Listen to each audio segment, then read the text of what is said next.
Testing, testing, testing, 1, 2, 3, testing, testing. Can anybody hear me? Testing, testing.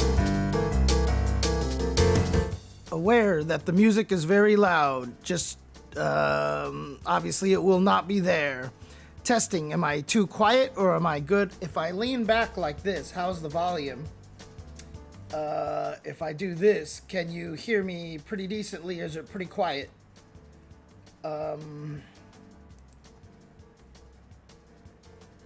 Testing, testing, testing, testing. Low, okay. Let's do this. Testing, testing, 1, 2, 3. Testing, testing, 1, 2, 3. This makes me louder now. This makes me louder now. All right, okay. Well, I'm going to turn the music back up. Hang on a second.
Doing here, Nestress neutral straps. Nestress.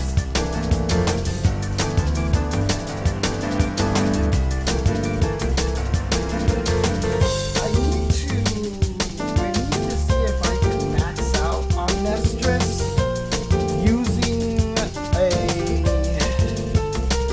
using a hitbox. I just want to see if I can get to the point where I can actually max out. Because the thing about it is that, like, I'm never going to max out using an S-pad. It's just not going to happen because I can't hyper tap. I can't roll. And I can't daz either. Oops.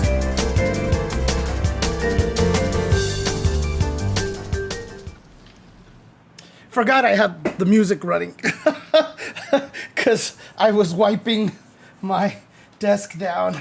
It's like it always happens. It's like I know I'm supposed to stream, and so now all these things that I've been putting off, I'm just like, oh, okay, I should do this now because no reason whatsoever. So, Nestress, I don't think I can really offer any strats in Nestress right now because, obviously I have never maxed out on the NES Tetris. Now, having said that, that is something I want to try to do, but I want to do so using a leverless controller. I want to see if I can max out using a leverless controller because I just want to make sure I have all the strats down and that I, am good enough to be able to do that.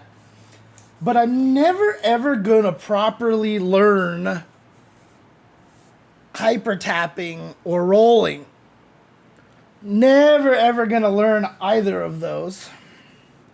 So, for me, I feel like I have to use leverless so I can roll on leverless, right? So I can actually, there it is. So I can roll on leverless like this, right? So I can do the forward tap, etc., on a leverless controller because I'm never going to be able to max out on NES Tetris officially on an NES pad. I just don't have the time to put into trying to learn rolling or or hyper tapping, right? I mean, if I was gonna learn anything, I'd have to learn rolling because hyper tapping is too painful. But rolling is just something that I don't like.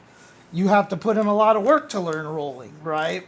And honestly, I feel like if I ever learned to roll properly, then I might even be able to compete in NES Tetris. But also at the same time, I really, really want to advocate for using other controllers on NES Tetris. If you guys watched the last CTWC, the two-time reigning champion had to retire. Had to retire mid-tournament, mid-top 8, because his hand was killing him.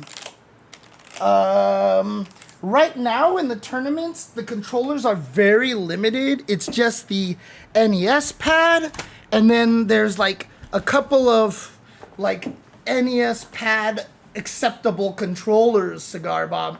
So there's like the Goofy Foot, which is just the NES controller, but you can play it upside down.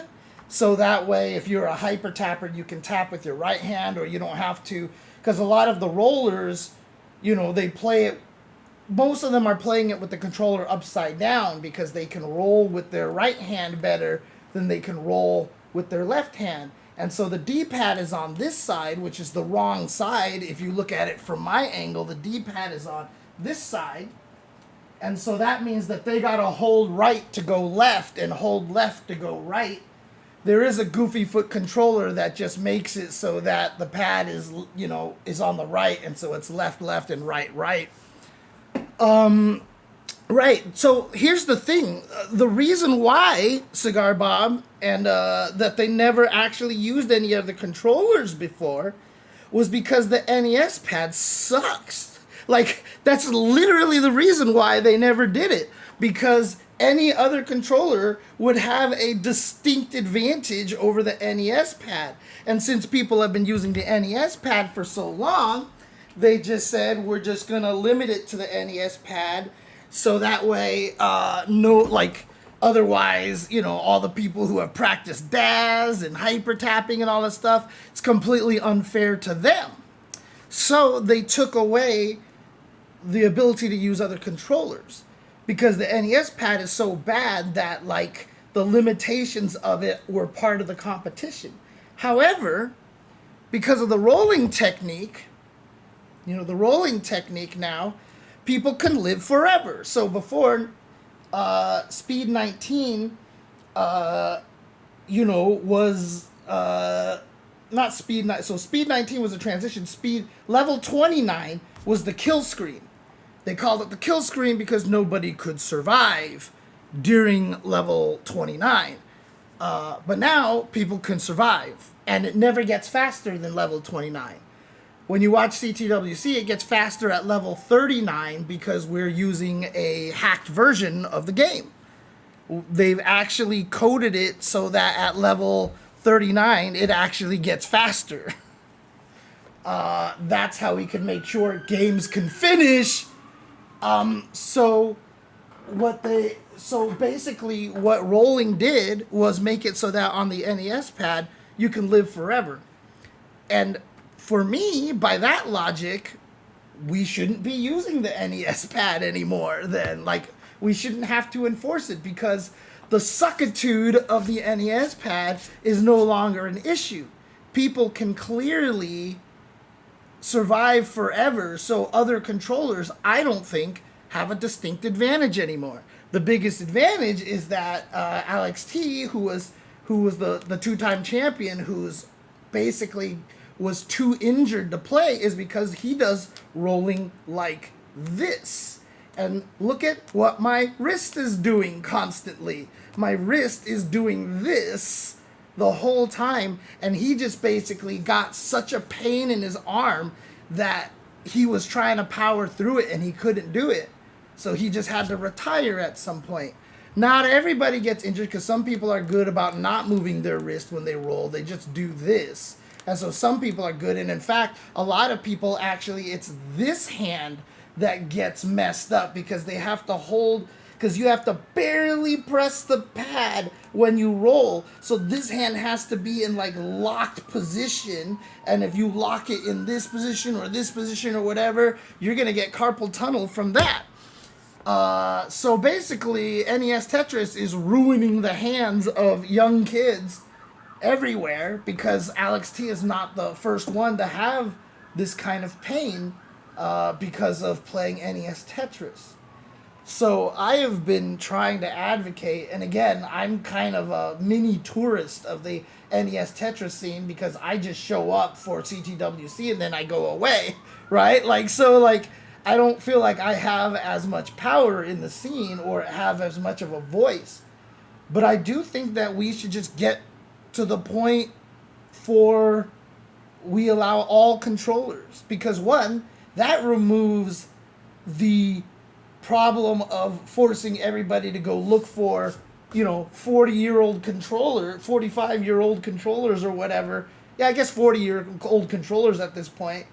Because it's just dumb, right? Like, I mean, it's just like, I swear the classic Tetris scene is buying, like, all the original NES pads out there. And secondly, we would stop killing children's hands to play Tetris. And thirdly, if we have new controllers, like, let's say one of the controller companies, like Hitbox, if these things become allowed, or even Victrix, for example, if these things become allowed, what they could do is they could start releasing leverless controllers with the motions on the other side. So if we set it up, so up, down, left, right, we're over here, and A and B will rotate over here like this, and then we could play that. Like, in other words, we could have sponsors. Because right now, the classic Tetris community is struggling financially because there's no sponsors. Because I mean, the Tetris company loves CTWC, but we're not selling anything new, right? CTWC isn't making the Tetris company any money because we're playing on 40-year-old hardware on a version of the game that's not being sold anymore. So, Archer Carter. So, I mean, I've told people this many, many times already. I don't think it's a stretch to say that more people have watched me commentate Tetris than commentating fighting games. I think that's very logical to say.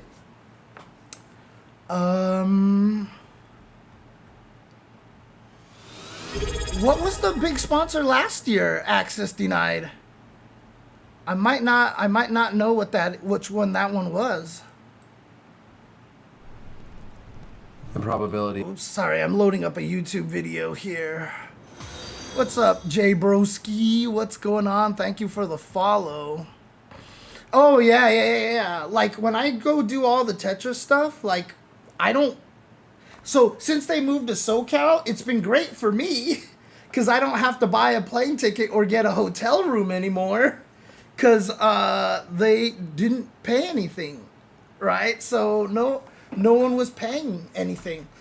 So, I mean, that's just how it works. So, because they don't have any money.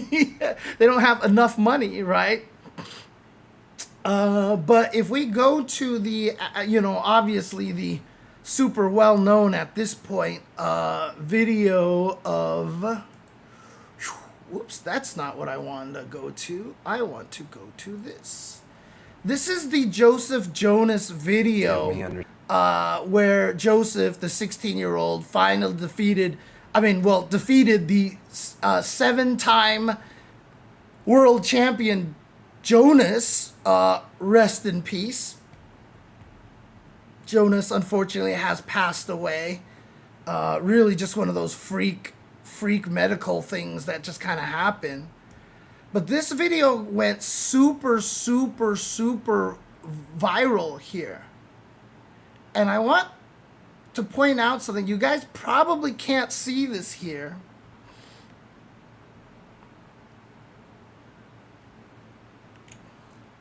This video has 20 million views on YouTube. This video has 20 million views on YouTube.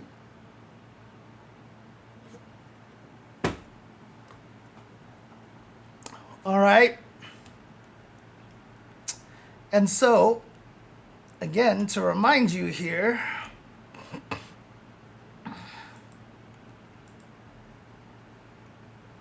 Nice tuck by Jonas. Boom, Tetris for Jonas. Joseph still maintaining a lead by one Tetris only now. Oh, and a beautiful L right there for Joseph, just in time for his Tetris. this is me commentating, okay? So, just by like that video alone, I feel like I can justifiably estimate that more people have heard me commentate Tetris than fighting games. Because seriously, man, like, that's crazy. That is a crazy amount of people that has watched that video, right? So, I would assume that, you know, like, as big as fighting games have gotten, and, you know, as viral as some old classic video game clips have gotten, I don't know if there's even 20 million views on certain, on other on certain famous matches.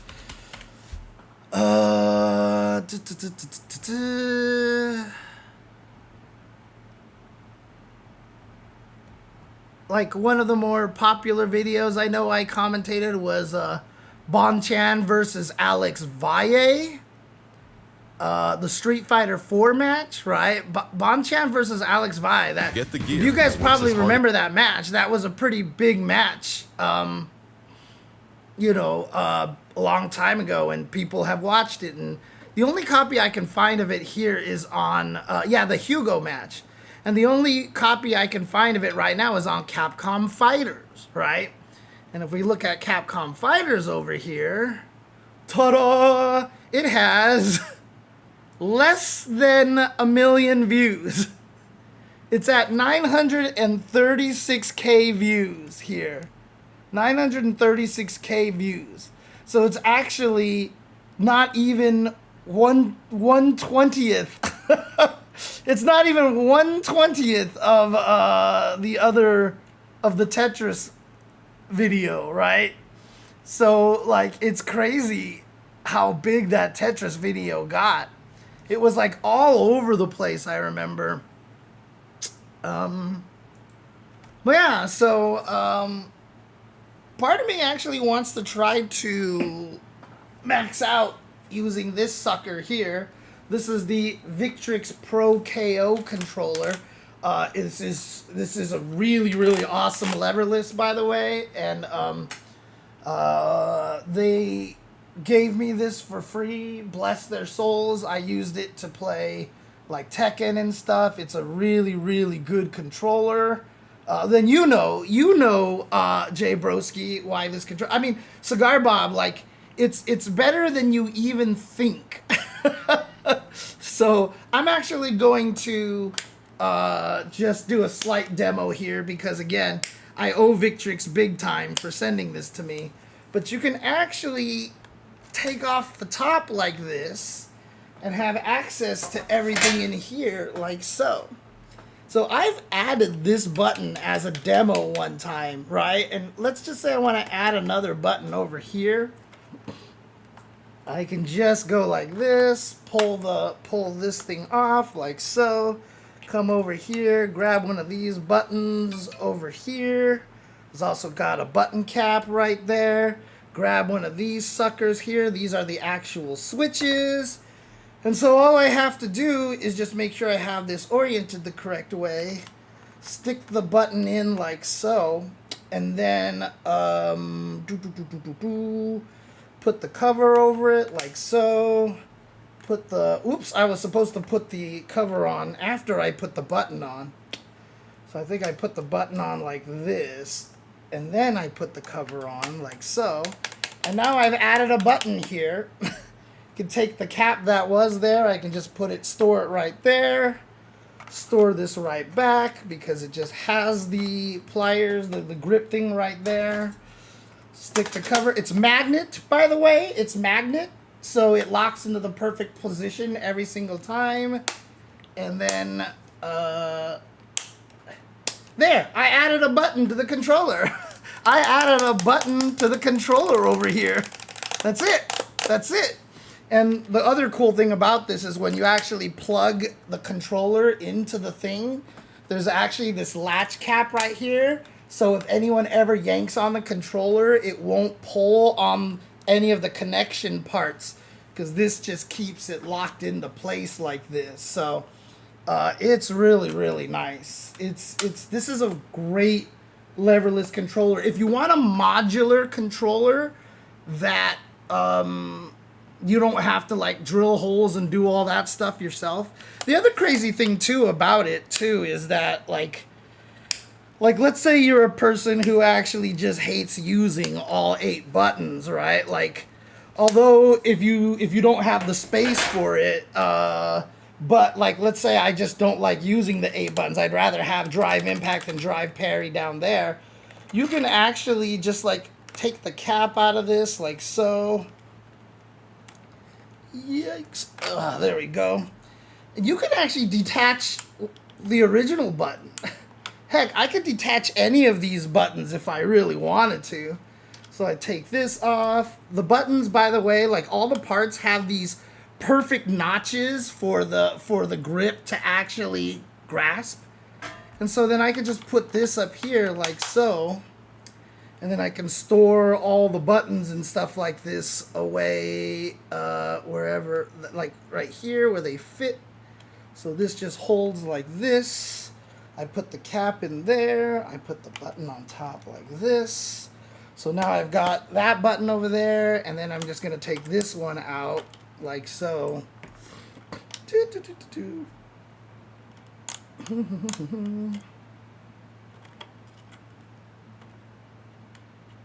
Yeah, come on, get out of there. There we go. So I can take this other cap here. I can just put that on like so. Put this up here. Put the plastic piece in here like so. And yes, I'm all doing this one-handed so you can see just how easy it is to do all this. Alright, and then get that snapped into place. I think that's snapped into place. Stick the cherry switch thing here, like so. And then put this back where it came from, or so help me. Close it, and then latch, latch, latch, latch, and now it's a 6-button controller. I don't have buttons over here that I might hit by accident that I don't want. And I can use this for jump, and then this can be impact and parry like this. So I could be like parry, parry, parry, parry, impact, you know, drive impact over here. So it's all thumb action, and then I could even parry with my left hand like this, right? If I really wanted to and stuff like that. It is, I mean, let me see what the price point is at this point, because I know it changes all the time, because that's just how these controllers work. But I know that there is, it is a more expensive controller, obviously, given that it is a high quality controller over here. So on Amazon, I can see over here, currently it is $280. But that's not what I wanted to show up. That's what I want to show up. So $280. Oh, yeah. So there's a lot of very, very, very good, less expensive models out there. So this is definitely a very, very high-end controller, but you can see why. Like, the features are really nice. It's even got the touchpad, got the extra buttons for L3 and R3 up here. So you can do a lot of cool stuff with it. Oh, what's up, Gin Tonics? How's it going? So One Master, I have not gone leverless. I know that Victrix was sponsoring the Capcom Pro Tour, and this was one of the controllers that they were advertising. So I asked Victrix at not this Evo, might have been 2 Evos ago or something. I asked them, hey, you know, is there a possible way you guys can send me a copy of this so I can get my hands on it, so when I actually do the ad reads for your controller, I can do so accurately and I have experience with it. And they were like, that's a great idea. So they sent me a controller. Now, I do use leverless for Tekken for very, very specific reasons, because there's a certain move that King has that is really, really good that I have a lot harder time doing on joystick. So I decided to try Tekken leverlessly, because also I don't have to think about jumping with my thumb. And it's worked great for Tekken. It just works so good for Tekken. And I swear to God, I feel like if you're not using a leverless for Tekken, that you're kind of messing up, because Tekken on leverless is like kind of dumb. Like, the things that you can do are so strong on a leverless for Tekken. But I still use a joystick for everything else. The reason why I brought this up, though, was that I was talking about trying to learn how to play NES Tetris on this controller so I can actually do rolling on a button like this, so I can actually try to max out. Now, these buttons are great for fighting games because they're responsive and they kind of pop up like this. I don't necessarily know how good they are for rolling. I do have a snack box controller. Ta-da! This little baby here, which is very, very small and very, very lightweight, doesn't have all the same functionality, but the buttons are flatter and a little bit like larger. They have a larger surface area. So I think these controllers might actually be better for NES rolling. But that's the thing, right? Like, if NES Tetris adapted the ability for us to play any controller we wanted, gosh, like, can you imagine if they created buttons that are, like, particularly good for rolling? Like, there's just a lip on the bottom of the button, you know, so you could just, like, it's easier to hit. And, like, you could do a lot of things. Now, that couldn't become ethical, right? That's the ethical question there. Like, should we allow that, et cetera, you know? Like, saying that they have to use standard buttons, I think is a fair rule to have, right? So no crazy little, like, crazy things that you can do with that. So, you know, but at the same time, we'd be saving so many kids' hands being able to roll on a leverless controller, and sponsors could still make controllers where the movement buttons are on the right and left and right rotate are here. I mean, you could do that right now, honestly, because you don't need up on NES Tetris. So you could just figure out a way to reassign it so this is left, right, and down over here. And then A and B are rotate over here, and then you could just, you know, play on these buttons over here. I mean, down is barely needed either, right? Most players, unless you're Harry Hong, you just need left, right, and A and B. So most people only play Tetris on 4 buttons completely, only on NES Tetris, because there's no hold, there's no, you know, soft drops or hard drops or whatever like that. So it's just those 4 buttons, right? Yeah, and it's not even just a tradition, honestly, Cigar Bob. It's just the fact that it's very obvious that anything that's not an NES pad will give that player a significantly higher competitive advantage. It's less tradition, more, well, I guess it is tradition, because, like, you're like, well, it's unfair to all the people who had to practice rolling and hyper tapping and DAS and all this stuff like that. So I guess it is kind of a tradition holding kind of thing.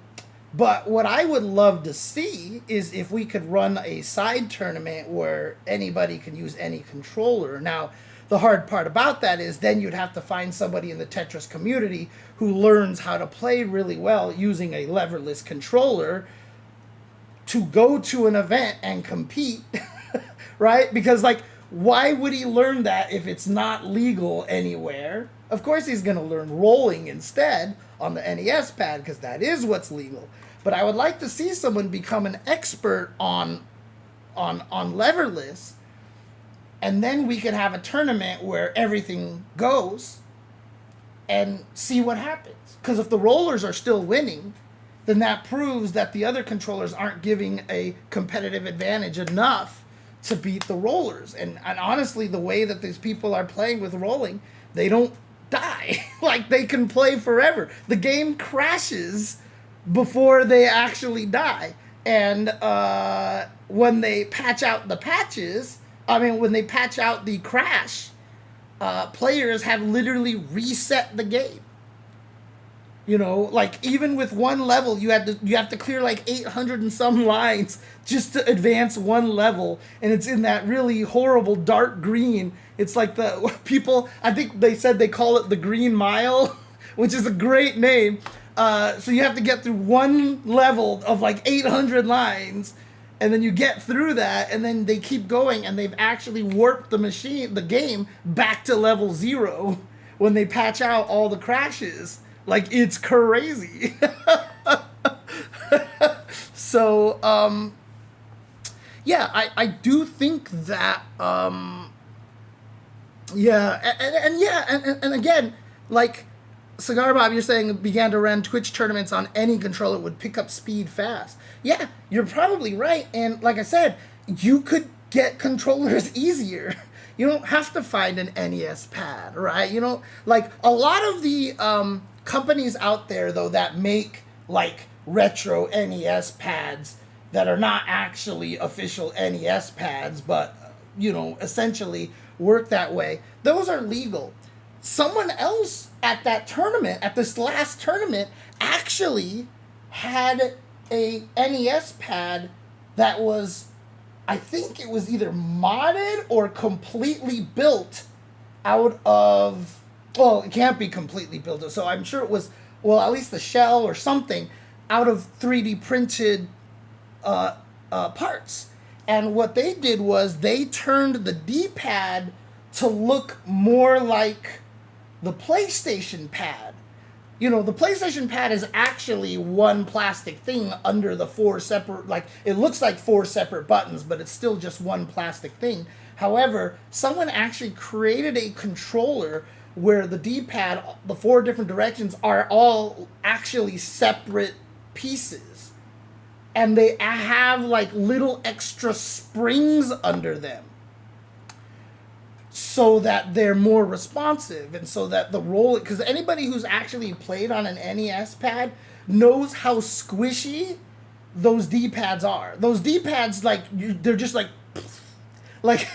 it was a great pad. Like, it was way better than all the sticks and everything that we were using for a lot of the consoles before the NES. There's a reason why the pad proliferated into be the preferred controller of consoles.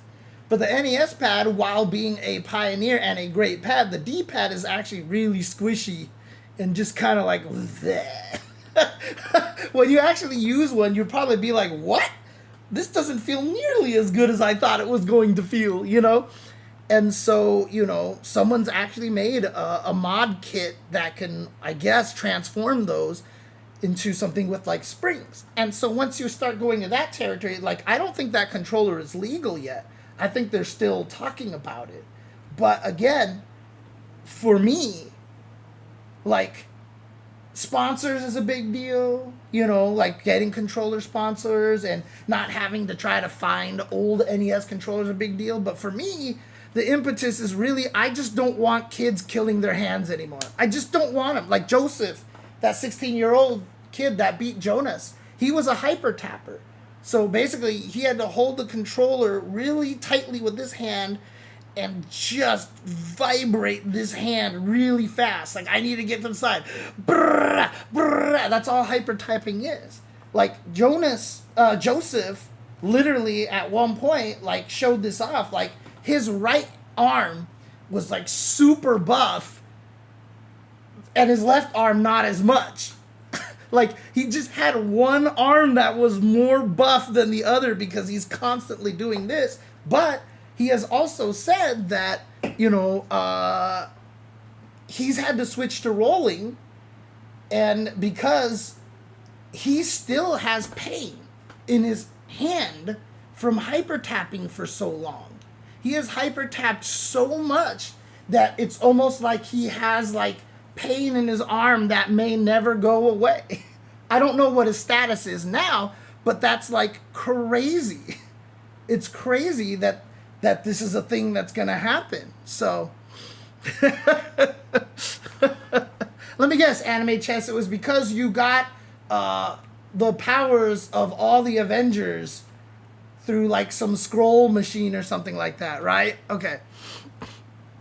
Right, exactly, Case Money. That's kind of what it is. As an outsider, it's crazy to me that it's more a meta game with trying to overcome the limitations of the controller. Yes, that's kind of what it was for a while. And that's why you had to play the game differently than a lot of the modern Tetris, because you just knew you couldn't move it to the places that you need to. Once you removed that restriction, people have gotten so good that they can't die so much that they had to hack the game, because the first year rolling was around, I still remember we were all standing around and they were just like, we can't ban it the first year because people have been practicing this and we've never actually said it would be banned, right? So we have to let it rock. And there was literally one match in the grand finals of two of the best rollers at the time. One of them got a huge lead over the other guy, and this was at speed 29. This was kill screen speed, and he topped out and died. And so the other guy was like, shit, I need to catch up. However, the game never gets any faster. So it's actually more strategic for me to play safe and score singles and doubles all day, getting Tetrises only when I can and it's convenient. Otherwise, just get singles and doubles to play chase down. He was behind by a lot of points, but he was like, well, surviving is more important, and since I can live forever, I'll just play safe. And that chase down was like 30 minutes. So like literally on commentary, we're just sitting there just watching him try to do this chase down for like 30 minutes.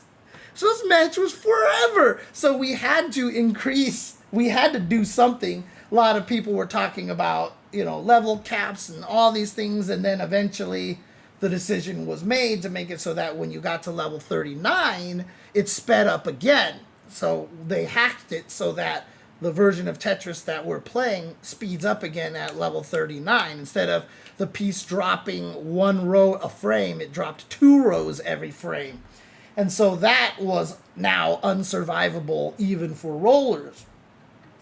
And that's what allowed a lot, and that's what brought back the way that the game now feels like it used to. There's a limit.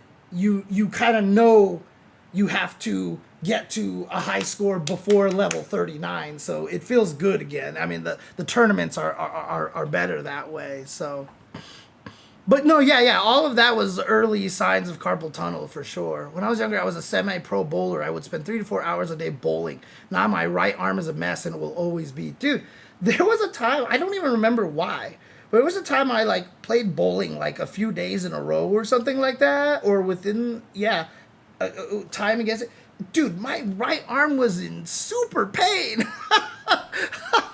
It was in super pain. Holy crap. Well, that's what they say I have right now. That I have a form of tennis elbow right now. And my arm constantly hurts right here.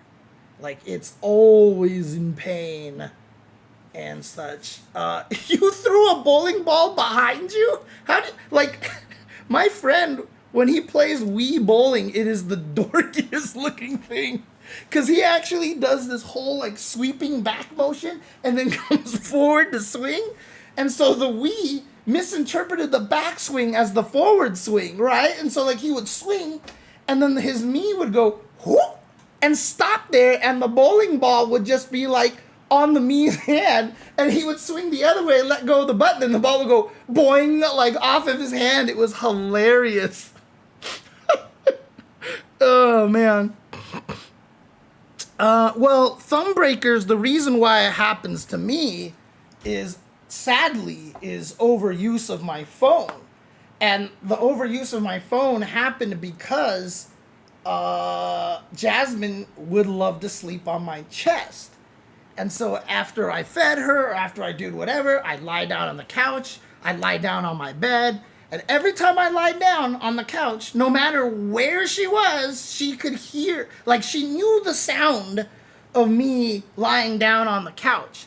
So I would lie down on the couch, and even if she was asleep, even if she was downstairs or whatever like that, she would just appear, jump on my chest, and sleep here, or just like sit here and just like, you know, headbutt me and stuff like that. So I'd just be using my phone like this, right, while lying down. And so by holding this hand and this phone up like this for so long, constantly, many times a day, because Jasmine was always sleeping on me, it fucked up my arm. I've gotten frozen shoulders because of it and stuff like that. So at one point in time, I was using my right hand mostly.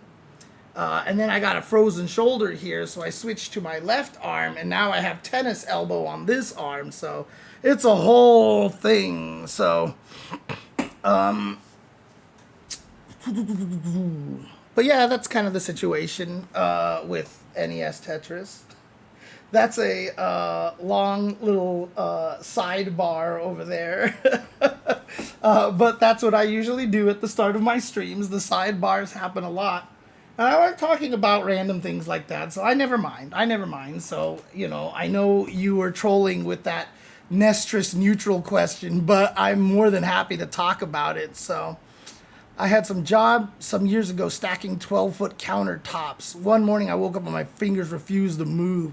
Yeah, so before, you know, we had like virtual machines and stuff, we had labs inside the Santa Monica offices of Symantec full of nothing but PC towers.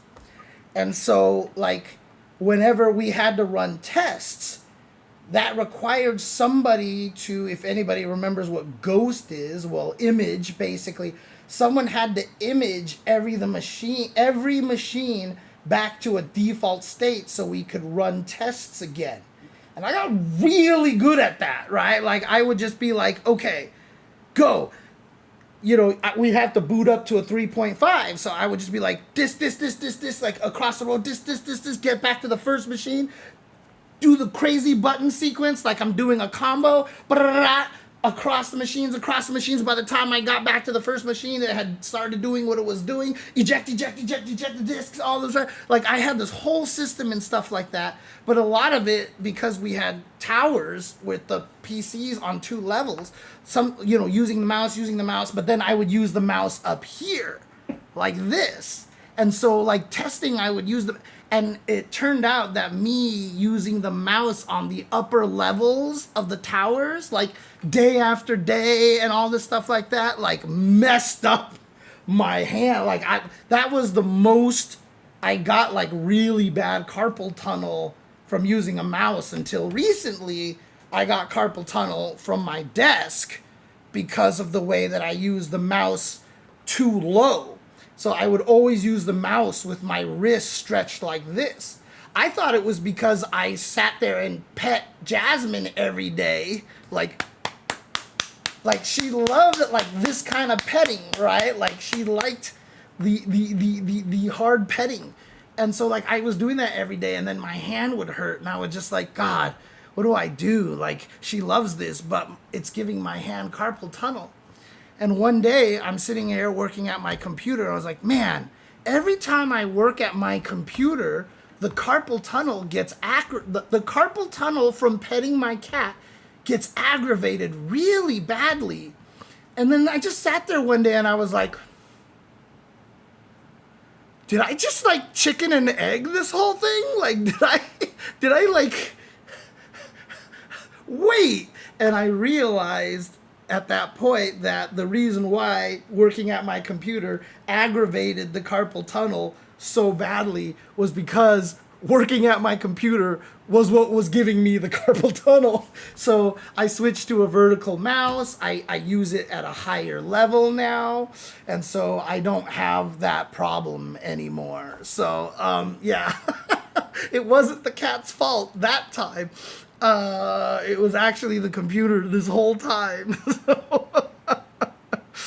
Oh, man.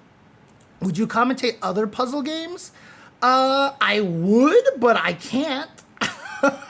I mean, I always tell the story for Puzzle Fighter that at UCLA when I worked at the arcade, two of my coworkers who were a couple, they both really loved Puzzle Fighter, and I was never very good at it. And so at one point in time, we decided to do something goofy where they wanted to play versus me in Puzzle Fighter, and she got to use the controller and he used the buttons, and they fought against me, and they were not allowed to communicate.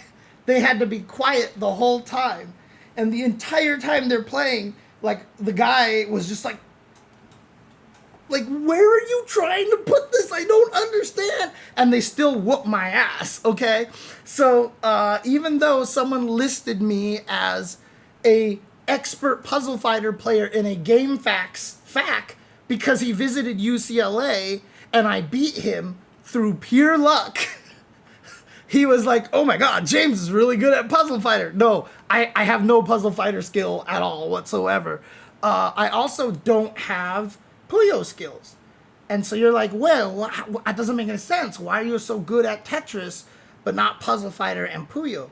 Because Puyo and Puzzle Fighter are very much pattern recognition, pre-planning, combo chain creation games.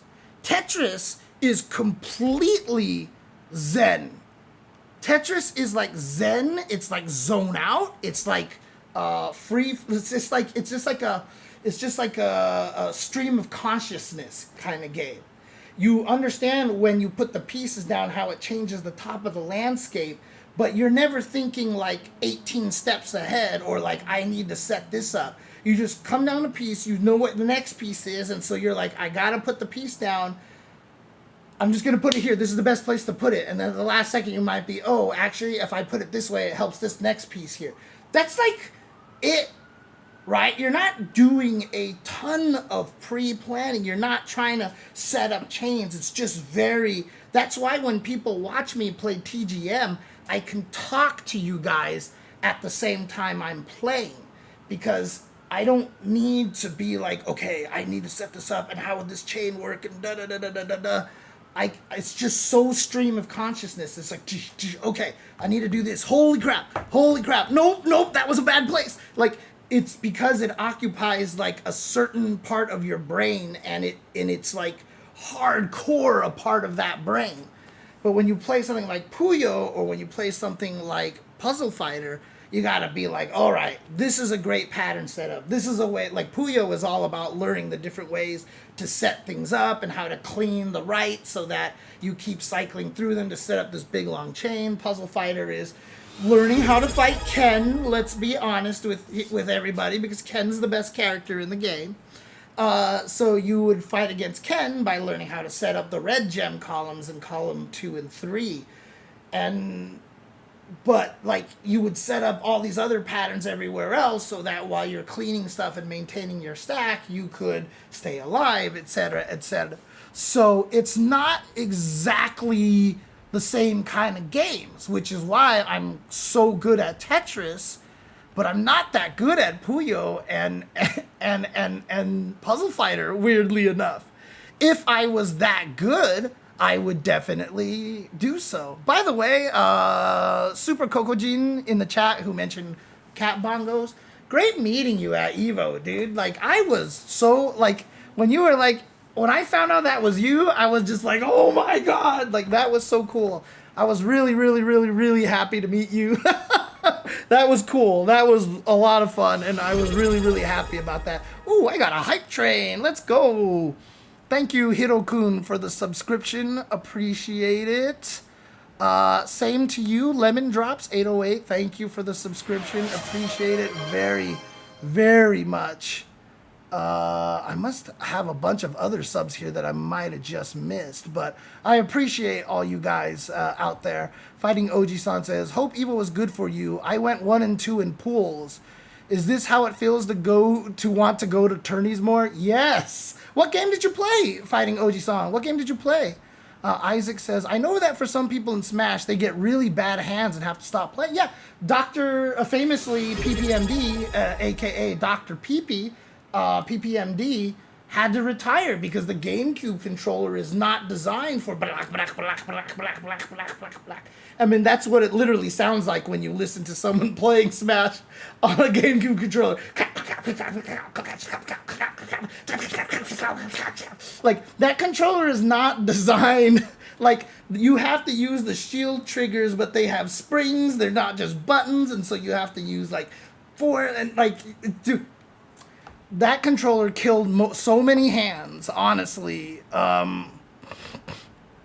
Yeah, Ken versus Ken and the diamond swap trick. Yeah, for sure. I mean, kind of makes it stale, which is why, when Serlin came up with his balance patch, wasn't actually a bad balance patch. I think that I didn't know the game well enough to know if most Puzzle Fighter fans like the changes that Serlin made. I know it's in one of the collections, right? The collection that has Puzzle Fighter in it, I think allows you to use the HDR patterns, if I'm not mistaken.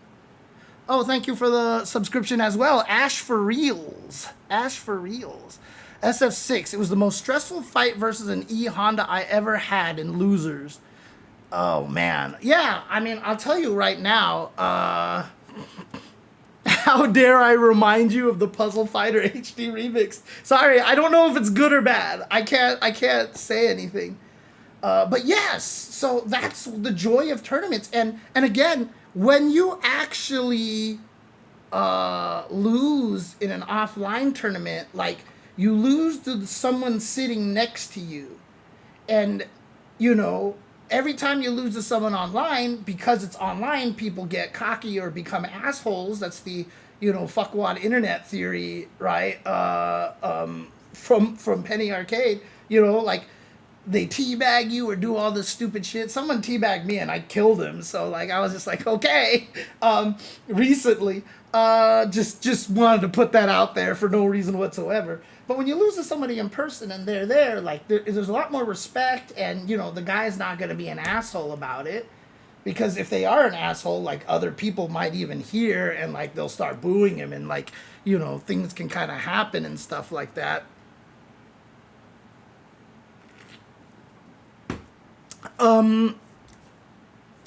So it's different when you play online. Now, I don't know if he's ever going to hear this, but, I entered Vampire Savior at EVO this year. So the first tournament at EVO that I have entered in probably more than 10 years. I have not entered EVO in a very, very long time. And in fact, longer than that, because I don't even think I've entered an EVO tournament since Street Fighter V was released. I just stopped because if I entered a tournament and then I lost, I would just be salty on stream. Like my commentary I was just salty because that's just how I am. So I in order to do commentary, professionally, I made the decision not to enter tournaments at events that I commentate. But this was Vampire Savior, and I had to do this. And again, I apologize to the player that I fought. I fought a bunch of people in losers bracket. One player I actually beat in the first game, and I used Bishamon, so I had unblockables and all this dumb shit, that I was doing. And after I beat him the first game, he just kind of looked at me kind of almost kind of annoyed and was just like, yo, man, go easy on me. and like, I want to say, like, that was probably my most proud moment playing in the tournament. Not against that guy. I'm not saying this because I'm, like, trying to talk smack about the guy that I played against.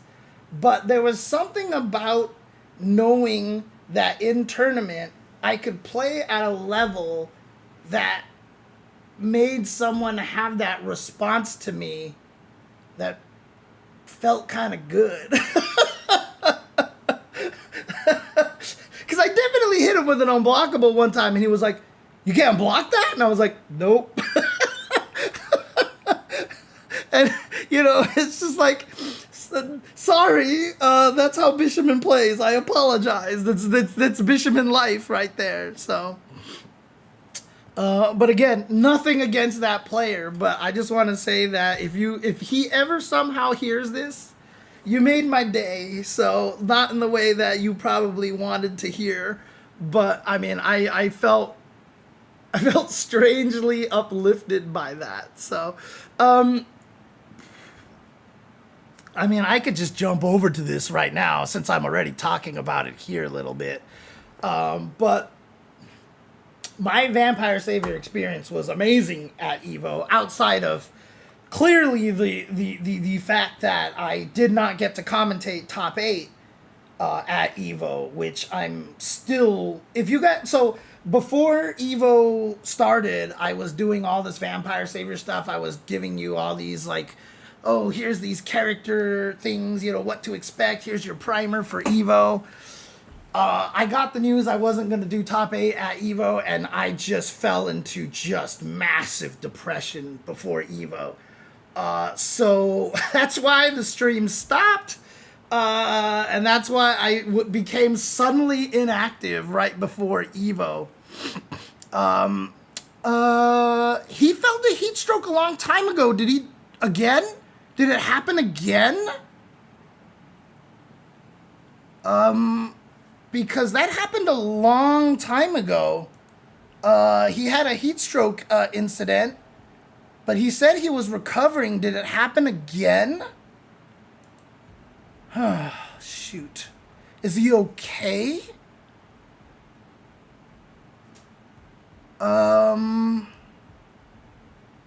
Yeah, he didn't go to EVO because he had a heat stroke. There might be old discussion. I don't see anything, anybody talking about it new here. So I think it's the same old one from a while ago. He definitely felt a heat stroke and has been recovering slowly but surely. So, I don't think it happened recently.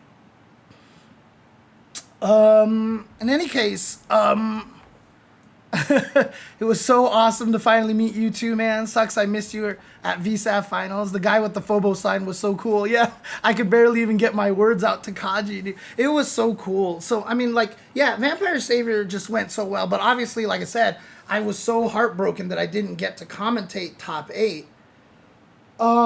So, you know, I was a little heartbroken on that. But, I mean, regardless of that, like, the game just is thriving, man. It was just thriving.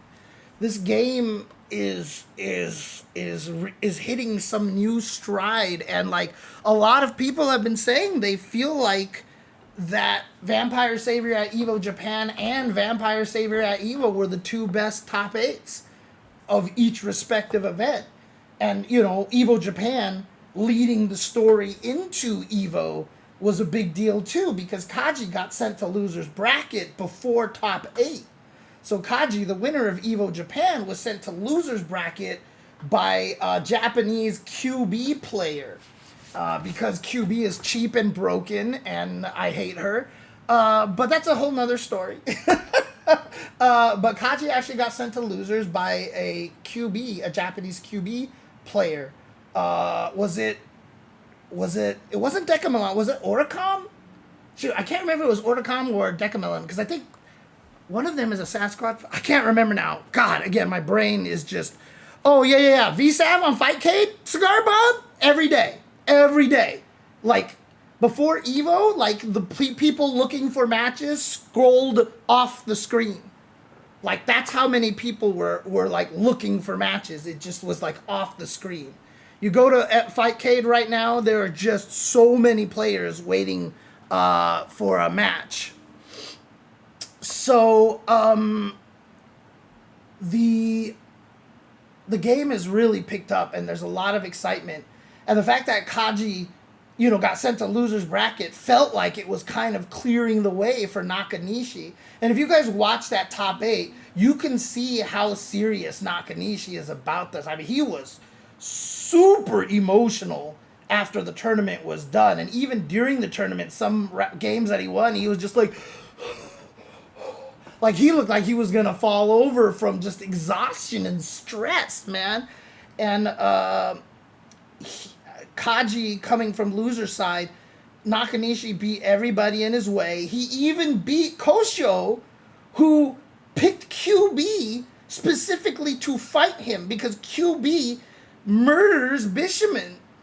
But Nakanishi is just so strong that he still managed to beat Kosho's QB and get into grand finals. But then Kaji made it all the way through, including beating Kosho again. Kosho, who got 3rd place at Evo Japan.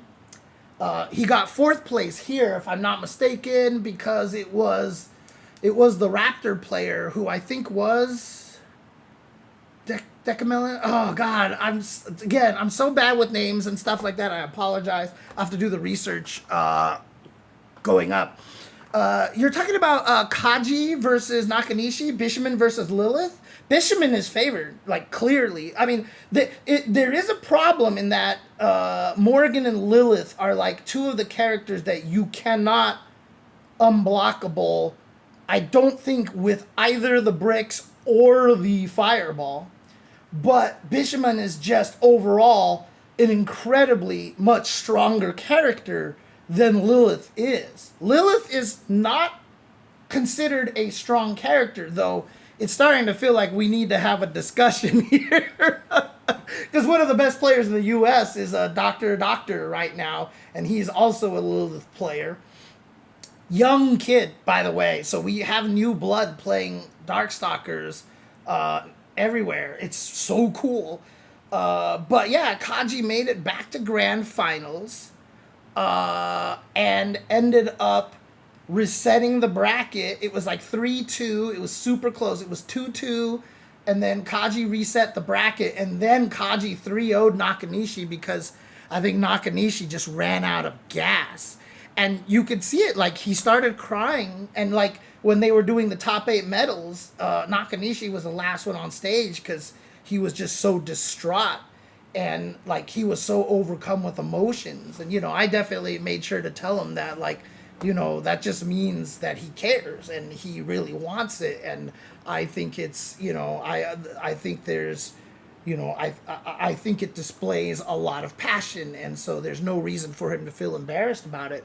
But even for the next couple of days, like his tweets were like, I'm home with my family. They welcomed me. They thanked me, which helped me feel better. But, I'm still really sad. Like this loss, like hit him hard because I think once he got to grand finals and he was like, okay, Kaji's in losers, someone's going to eliminate him and then I can win. And then that way Kaji gets Evo Japan, I get Evo Worlds. We're considered the 2 best Vampire Savior players on the planet.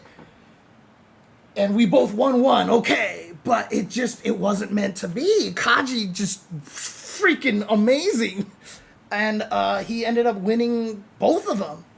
And so, yeah, Nakanishi's heart was broken for quite some time. And again, like I said, that to me is just an indication of passion, right? So, but it really, like the storyline that we're getting here, because you have Kashi and Nakanishi, after Kaji retired, Nakanishi became the de facto best Vampire Savior player. When I say in Japan, basically means in the world, right? He became the de facto best Vampire Savior player in the world.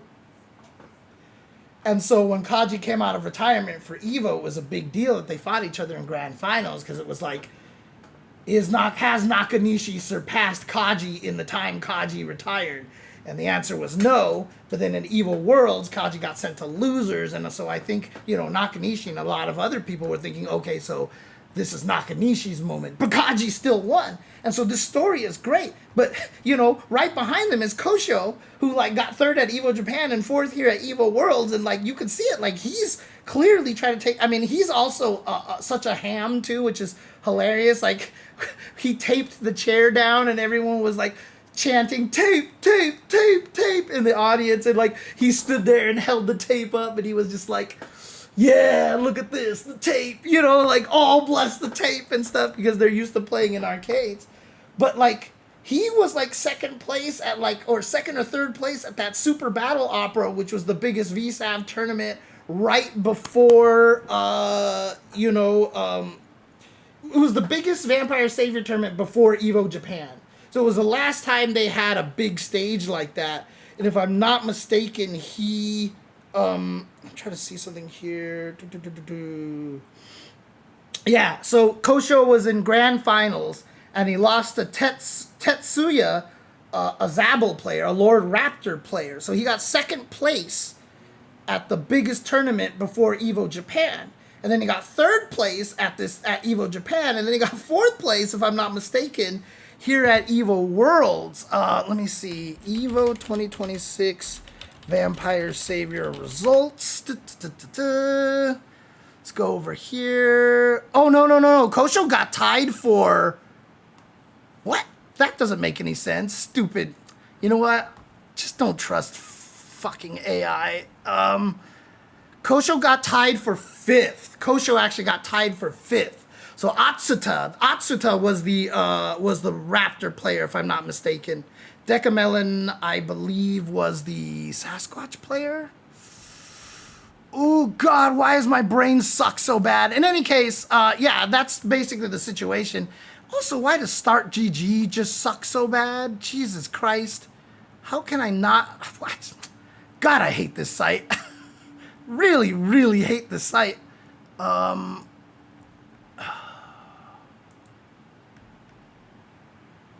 Okay, there we go. So Kosho got 5th. And so, oh, yeah, you're right. Atsuta was the Shinko. God, it's just so weird to even think that Shinko made it to 3rd place. But yes, you're right. Atsuta was the Shinko. Decamelon was the Zabel. Atsuta, yeah. And then Sakamoto was the QB. That's right, because, I wanted to, I was making up all these terrible puns for, a lot of these characters. So I hope people appreciated my terrible Sakamoto pun on commentary from top 24 to top 8. Also, shout-outs to Zynak. I hope you enjoyed the Vampire Savior stuff at Evo Worlds. Zynak was a huge source of a lot of the information about the Japanese players when I was at Evo Japan. Appreciate it so much. But yeah, the storylines and the lore is really good here, because also another big deal is the fact that all top 8 were Japanese players. So none of the US players were able to crack that top 8. But that doesn't mean that the US did badly, because our 2 best players in the US, arguably right now, again, Aileris, who runs Vampire Arcadia, who does a lot of the streaming and stuff, who streams at Combo Breaker, at CEO, at Frosty Faustings, etc., runs the Vampire Arcadia Twitch channel, etc., has largely been considered the best player in the US for a long time, because he was killing everybody with Felicia, his patented red fur Felicia, and he was winning every single tournament. However, Doctor from SoCal, again, very young player. He's not a long-time veteran of this game. And another Lilith player has been rising the ranks, and he has done extremely well. And in fact, at Combo Breaker, he beat Aileris, and he was able to win the tournament And that was the first time Ailerus did not win a tournament in the States in a very, very, very long time. Like, when we talk about records of, like, you know, most wins at Combo Breaker, like, Ailerus is actually in that conversation, because, like, I swear he's won, like, the past 6 Combo Breakers or something like that, something ridiculous like that. But Dr. Doctor is the new up-and-comer, and he's the one that actually beat Ailerus at this last Combo Breaker. So Dr. Doctor, very, very big deal as well. Well, they both got 9th place, and they both lost their matches 3-2. They came down to the last game, and it was very close for both of them. And then another U.S. player, Mobius, who has been playing for some time, who has just the most ridiculous, smooth, instant air dashes with QB that I've ever seen. So I hate Mobius, but also at the same time, I think Mobius is awesome. I hate him because I hate QB. That's the only reason. No, all the love to Mobius. But he got 9th place as well. So we had 3 Americans who were just one stage away from getting to the top 8. So there you go. Thanks to you, me and my friends could watch and actually understand and enjoy what we were seeing. VSav got it some love. That's really great to hear, Coral Nane. Like, I know I talked to K-Jock about this, and I know it sounded like really fucked up when I was talking to him, but I was just like I'm sad I'm not doing VSav top 8, because, like, while I think the guys who did it, obviously Yeti Ghetto Slang and Hagure, both excellent VSav commentators, you know, but I was like, I have more experience in commentating Evo. So, like, I felt like, you know, I was like, I really want to do my thing to spread VSav to everyone as much as possible. So, you know I have a strong superpower being able to do that with my Evo commentary. I've done that for Street Fighter for so many years at Evo. You know, every year I go to Evo, someone comes up to me and is just like, oh yeah, my girlfriend doesn't play fighting games, and she kind of got curious and wanted to know what's up, so I told her to watch all of your commentary.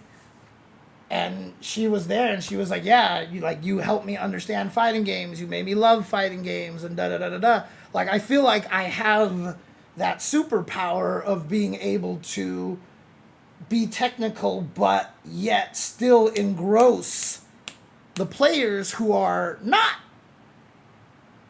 technical in the game at all. You know, like, I feel like I'm really good at that.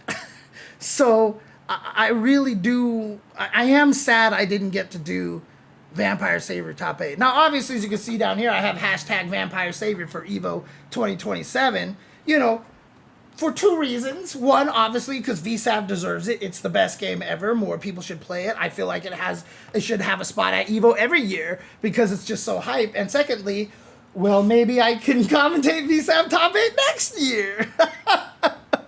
I feel for you, says Magus, especially since we are probably getting another old game in that slot next year. MVC2 was last year, wasn't it? Yeah, that's the thing, right? Like, the crazy part is, like, for 15 years or so. So Evo's been around for 20 years now. And I, you know, again, I was friends with Mr. Wizard until I found out about all the stuff that he was doing, obviously. But, you know, I used to always throw ideas at Wizard. And, like, one of the ideas was always, let's run a retro game at Evo. Let's run retro games at Evo because I want to see high-level Children of the Atom. I want to see high-level EX2. I want to see high-level UMK3, right? Like, that would be so sick to have UMK3 at an Evo, right? And I want to run all these, but also selfishly because I wanted Vampire Savior to get there, because my dream of dreams is to commentate top 8 Vampire Savior at Evo Worlds, right? And so, you know, it was hard not to be able to do that, you know, again, which is why I was so depressed beforehand. But I had gone through the 5 stages of grief. I'm already past acceptance at this point. So now my only goal is to try to get Vampire Savior back next year. So maybe I can do it then. Oh, man. So hopefully I still have a shot. Hopefully I still have a chance to do VSav top 8 at EVO one of these days. I did get to do one set of pools, and I did get to do top 24 to 8. I got to commentate that. The thing that made me sad was, I did 24 to 8 with Hagure, and Hagure did top 8, and he wasn't originally, there was a weird going on, and I think he kind of got put on top 8 at last second or something or whatever, but I felt bad because K-Jock didn't get to do any top 8 or any 24 to top 8. So, I'm hoping another reason why VSav comes back next year is because I think K-Jock deserves to do, a top 24 to 8 stint or even the top 8. If I did VSav top 8 with K-Jock, I think that'd be great. I would love to do that. But, this is the hard part. The crazy thing about it is that everybody who loves Vampire Savior loves the game this much, right? I saw it in the Japanese community. You go to EVO Japan, and my God, those guys, I swear, have never stopped, loving and playing that game. When we were all the casual machines and everything like that, once the tournaments were done, none of them left. They just all stayed to play casuals. And all of them were just, I swear to God, it looked like they hadn't stopped playing at all. The love for this game is so high that everybody wants to be able to express their love, right? So I'm sitting here I really wish I could do top 8. But you know what? So did everybody else. They all wish they could do top 8 as well. And it's awesome that Hagure and Yeti Ghetto Slang got to do that, right? Because Yeti Ghetto Slang also has been doing commentary for VSav all the time. He's doing it for the Moment Slices, and, he's been at every tournament and all this stuff. So he's put in the work. Hagure, obviously another just super fan of Vampire Savior, who has done a lot for community, etc. And K-Jock, he talked to me about this. He was so Vampire Savior has the longest streak at EVO out of every game currently, ongoing streak.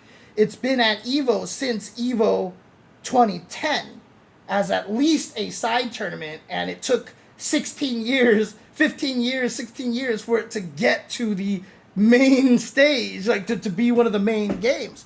But 2010, the side tournament, the community tournament, was run by K-Jock, because he brought his super gun and board there. And he was the one who actually just ran it. And so he literally started the streak. I think he ran it for maybe 2 or 3 years. But, he was trying to get everybody there. Then other people took over, like Protanabor and all these other guys. And so, but he was the one who really kind of started that momentum and really started, trying to get some VSav love at EVO and such. And so, thanks to him, VSav has been at EVO for 17 years in a row now. And so, it's the longest current running game at EVO out of all the games. And so, high level UMK3 is very watchable. Yeah! I mean, dude, UMK3, I don't know anything about. That's why I want to see a top 8 for it, because I don't know anything about it, but also because I know it's like the, I don't know if I want to call it the Super Turbo, maybe the Alpha 2 of the Mortal Kombat, because, I mean, let's face it, MK2 is the Super Turbo of Mortal Kombat, right? It's a broken mess, but it's just people love it to death.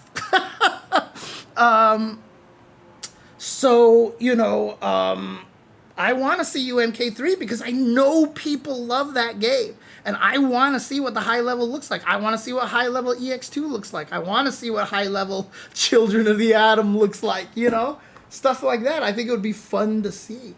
So I had been pitching, retro games forever. And even, I understood, the danger of running so many retro games is, you have someone like a Vicky Viper or a Chris G who can enter all of them And so they just end up holding up brackets, right? Because they just enter every game. So like if you run one a year, I felt like that just wasn't enough, right? Like I was just, you'll never get through all the retro games. We won't be able to get to see like a Project Justice or something crazy like that. You know, it'll be the popular, unpopular games that will get all the spots. So my idea was to run 4 retro games a year, but put them under the retro category, and you can only enter 1. That was my idea. So that way, if it was like VSav, EX2, UMK3, Original Killer Instinct, you're not going to get a lot of people who want to cross through those. Like, can you imagine if we had TMNT on the Tournament Fighters, the SNES Tournament Fighters on top 8-bit trade? I think that would be awesome, right? Like, it would be so cool, but, you know, do it in a way so that you can only enter 1, and then maybe we only play top 4 on the big stage, so that way we could run all 4 of them in a block, right? Because top 4, you've already eliminated, like, almost 75% of the matches practically that you're going to end up playing in a top 8. And so that way we could at least see the high levels and maybe, you know, stream some of the runs to top 4 and stuff like that, so we can see more high level stuff as well, and treat like the retro category as its own game. And that way every year we can run multiple retro games so we can get to a lot of retro games. I think that would be a sick idea. That was my idea, basically. So and yeah, I mean, dude, trust me, Kokojin, like I know that the guys running Evo have noticed what Vampire Savior is doing, okay? I know that they noticed. That doesn't mean anything, so I don't want to set anybody's expectations. Like, I'm not going to be like, I think that means we have a good chance. Like, I know that they realize how good Vampire Savior has been and how much positive press it's getting, and the storylines are being great. That's what allows me to put out this campaign of like VSav for 2027, because I just want to drum up as much interest and hype for the game as possible.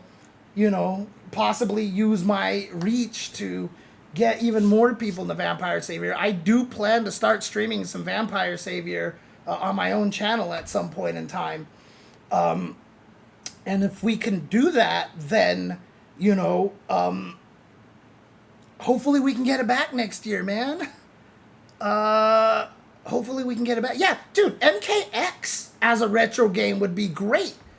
MKX, I think, out of all the Mortal Kombat games right now, has the largest fan base out of all the Mortal Kombats, including MK1, including MK11, including MK9. I think MKX has the biggest fan base. I think running MK9 as a retro game would do very, very well.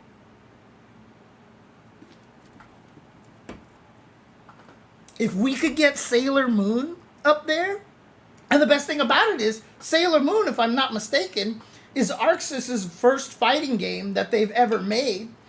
And so, like, ArcSys could even get involved if in some weird way, just for fun. Oh, man. Oh, you're talking about that, Girls Don't Play Fighting Games anime? I haven't seen it yet. No, I haven't watched it, so... UMK3 would lose money because Twitch and YouTube has restrictions on who can view such gory content. Yeah, for sure, but it would still be cool to see. It'd still be really, really cool to see. Of course, they lost the license, but they wouldn't do anything directly with it, but it would be really cool, like, as a subject matter to bring up, right? Like, I don't think anybody's gonna sue them for being like, yeah, we made that game. Our company made, that's the first fighting game we ever made. You know, like, I think that would be really, really cool. Yeah, Girls Don't Play Fighting Games is the newest high score girl at this point, because it's a fighting game anime with real fighting game clips. So, but you know, I think Vampire Savior, like, I think with the right push, and if we can get as many people talking about it as much as possible, we could get it back at EVO 2027 as a main game. I really do. And and you know it had 259 entrants, then 260 entrants, thanks to this guy here. And the only reason why I got thrown into the bracket at the very last second, I haven't talked about my own experience with the tournament, was because I talked to Rick a long time ago, and I was like, hey, since I'm a commentator, you know, I was trying to use my clout, because I know Evo's expensive, so I was like, is there a way I can, like, you know, bypass registration fee? I'll still pay the $10 to enter the game and stuff. And oh, that reminds me, I never got one of those Street Fighter 6 badges with Kimberly on it. Dang it. Okay, I need to talk to Markman, see if he has any left over. But I, wait, Xiao Hai won Sailor Moon? Was this at the last Evo? Did Xiao Hai win it? Crap, I completely forgot what I was talking about now. Oh, that's right, my experience. And you know, Rick said that he would put me in the tournament, but then things happened, and I didn't end up in the bracket when the bracket came out. And I was like, hey, Rick, I don't see my name in the bracket, but if it's too much trouble to put me in, don't worry about it. It's all good. All good. You don't have to put me in. I don't want to mess up any of the brackets. Well, the best thing happened that I think could possibly have happened, because he did throw me in the bracket.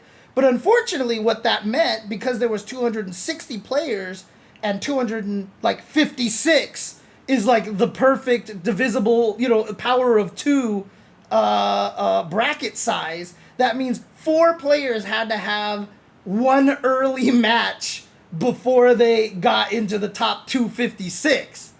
And so, like, unfortunately, I made a person have to play an extra match against me. And I was like, that kind of sucks. Because he was originally paired up against Kosho. And while Kosho clearly would have beat him, but, like, it's an honor to fight Kosho, right? Like, it's just like, that's one of the coolest things about playing in fighting game tournaments, is that you could get paired up with some of the best players out there. And that's really, really cool, right? And so I felt bad for the guy, but my first match turned out to be a bye. So the guy that I pushed out to have to play an extra match didn't show up. So I didn't hurt anybody. So I was like sick. And then I was like, wait, that means I have to fight Kosho. They're going to put me on stream. I know they're going to put me on stream. And put me on stream they did. And I'll tell you this right now. You guys can probably watch that match and be like, you put up a fight, James. But I can tell you this right now. I can tell you this with 100% certainty. That after game number 1, he was like, okay, he's not that good. I'm going to go easy on him. And he let me get away with so much stuff, and he was just practicing push blocks, and he went so nice to me after that and still murdered me. But like, as a fighting game player, I know he dialed it back to like 25% effort and was still kicking my ass, and I was just like, oh my god, like but it was still great to play against him. I got a picture with him on the stage. I haven't played on an Evo stage in forever. It was actually just like really cool, and I got to fight against Kosho, which is a great indicator of I still have a lot of work to do, right? And that's cool. That's fine. I didn't have a problem with that, you know? Then I got sent to loser's bracket, and, you know, I guess, you know, people do count buys as a win. I haven't been counting my first buy as a win, but I got sent to the loser's bracket first match against Kosho on stream. But then I proceeded to win 4 games in a row in loser's bracket.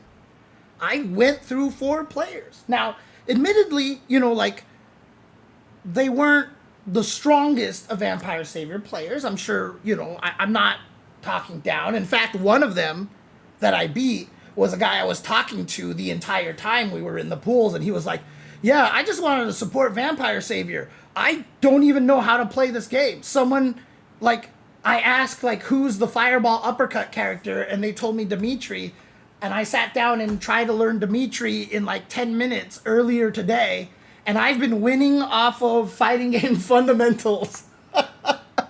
So he was literally beating people with fighting game fundamentals.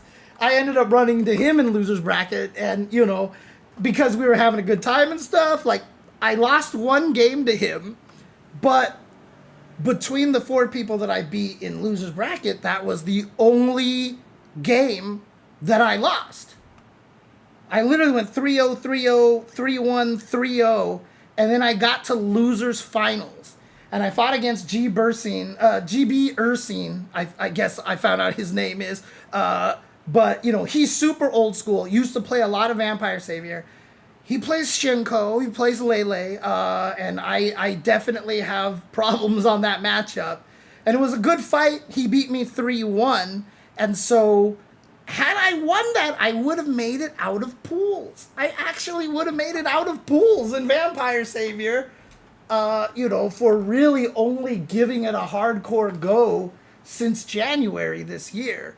So I was pretty happy. And again, like, if you count my bye first round, I was technically 5-2. I've been saying 4-2, but that's just because I've just kind of erased that first match out of my memory because Kosho to me was my first match. But realistically, if you go by entrance and stuff, showing up is like the first step of winning. So I guess you can count it that I was 5-2. So I went 5-2 at the tournament, you know, going 4-2 in actual matches. And like I said, even to the point where some guy even was just like, you know, yo, go easy on me. Like, that to me, like, I was just like, okay, I'm in there. I'm playing good. I'm doing well, you know. Like, you go up against Kosho, you're going to look like an idiot, because I know I did. I looked really bad. But, like, you know, that's Kosho. But, like, the fact that I kind of just went through 4 opponents in a row like that, like, you know, at least lets me know that I am at least at that level now where, you know, it's interesting. Like, when you look at, like, skill levels in fighting games, like, I'm already kind of in that, you know, not quite gatekeeper role, but I'm, like, in that role, like, in that area right under there where, you know, unless you're, like, dedicated professional in this game, like, I will give you problems. And that made me feel good. That made me feel good, honestly. So I really had a good time. I really enjoyed it. Really had fun playing in it. And, you know, Vampires, I was sad that I lost because I was like, God, I was 1 away from making it out of pools. How crazy would it be if I could make it out of pools? And I was sad because I knew what I needed to do to beat GB Ursine, but I just, like, kept forgetting to implement it, and he was taking advantage of my patterns, so good on him. But I can't be mad. And so, like, yeah, when I started doing commentary for the game, I wasn't upset, you know. And it's funny because Yeti Ghetto Sling and L.I. Joe commentated my match with Kosho, and I commentated the next set of pools after they were done. And so they were signing off, and I was standing there, and they were like, oh, and James is here, blah, blah, blah, blah. And they're like, how'd you do it? I was like, I went 4-2. And they were like, oh shit, he went 4-2. And so, like, even at the end of that block, at least they got to tell people that after I lost the Kosho, I went 4-2. Oh man. So, I had a great time. And the craziest thing, so someone asked that if I ever got to play Kaji or Nakanishi. I did not get to play casuals. The Vampire Savior guys were all playing casuals in the top 8, after the top 8. So again, like, the top 8 finished, and what did they do? They went and played casuals, you know? Like, they were not done playing that game, and I did not get a chance to sit down and play casuals with them because I had other things I had to do, and I really wanted to watch a bunch of other top 8s and such. So I didn't have a chance to play with them or anything like that. The crazy part to me, though, was that when the top 8 got established, you know, after the top 24 to top 8 section was done, which I commentated, I came outside and everybody was there. That's where I saw Kokojin as well. And like I didn't realize it was him, and all of a sudden I just heard like blah blah blah. Oh, Kokajin. I was like, wait, you're Kokajin? Like I just like burst into happiness. But like I got to meet a lot of the guys over there, and the craziest part to me was that Nakanishi was the one who looked at me and was like, oh, and like he walked up to me to like say hello to me, and I'm like, what? Like that's not even right, you know? Like for me, that was like not even right. Nakanishi was like, oh, came up to me, and I immediately just like fell on my knees, and I was just like, no, you are the king, you know, and stuff. And he was like, no, and he like dropped to his knees, and so we're bowing at each other and stuff. But like I was surprised, and Kaji, same thing. Kaji was like, oh, thank you for the raid, Mit's End. Thank you, appreciate it. Hello. We're talking VSav right now. But even Kaji saw me, was like, oh, I want to take picture, you know, and all this stuff like that. It was just weird to me that, you know, Kaji and Nakanishi would even know who I am, you know? It's crazy to me, but, you know, it's cool. I appreciate it. Thank you for the follow, Mit's End. Appreciate it. Hope you had a great stream yourself. But yeah, that was really, really cool. And even after the top 8 finished, like when I saw Nakanishi, like he walked up to me and almost looked like he wanted to apologize to me. He was like, I'm sorry, because like I told him, like I was like, you know, like the day before, I was like, you got this. And he almost looked like he wanted to apologize, and like I literally just like gave him a hug, and I was like, it's okay. I was like, you are still Bishop and God, you are still the best, you know, and all this stuff. I was trying to, you know, let him know just how amazing I thought, you know, he is as a player. So, hello, Lexi the Dark. Hello. Thank you for hanging out here. But yeah, I got to meet a lot of the Japanese players. A bunch of the other Japanese players wanted to take pictures with me as well. I believe, again, like, I like the names, the faces, all this stuff is just, it's so hard for me. I just tweeted about this, but a couple of the other Japanese top 8 players wanted to take pictures with me as well. And I was just like, oh my God, like it was just kind of crazy, you know, and again, the VSav scene has been really, really wonderful. And I get it, you know, like I've always just showed up, combo breakers and CEOs, and I just do the top 8 commentary, and then they never see me again and all this stuff. But I mean, I can tell you right now that's not going to happen. I'm going to be playing this game a lot because I want to get good at Vampire Savior. Like I am so motivated to get like really good at this game right now because it's the most fun I've had with a fighting game in a long time. I enjoy it so much. And again, this is not a knock on any of the modern fighting games. It's just that I know a lot of the modern fighting games don't play to my sensibilities. They don't play to my strengths. I still really, really enjoy games like Street Fighter 6. I just know that it's harder for me to get to a level that I think I should be playing at in those games compared to a game like Vampire Savior, which does play a lot more to my strengths. So it's going to take a while, but, you know, I'm totally down to just, like, grind Vampire Savior all the time, you know. Yeah, Chad Mushroom, I get it, but, like, trust me, these days it has so much less weight than it used to have before. Which, you know, does make me sad, but, you know, at the same time, less that like, oh, I hate not being popular. It's just, it's more like I know I'm not getting as many opportunities, which means I don't have the ability to try to turn as many people into fighting game fans as I used to be able to do. That's the thing that's hardest for me most, is because we're in a different era of commentary now where facts and knowledge, like, this sounds bad because I'm not saying that knowledge isn't important and facts isn't important, but people want to hear commentators dishing out the facts. They want to hear them say things like, that's why this works, this is what's happening, the setup here, he's doing this, and da-da-da-da-da. They want to hear that kind of stuff, and my commentary previously, wasn't focusing on that, right? I was definitely more of a, oh my God, is it gonna kill kind of thing, so much to the point that someone even tweeted like, oh, if you're commentating Capcom Club, I think you should know if it's gonna kill. And I was like, just because I'm asking the question doesn't mean I don't know. Like, I was shocked that anyone would actually interpret me asking that question as me legit not knowing if it was gonna kill or not. Literally for 6 months after that, I kind of stopped asking it unless someone else prompted me, and I was like, he's dead, he's not dead, he's not dead. And I was like right 99% of the time, right? Like, just to prove a point. But if you notice, like the last times I've been doing all of the World Warrior streams, I have been focusing a lot more on technical stuff. Like, oh, this works because he's plus this, or this is happening because this is a frame trap, or he said, like, I've been going a lot more technical detail because I think that's what people want, because I can't spread the love of fighting games if I'm not getting hired for positions. And if positions are looking for people to have like, more,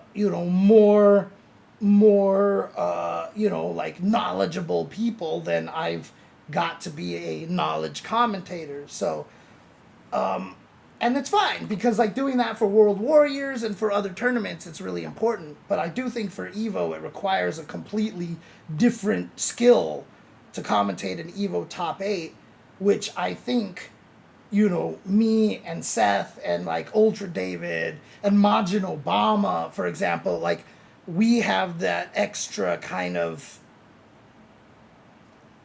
that Evo audience level of commentary in a weird way, And again, this is not saying that anybody else is bad, and this is the worst part about being a commentator, is every time you try to talk up your own strengths, it sounds like you're shitting on everybody else, which I am not doing.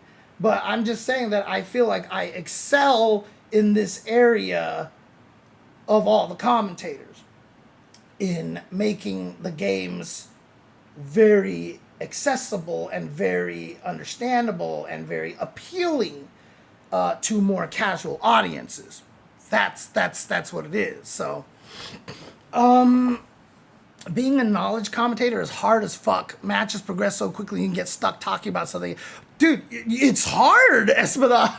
It is really hard. Fortunately, Street Fighter is a slower game. So you do have the opportunity to do that a little bit more often. Under Night is the only modern game that speaks to me like Darkstalkers did. Yeah, I've often said that I felt like Under Night has a lot of spiritual sequel to Darkstalkers, which is one of the reasons why I enjoyed Under Night so much during the Unist days. But I also thought that DNF Duel felt very Darkstalkery. If they added air blocking to DNF Duel, I feel like that game would have been very Darkstalkers-y. And that was one of the reasons why I really liked that game. Because DNF Duel was a game where everybody was broken. And so, like, that was cool. Now, unfortunately, Swiftmaster might have been a little more broken than everybody else. And that really hurt the game. But Avatar: The Last Airbender right now, by the way that a lot of people are talking about that game, feels like it could also be very Darkstalkers-y because it sounds like a lot of the characters are crazy. Yeah, there's not a lot of games that have that speed at this point, honestly. So, right. So, Chad Mushroom, that's the thing, is like I was always trying to be the emotional guy for commentary, right? And when me and Seth were doing top 8s, we were both the emotional guys because, weirdly enough, people are always like, oh yeah, general stuff is good for pools, but for top 8, you need the knowledge. And I'm kind of like, it's kind of maybe not true, because like me and Seth were really good at the emotion commentary. And the way that we commentated, and this was never discussed, we weren't doing this on purpose, but the way that we commentated Evo top 8s were from this very much fanboy point of view, where we're like, I just, like, these players are so good. Oh my god, what he did was just so smart. Oh my god, how are these guys so good? Oh my god, this player, like, think about it. This is his backstory, and here he's on the Evo stage dude, how crazy is it that we're at the arena in Mandalay Bay? We never thought we would be here. Like, that's how we commentated. Was a very emotional, passionate, loving kind of commentary. And I do feel like that's missing right now from Evo in general. But that's my point of view. Not going to say that I'm necessarily right, but I do feel like that is an important thing. I do think that is very, very important. I did hear a little bit about Mike Z's involvement, and I did hear that some tournaments aren't going to run it for that reason. I've lost track of all of the Mike Z stuff going on with Lab Zero because I get people telling me that there's like two sides and like the other side, Mike's side came out and like I've lost track of a lot of that. I am personally not getting involved in any of that. So I just right now, like, it sucks. I don't want to say like I'm ignoring it, but like at the same time, like it's hard, dude. It's so hard because like there's just and a lot of the things in the past couple of years, you know, I've been trying to get involved in things and it just bites me in the ass so badly. So I'm just like I don't want to make it sound like I don't care. I don't want to make it sound like I don't want to get involved or anything like that. But I really just don't want to get involved right now. After the shit that I've already gone through, honestly, like, I just kind of want to keep my head down a little bit at some point. So, regardless, though,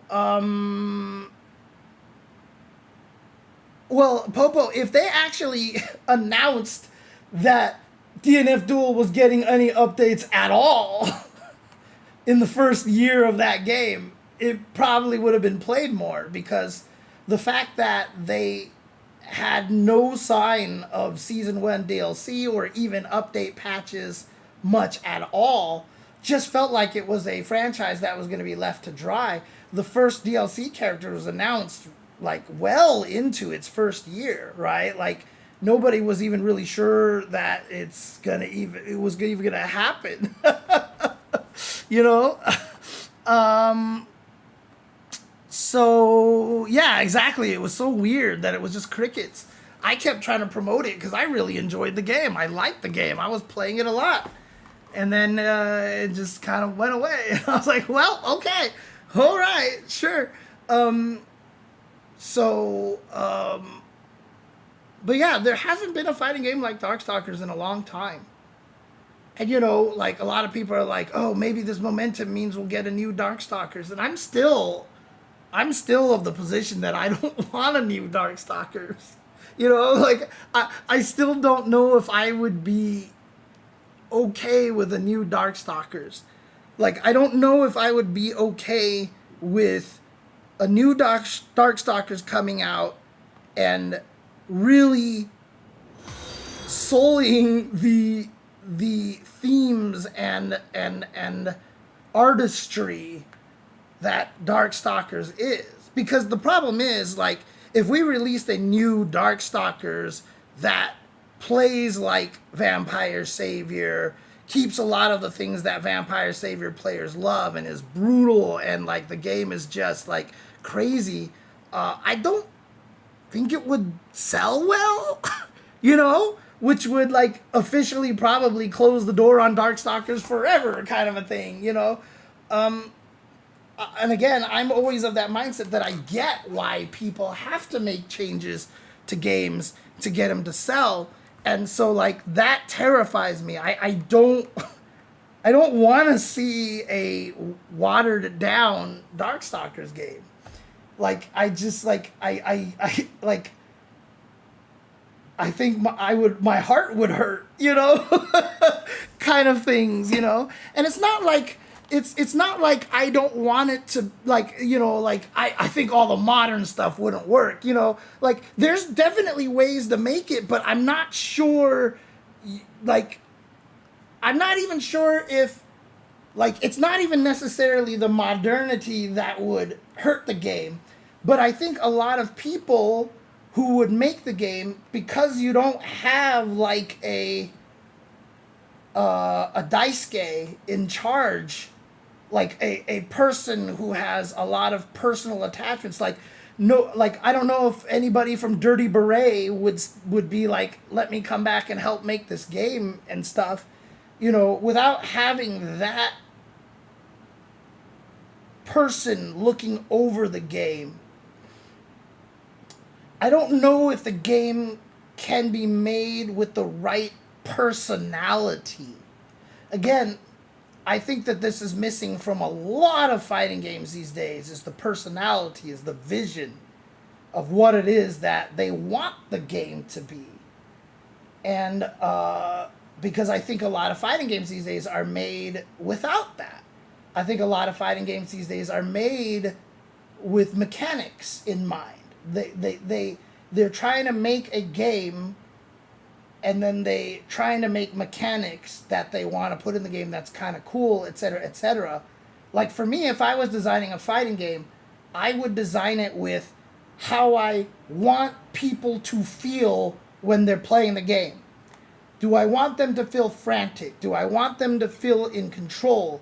Do I want them to feel like, like, oh my God, mix up crazy? Or do I want them to feel like they're playing Street Fighter? Do I want them to feel like cool? Do I want to have it so that they can do things and make them feel badass? Am I trying to appeal to a wide audience? Am I trying to appeal to a niche audience? I would think about all these things first, determine what I want out of the game, and then I would cater the mechanics to that.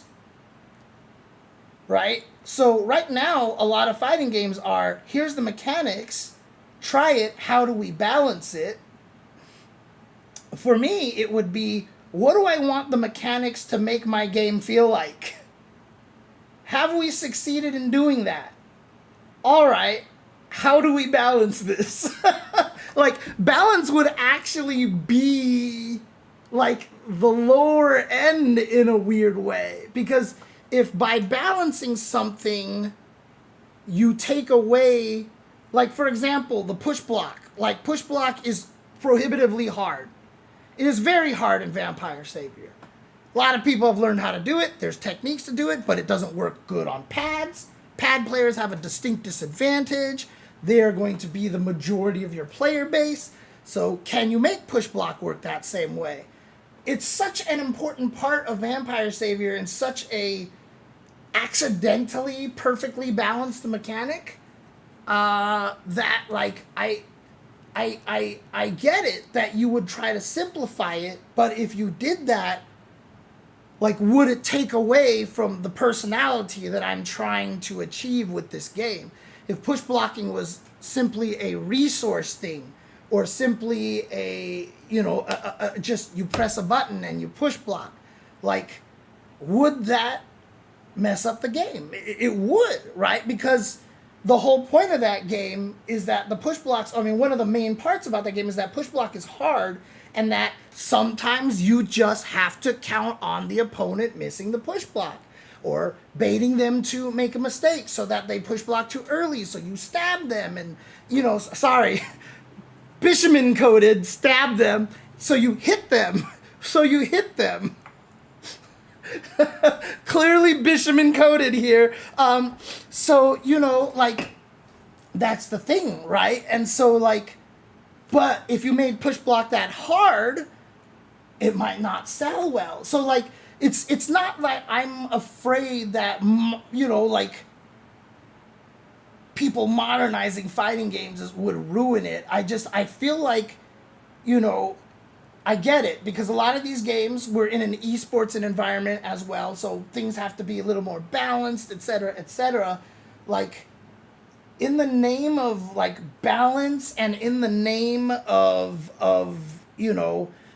being able to be played on all different types of controllers, in the name of, it'd be great if we could make the game that we want, but if it doesn't sell, we just fucked the company.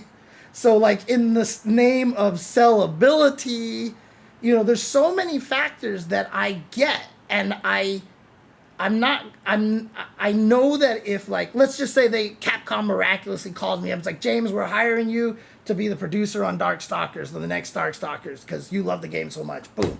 And I'd be like, oh my God. But like, I know what I'd want, but I also have a strong understanding of what, like, how the game is not just necessarily a passion project, but it is literally a commercial project. It is a commercial product, and a company is spending a lot of money to work on this, and making your passion and killing a company is not great. You know? So I'm not gonna say that like modern ruins things. No, it's just the way it works. It's just back then they were allowed to do more stuff because fighting games were the rage. And again, Darkstalkers was the first series outside of Street Fighter that Capcom ever made. They were experimenting. It wasn't as expensive to make these games, etc., etc. We're at a very different time. The improvement of graphics in all consoles have now made it so that a game like City of the Wolves, people will say they won't play it because it looks ugly. Right? This is the standards that modern consoles and PCs have forced upon video games these days. So you can't, it's hard. You can't make an independent Darkstalkers fighting game. Like, if you make a new Darkstalkers fighting game and Morrigan isn't just like the most like, holy fuck, like she's so hot, oh my God, like character, like people will be mad. It's the no mind, no buy thing, right? We saw that with KOF 12. If you don't make Morrigan as just like it's ridiculously hot as you can, like people will be mad. And so there's just not this level at which you can experiment as much anymore. And which is why a lot of these games have to be made. Like, it'd be interesting if Capcom literally started like an indie fighting game line in which they bring back a Rival Schools, in which they bring back a Darkstalkers, and, you know, they can present it as more of like, look, we get it, sorry, we don't have the budget kind of thing. But like, that's the craziest part about that. I mean, Felicia, the same thing, but Morrigan is clearly the fan favorite there. In my opinion, modern fighting games have gone away from risk versus reward. If you mess up a combo in older games, you would if you messed up a combo in older games, you wouldn't eat a big punish for it, right? Pulsar Skate, I think is what you're saying, because I never played KOF because it wasn't pretty. Yeah, exactly. See, like, and that's the thing, is I'm not saying that you guys are wrong, but it's just like, it's crazy that a game like City of the Wolves can be considered ugly. Because it's not ugly, right? Cyberbots would be awesome. Right, the Darkstalkers characters in UMVC 3 animate pretty nicely, but the thing about it is, if you released a game where the characters, and it's Darkstalkers, and they look like the UMVC 3 models today, the game would get shit on so badly. Like, we're at the point right now where if you make a Darkstalkers game, if you see a close-up of Felicia's paw or hand, you'd better be able to see individual hairs. You know what I mean? Like, I just started playing Resident Evil 9. Holy shit! Holy shit, that game is so good looking. It's so good looking. Holy crap. Right? It's the first game that I've ever played on PS5 that felt like I was playing a PS5 game. Holy crap, that game looks good. And by the way, I might play it on stream tomorrow. Some Resident Evil 9. I'm already halfway through the game, so if you guys don't want spoilers or whatever like that, but it should be fun. But, right, so being cartoony and without the individual hairs and stuff like that, yeah, but again, like, that's not what the public is going to want unless you do it like Guilty Gear, right? Like like if you're going to not make it look super realistic, it has to be like Guilty Gear. Because then it has to look ridiculously like a cartoon. Like if you had to make a modern Darkstalkers and you weren't going the realistic route, it had better look like the best goddamn cartoon that you have ever seen, because there is such a strong element of Looney Tunes in Darkstalkers. Darkstalkers animations and characters has so much roots in cartoons. The Richmond Lee article, the 12 Principles of Animation and Darkstalkers by Art Eater, Richmond Lee, like emphasize that they studied Disney cartoons when they were making the animations for Darkstalkers. Darkstalkers has so much roots in Looney Tunes and Disney animation, right? And so if you don't make it realistic looking, the game has to be as cartoonish as possible. This game has to look like just a moving cartoon. And only Arxis can do that. Tex Avery, yeah, exactly. So you can't make Darkstalkers look like UMVC3. And also, UMVC3, if you look at it, the characters they chose for that game were Morrigan, Felicia, and Shinko. Shinko is the character that probably has the most craziness going on. But outside of that, those three are kind of like, they're not crazy, right? They're not Rikuo, where you do dashing heavy punch and he just turns into a conch shell, or you do standing heavy kick and he just turns into a giant pizza cutter fish ball, right? Like, it's not Raptor, which he's got like elbow bones and chainsaws, and when he walks, his legs turn into raptor heads that walk, you know, and stuff like that. And these are like really tough characters to animate. So you have to do some serious good work in order to make this game look good. And I feel like Arxis is one of the only ones that can do it. And if you can pull that off, then that's great. But if you don't, like, people are going to call it a failure on release. If it looks like MVC3.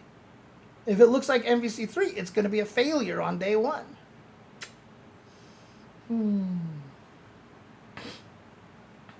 Oh, thank you, JDP. Appreciate it.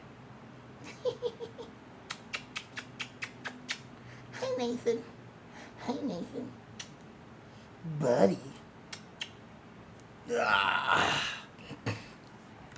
I think Tokon looks great. I like a lot of ideas about Tokon right now. O2 Mise? Or Mise? I'm not sure. I think there's room to have some games go back to pixel art. You are correct. Avatar is pixel art, essentially.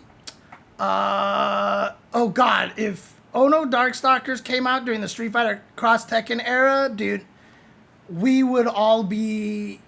The discussion that we would be having right now, it would be about how Darkstalkers is just completely dead and buried, and like we would just be like, oh god, you know, it'd be cool if we got a new one, but it's never gonna happen now, you know. So DBFZ, yeah, that's the Arxis model. Hanna-Barbera, of course. But yeah, pixel art in fighting games is hard because, so the Avatar has precedent because it is a 2D cartoon, right? The hardest part is that you have to realize if you use pixel art, you are basically foregoing any ability to use interesting camera angles and stuff, right? That's it. You're just done. Like, look at KOF 13, which is an interesting example because a lot of people say that that game is really beautiful, but notice that all the supers are about zoom in and camera shake, right? You don't get angles, right? And so if you make a Darkstalkers game and I hit you with a darkness illusion, if the darkness illusion doesn't have the camera like panning around and all this stuff, like, you know, it's people are gonna see it and just like pow pow pow pow pow pow pow pow pow, and you can't do cool angles or KO angles and all this other stuff, right? You lose a lot of ability to do very strong presentation stuff. You're gonna have to, if there's a story mode, the story mode is literally gonna just be their pictures again.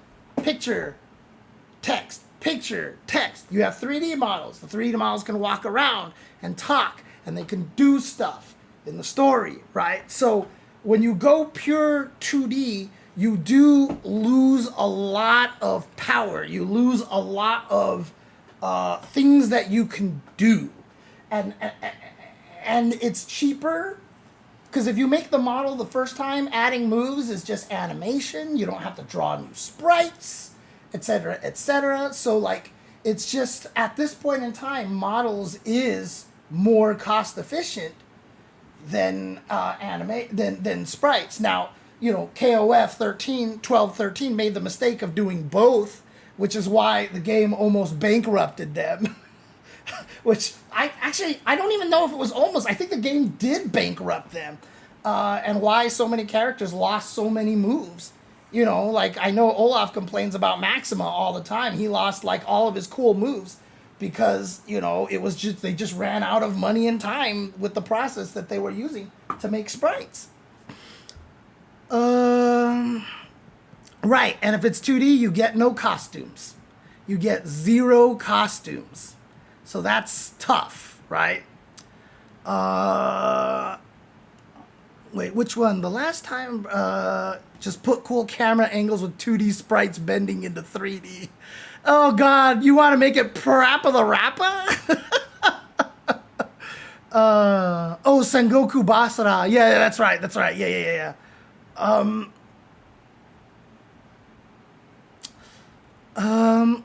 But look at KOF 13 very carefully, right?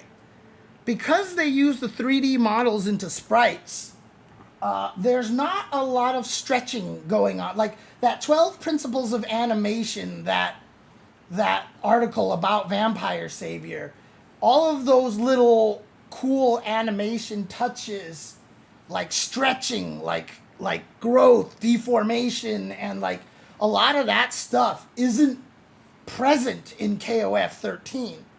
It's beautiful, clearly, because they did a great job with presentation, like I said, with the zoom ins and all this other stuff. And we had been looking at the same sprites since it all began in 94, right? Like, we've been seeing the same sprites all the way up until 2002, 2003, right? So, like, yeah, for sure, it was nice to get new sprites, and it looks extremely beautiful. But you'll notice there's a lot missing from KOF 13 in terms of animations and freedom for them to do a lot of the things that they would have liked to have done. Yeah, I'm not sure if a game could be outside of a Hail Mary from Capcom. Yeah, I agree with that. I mean, I don't think the people's expectations for what games need is way too high. So the risk just ends up being way too high for experimental stuff like VSav. Yeah, exactly. I don't know if you were here earlier, Zynak, but, you know, I was basically saying that, like, you can't make a Darkstalkers game with an indie budget. You know what I mean? You can't experiment with that. If you make a Vampire Savior game and you can't see the individual... if you can't see the individual hairs on Felicia like this, you know, if you can't see the individual hairs, or if it doesn't just look like an anime in motion, people will yell at it. Because, like I said, people right now look at City of the Wolves and they're like, this game looks like a PlayStation 1 game. And it's like, you don't remember what a PlayStation 1 game looks like, okay? It's crazy how much and again, which is why I personally hate all these stupid consoles getting stronger and more powerful. Now, admittedly, Resident Evil 5 Resident Evil 9 is like one of the most amazing games I've seen in a long time. Game looks ridiculous, and I get the appeal, but like we need to, like Zynak is saying, the market has to change, that there are acceptable games that are not at that level. You know what I mean? But the problem is with a game like Darkstalkers, which is, so here's the thing. Garo, Mark of the Wolves, is known for being one of the most graphically impressive Neo Geo games ever. And, you know, City of the Wolves, while I don't think looks bad, doesn't live up to that, right? City of the Wolves clearly does not live up to that reputation that Mark of the Wolves had. And because, you know, City of the Wolves is a Mark of the Wolves sequel, like, it feels like it's letting people down. And Darkstalkers is just one of the most graphically, like, to me, Vampire Savior, or the Darkstalker series in general, and Children of the Atom are like the epitome of sprite work, along with Third Strike, Street Fighter 3 as well. These games are the epitome of sprite work, animated sprite work. You cannot find, like, better sprite games than those, I feel like. Like, it's ridiculous. So, you can't release a new Darkstalkers and not just have it be the most gorgeous game ever. Like Zynak said, what was the word that he used? The standards, I think it is. What did he say? What was the phrase that he used here? Expectations. The expectations for a new Darkstalkers game would be too high.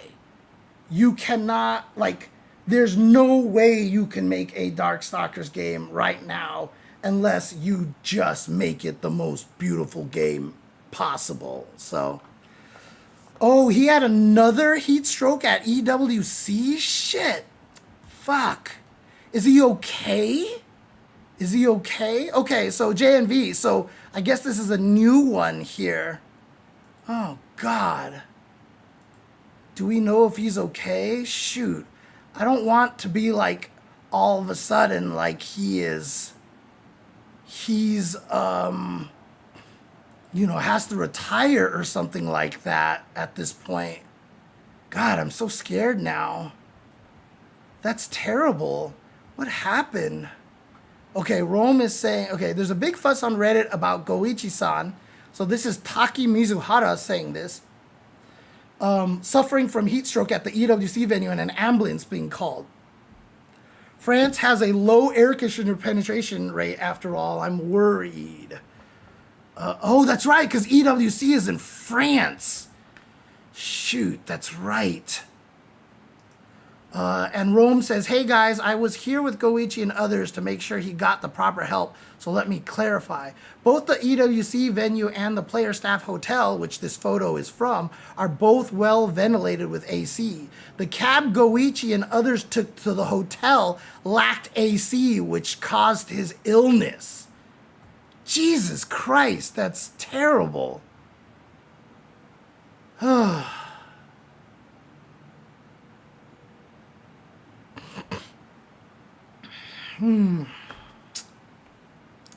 That's scary, man. Well, I hope Goichi is going to be okay.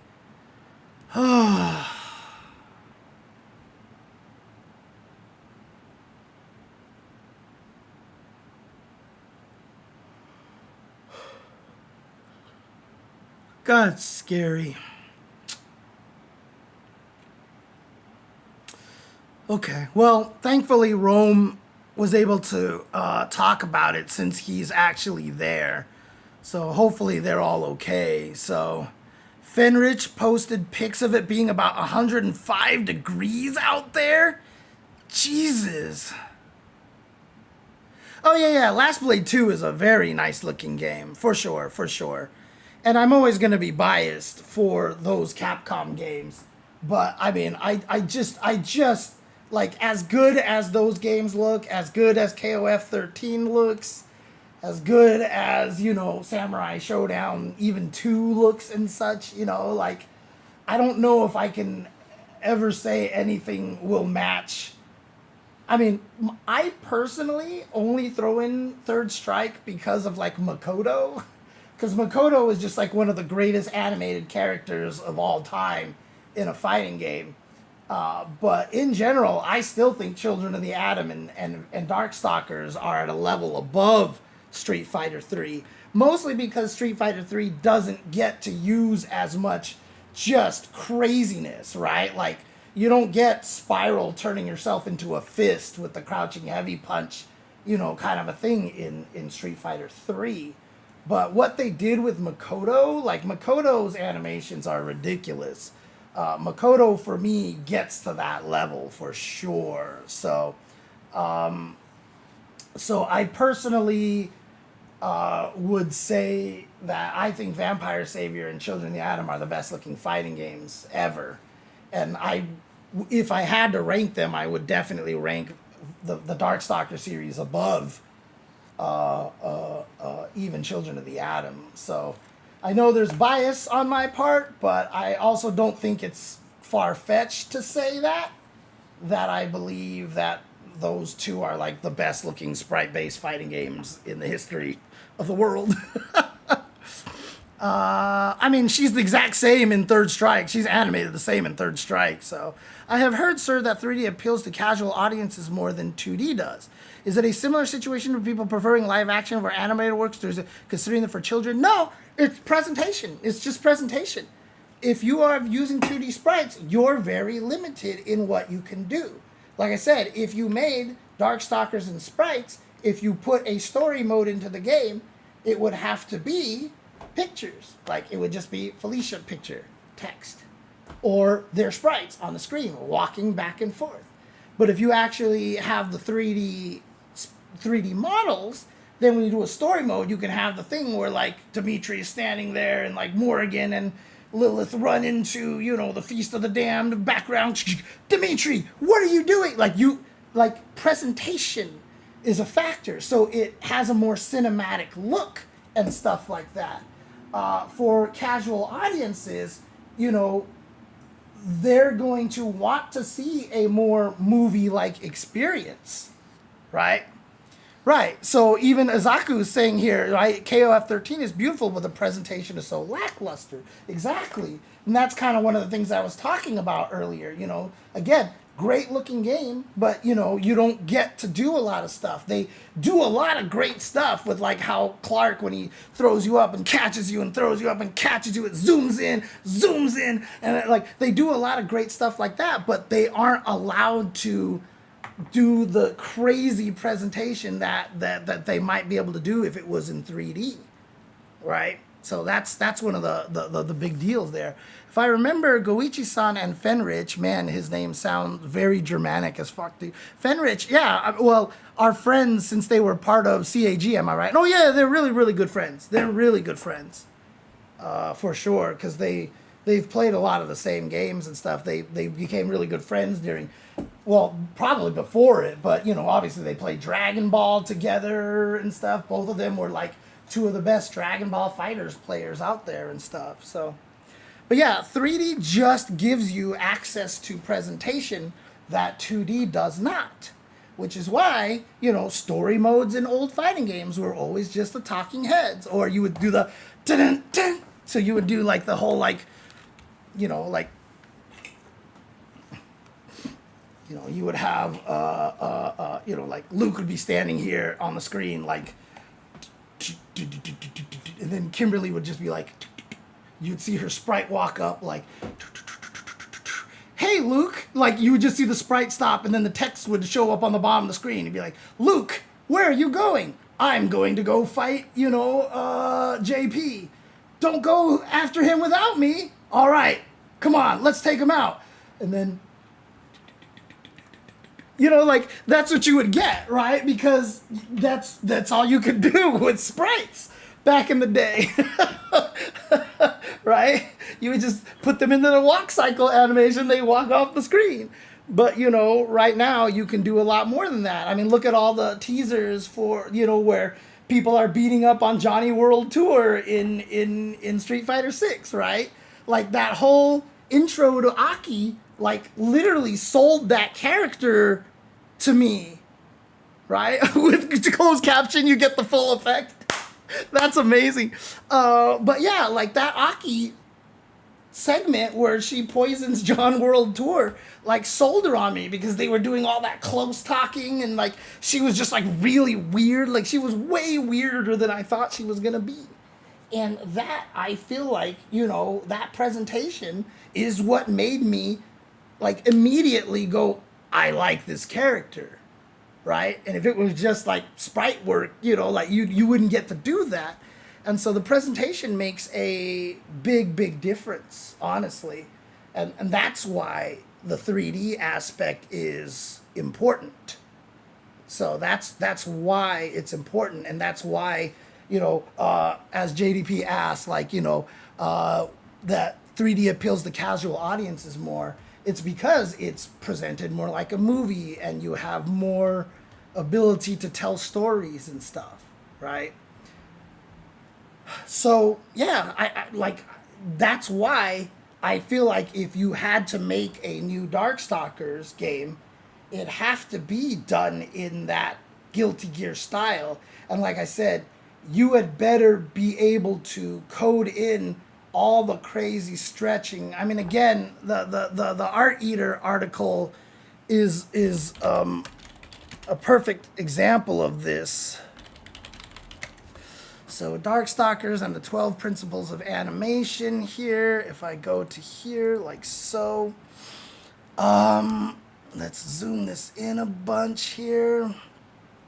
You know, this is a great article. I know I put it up all the time and I talk about it all the time. Here, I'm going to paste the link into the chat so you guys can take a look at this. But, you know, he's talking about like squash and stretch. And so like he has a lot of the slowdowns on this. But like Anakaris has to turn into kind of a coffin, right? And if you guys know how Nakali works in Street Fighter V, he has both sets of hair at all times. One of them is just invisible. So before he activates V-Trigger, the crazy hair is invisible. And as soon as you activate it, the regular hair turns invisible and the crazy hair gets turned uninvisible. In order to animate stuff like this, Anakaris has got to have like an invisible coffin bottom.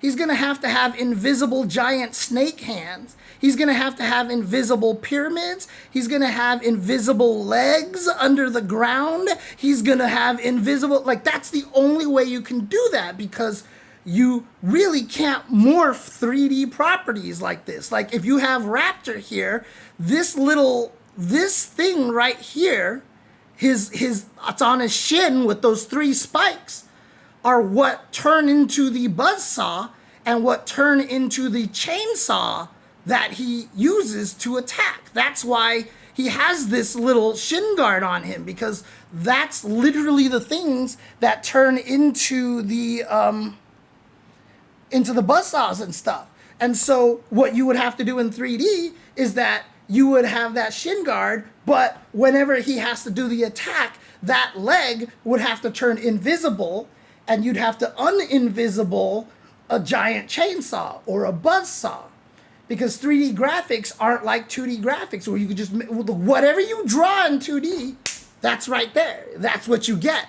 You don't get that power in 3D graphics. And so that's why morphing and stuff like that has never worked. Every implementation, and I wrote about this in an article on my defunct blog like 15 years ago, 20 years ago or something. But if you look at every implementation of the Yellow Devil in Mega Man, aka the Sun-Kiss monster, which is what me and my brother used to call him playfully, he's just never looked any good. The way that he breaks into pieces and shoots over and reforms doesn't work in 3D because you can't break something into pieces like that very easily. You know, you literally have to create every piece. But again, in 2D it was easy because it's just one layer. But in 3D you can't do it because you would have to make the whole entire chunk of him all the way to his back turn into a ball and go. So like they've had to come up with all these really goofy ways to make it work. 3D has a lot of limitations that 2D does not have, right? Now, obviously, if you're making a Pixar movie, it doesn't matter because they're literally animating things frame by frame because they've got as much time as they want and all this stuff, and like poses that they use don't need to be reused, right? Like they're just animating it so they can do stretches and whatever because they're using 3D like 2D art. They're just using 3D models to render whatever they need at the time. So they're like drawing in 3D essentially. But you know, for a game like this, a game like Darkstalkers, like how do you make this work, right? Because Raptors also got to have a basketball jersey, right? And then La Malta has to turn into a basketball hoop. Like these are all just separate models, right? And you have to build all of them, and they've all just kind of have to be there, invisible, like the entire time. Like I don't know how they're gonna do that. Yeah, that's why Strive looks the way it does. Because they have figured out a good way to do it, and they craft every frame of animation one by one.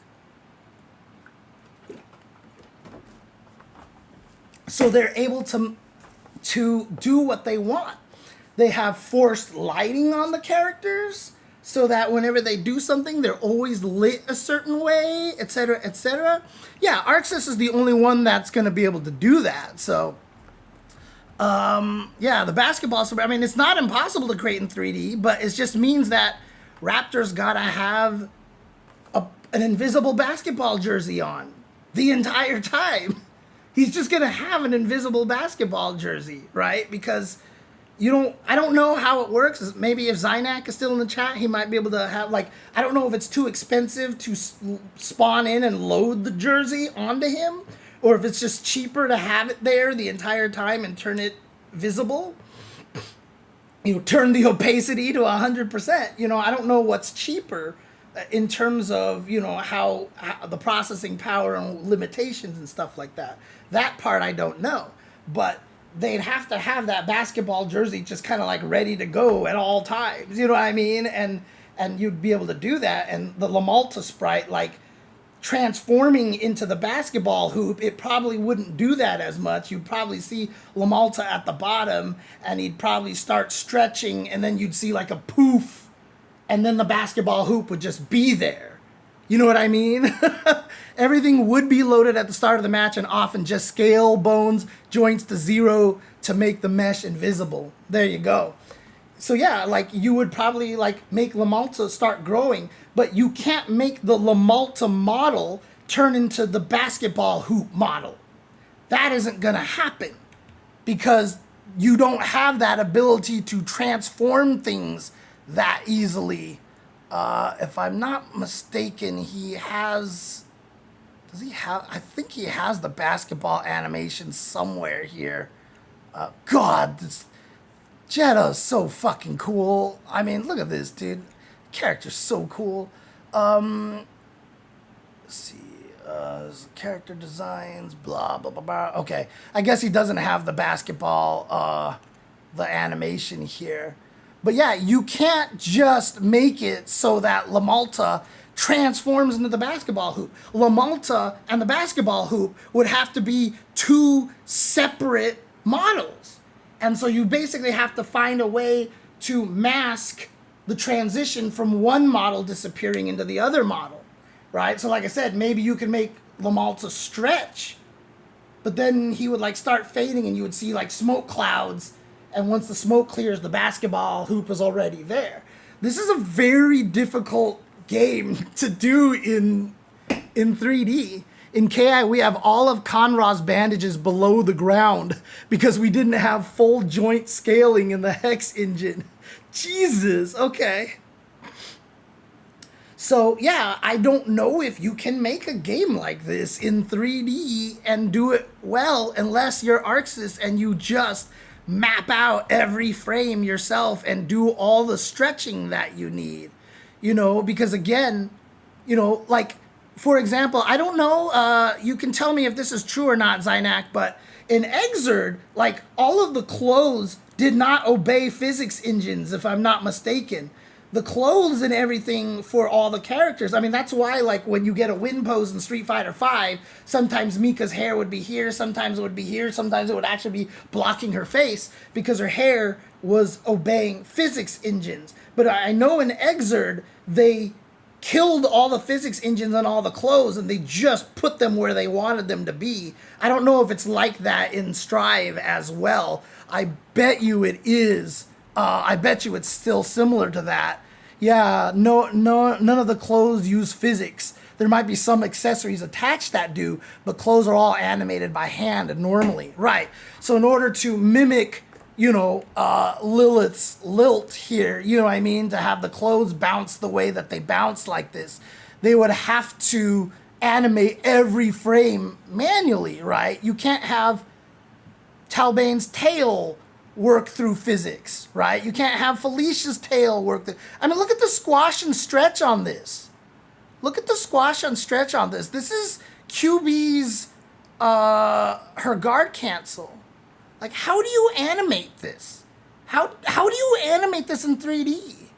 Like, it's just like this one might actually be doable because a lot of it is just stretching here. So this one might actually be doable. But, like I said, when it comes to Anacris's feet turning into a giant solid coffin, you would basically have to model 2 lower halves of his body and then make it go invisible. And there's probably a third one off to the side that has the little head inside it that's piloting his legs when he activates the Dark Force.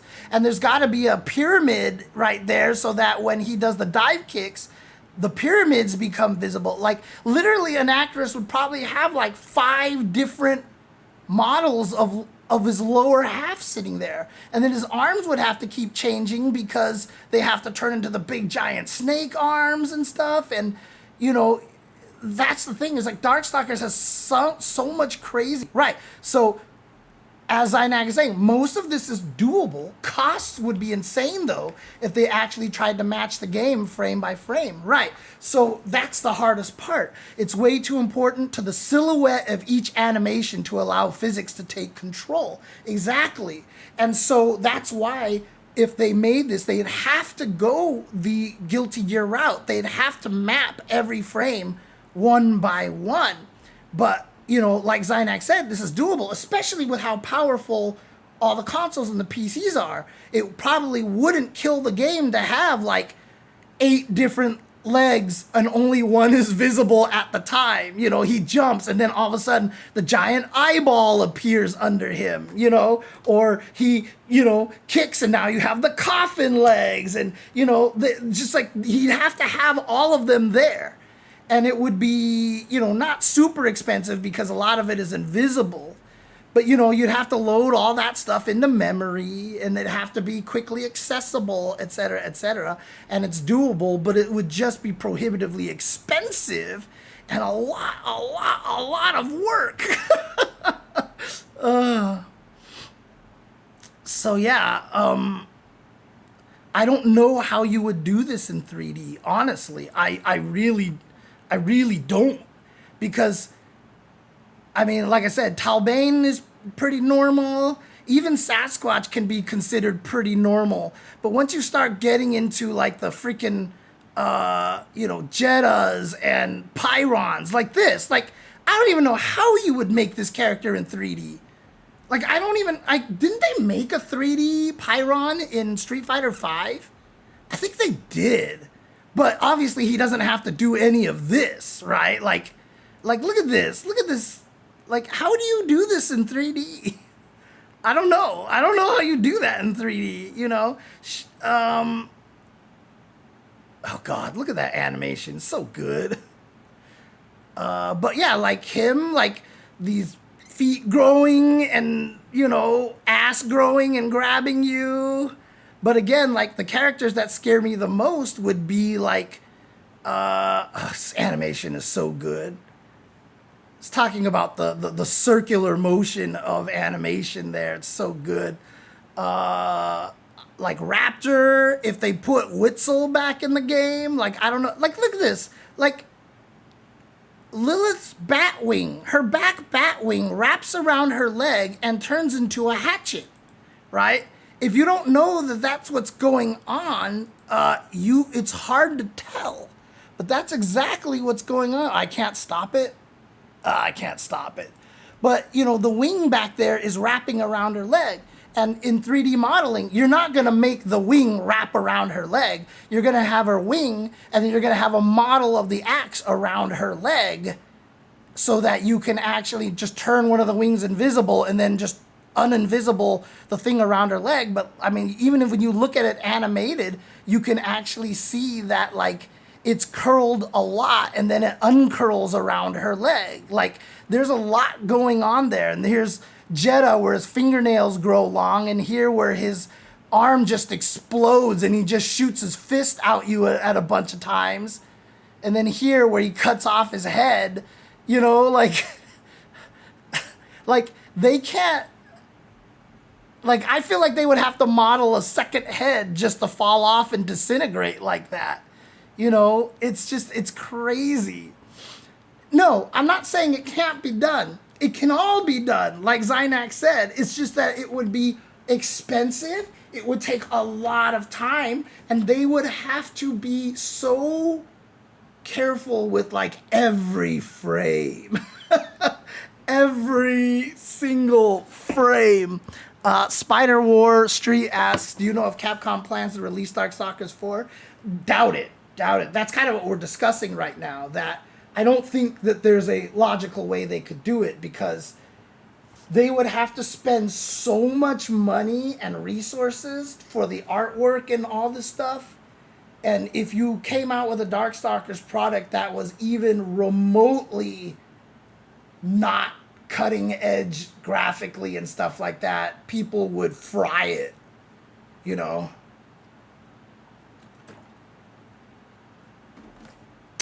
Right, so Chad Mushroom, this is something that's really important because people say this about Evo. Why does it so, like when it was RTS, that was when Sony owned them. Sony has $1 million. Why don't they just throw all that money in Evo and have prize pool? Because companies don't like losing money.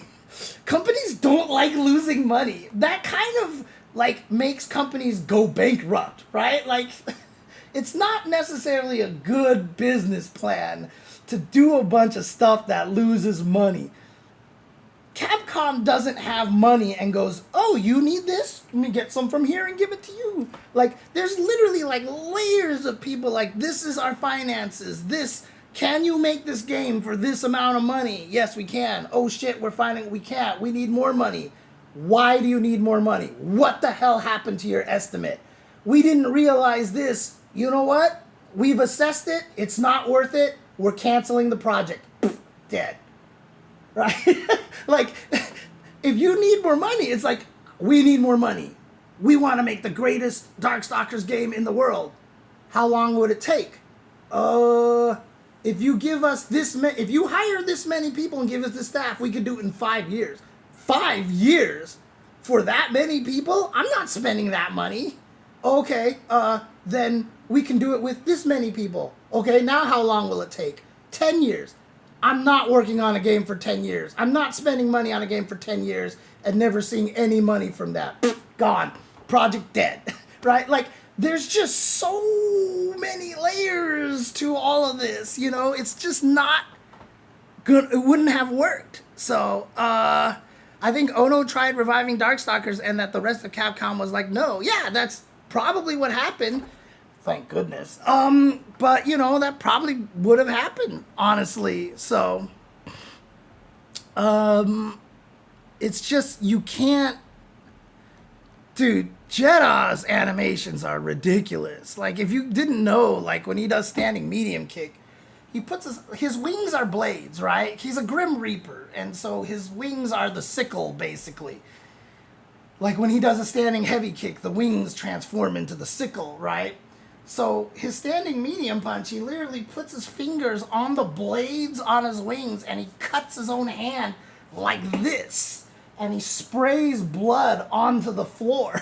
That's how he's attacking you. He's just like going, like he cuts his hand so he can spray the blood from his hands onto the floor to hit you. It's crazy. There is a realistic scenario where new Vampire is made, but it would have severely compromised animations, and people would just have to accept it. I'm sure if you look at Jeddah and MVCI, that's a good point of view of what I'm or preview what I'm talking about. Right, exactly. And that's what I was saying is I don't think you could do that because look at what's happening to City of the Wolves. City of the Wolves came out and everybody's just like, this game looks like a PlayStation 1 game. The game doesn't look like a PlayStation 1 game, but Mark of the Wolves was a paragon of sprite-based animations before KOF 13. Most casual SNK fans and a lot of hardcore SNK fans would tell you it's the best looking Neo Geo game, fighting game ever, right? And then City of the Wolves comes out and it's not a paragon of animation, and people are like, game's ugly. Oh, I don't want to play it because it doesn't look good. Oh, the animations are bad. Like, and you're just like, whoa, like, game looks good, but it doesn't look good enough. And the field of doesn't look good enough for Darkstalkers is like the size of Jupiter, man. Like, it's like the size of Jupiter, honestly. Yeah, again, Capcom is $8 billion, but now let me ask you this. Would it be better to spend that $8 million on a Darkstalkers game? Like, let's say they spend, like, they have $8 billion. They spend $20 million on Darkstalkers, and Darkstalkers sells $5 million.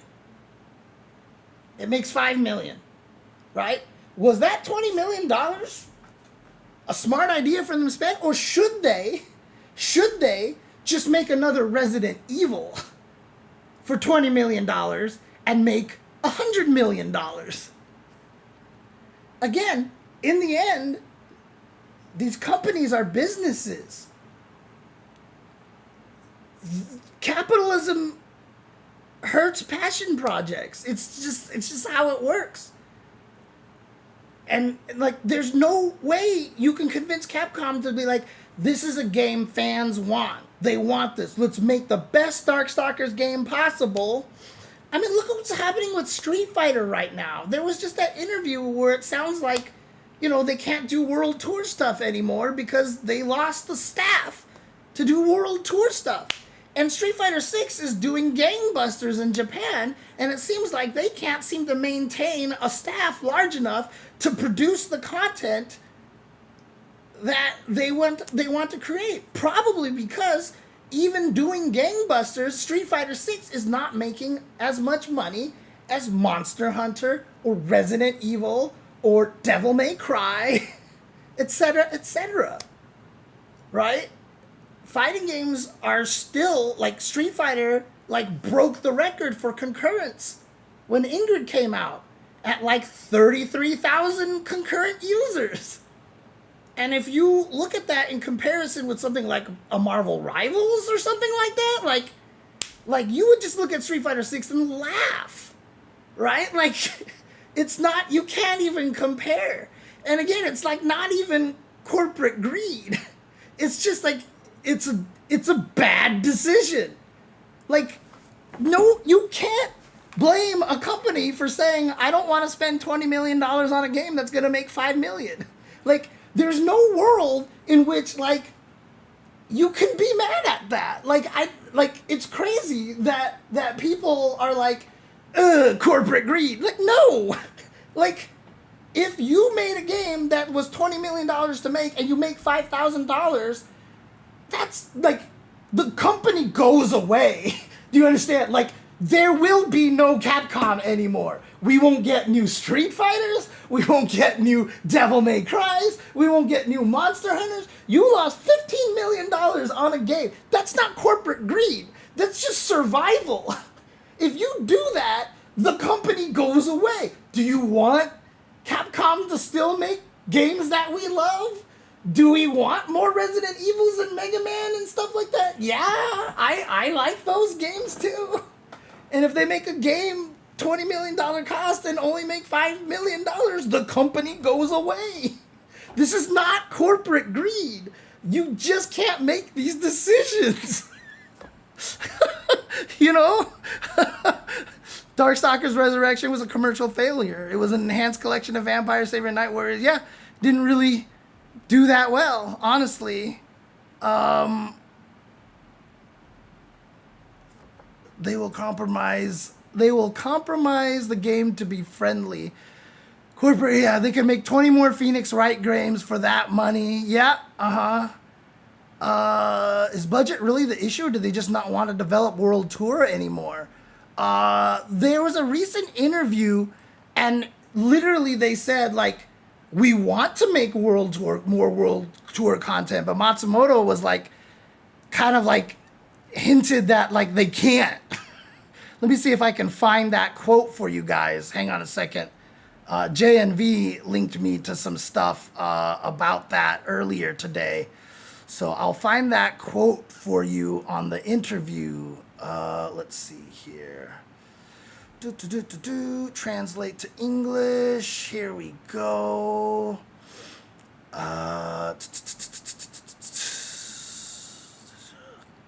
Nope, sorry.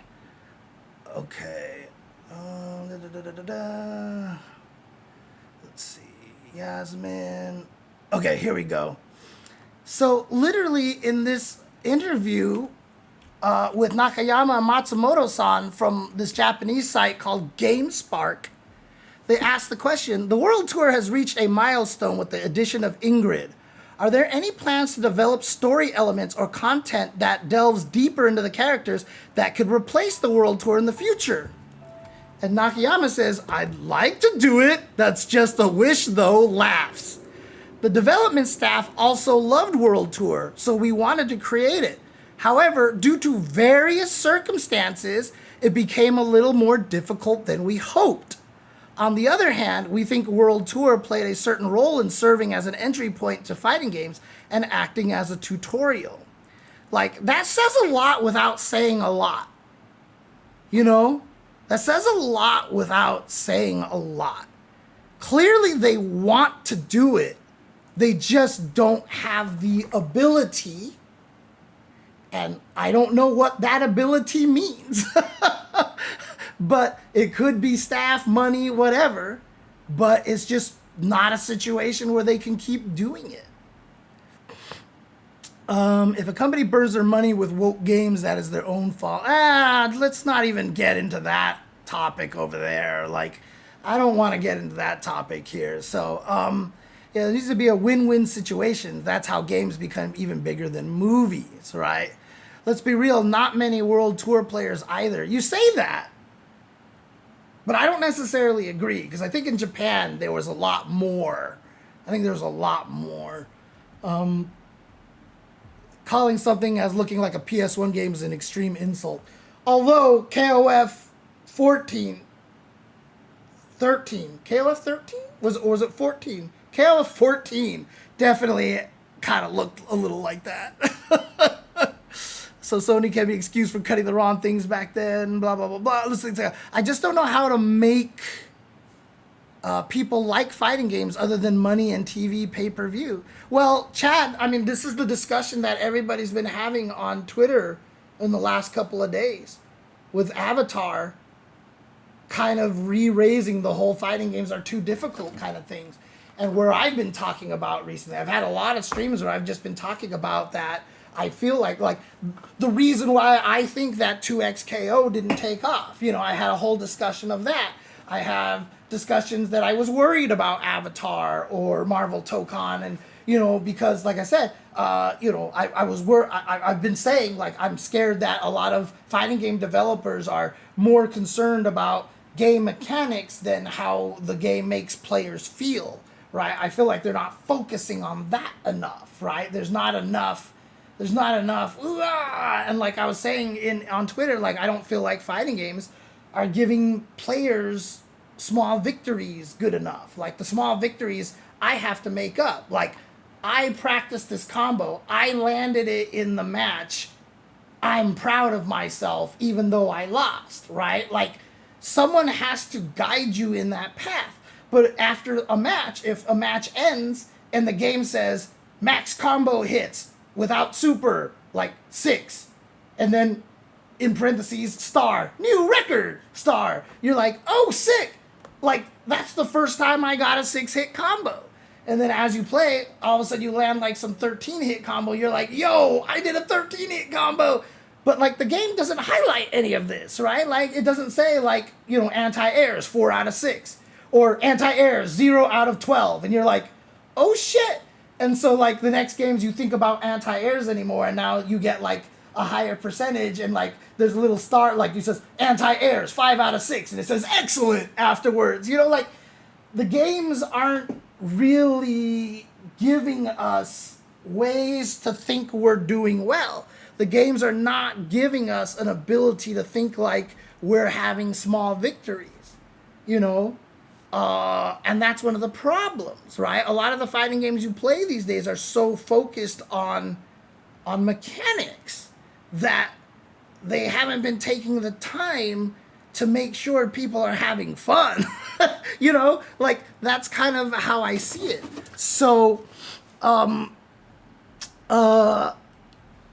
the problem with it is that the way that fighting games got popular a long time ago was because they were in arcades. It cost you 25 cents to try them, and they were in a social environment.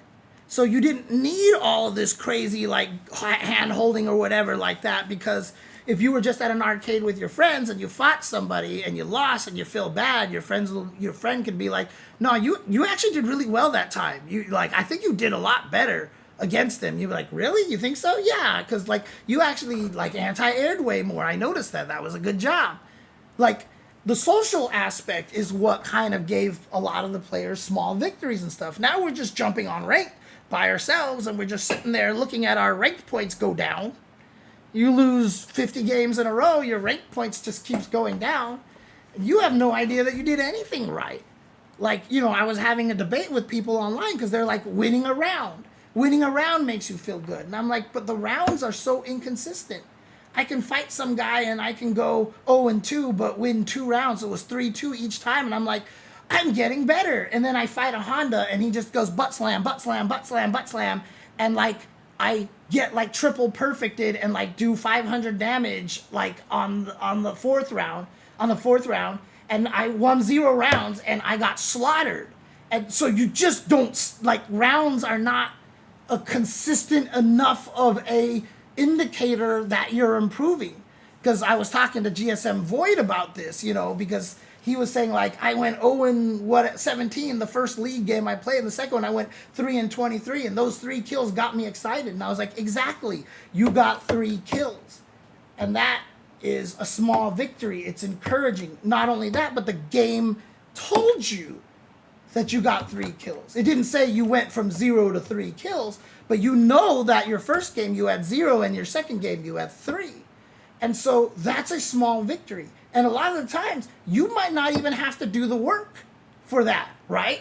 You could be chasing down somebody with, you know, another person in your lane, and that guy's shooting him and doing all this damage, and then you unleash your ult and it kills them. The other guy did all the work, but that's going to go into your score. And so at the end of the match, even if you died a bunch, you're going to see 3 kills, which you know is better than 0, and it's more consistent, right? You're not going to go from 0 kills to 15 kills to 14 kills to back to 1 kill to 9 kills. Like, it's like the skill that you gain in terms of like your KD ratio of being able to fight other people and survive is a progression that is measurable. Rounds in fighting games are like, they just fluctuate wildly, right? There's no indication that, you know, oh, you won 1 round against the opponent, whereas the last one you won 0. Great job. And then the next one you just get slaughtered again, right? Like, and then like it's just hard to use that as like a small victory measuring point, especially because the only thing that you see is the game tells you you lost rank points. So I can go, you know, 2-1, like 1-2, 1-2. I won 2 rounds. They were close. I drained the opponent down to 10% on many rounds, but all I did was lose points. It doesn't say, like, at the end, average damage done per round, like 8,650, right? Like, if it said that, then I know every round was close, and that feels good. But the game doesn't tell you that, right? So, like, one, the game doesn't tell you a lot of these, and two, a lot of the measurements that we think should be small victories aren't necessarily indicative of improvement. And that's like one of the things that just makes fighting games so hard. It's so hard. My gripes with a company like MS, why did I and others have to kickstart games like Wasteland 2? Why were you not interested in it before we did that? Because Kickstarter and pre-orders are proof of interest, and oftentimes money they need to develop it.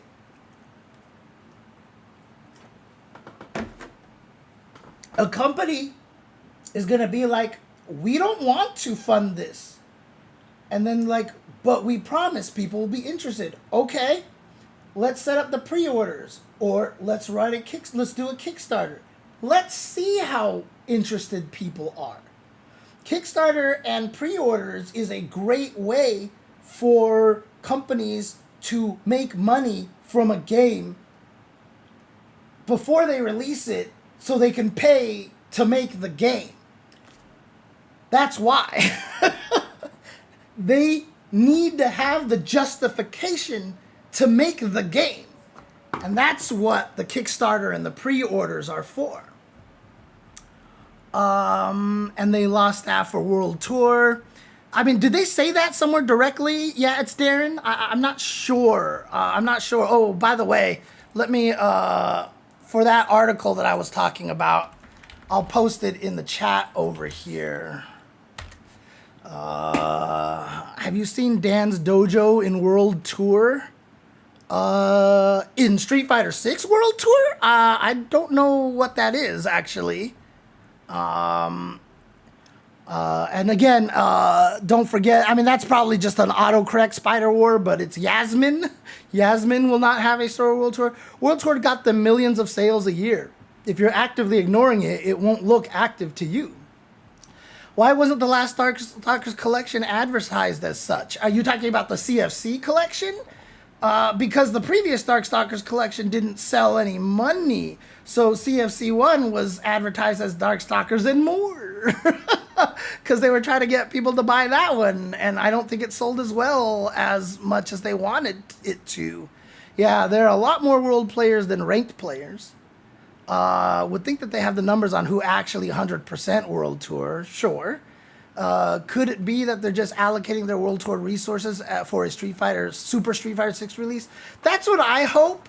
But every one of these interviews, they're either just lying really well, or it just sounds like that they're just like, yeah, we can't do it. You know, like it just sounds kind of like weirdly bleak. I've been trying Copium for a long time that they're just setting up for Super Street Fighter 6, and it just keeps not happening. And so, like, I'm at a point right now where I'm like, all right, James, stop it. Just forget it. You know what I mean? Like, it's crazy. I mean, again, they keep releasing Avatar stuff. And they add these Avatar battle modes, and they keep running these little tournaments in the Battle Hub. I think the Battle Hub is a lot more successful, like in Japan, than people think it is. Honestly, it had some non-Darkstalkers games such as Hyper Strike Fighter 2, Red Earth, Super Gem Fighter, right? Hence why would they shut down World Tour?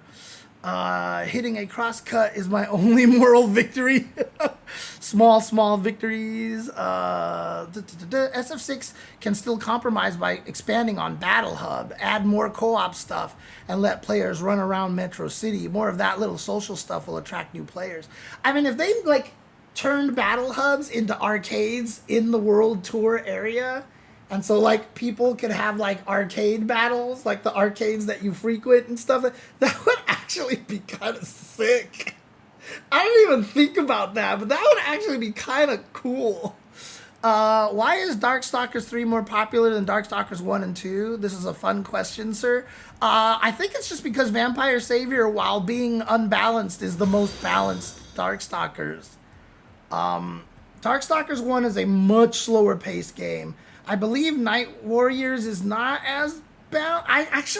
I don't know enough about Night Warriors competitively to really be able to say, but I think Vampire Savior just has something about it that's just, it's faster, and it has a lot, like the push block mechanic doesn't exist in Vampire or Vampire Hunter at all. That's a Savior addition. So, you know, there's a lot of things that Savior did right, like they turned all the guard cancels into DPs. Because before, when you had guard cancels that were fireballs, like for Felicia and Requa's guard cancel was a Sonic Waves, you know, like, which wasn't a charge move in Vampire Hunter. Like, you just blocked and went bap, and you could guard cancel, like, literally everything because it was just a fireball motion. Espada, I think rounds feel better when you are playing casuals versus somebody way better than you. Right. You have to play either someone way better than you, or you have to keep playing the same guy over and over and over again.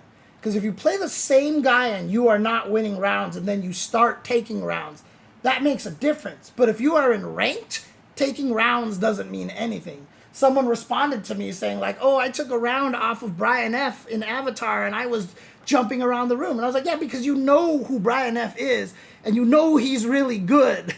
But if you fought, and I said, if you fight Jury Feet Lover 69 and you take a round off of him, like, you're not going to jump around and dance because you have no idea who that person is or even if they're good, or you might even think this guy's a scrub. And I said, like, if I only took a round off and lost to Jury Feet Lover 69, I would probably be really mad that I lost to Jury Feet Lover 69, you know?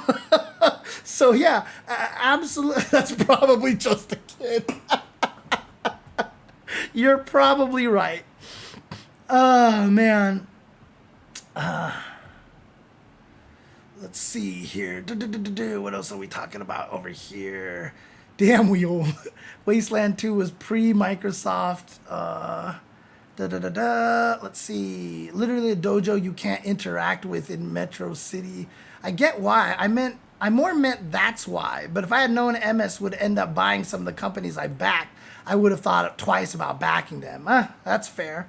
Hey, what's up, Mighty Mar? Mighty Mar jumping in the chat over here, talking about all this stuff here as well.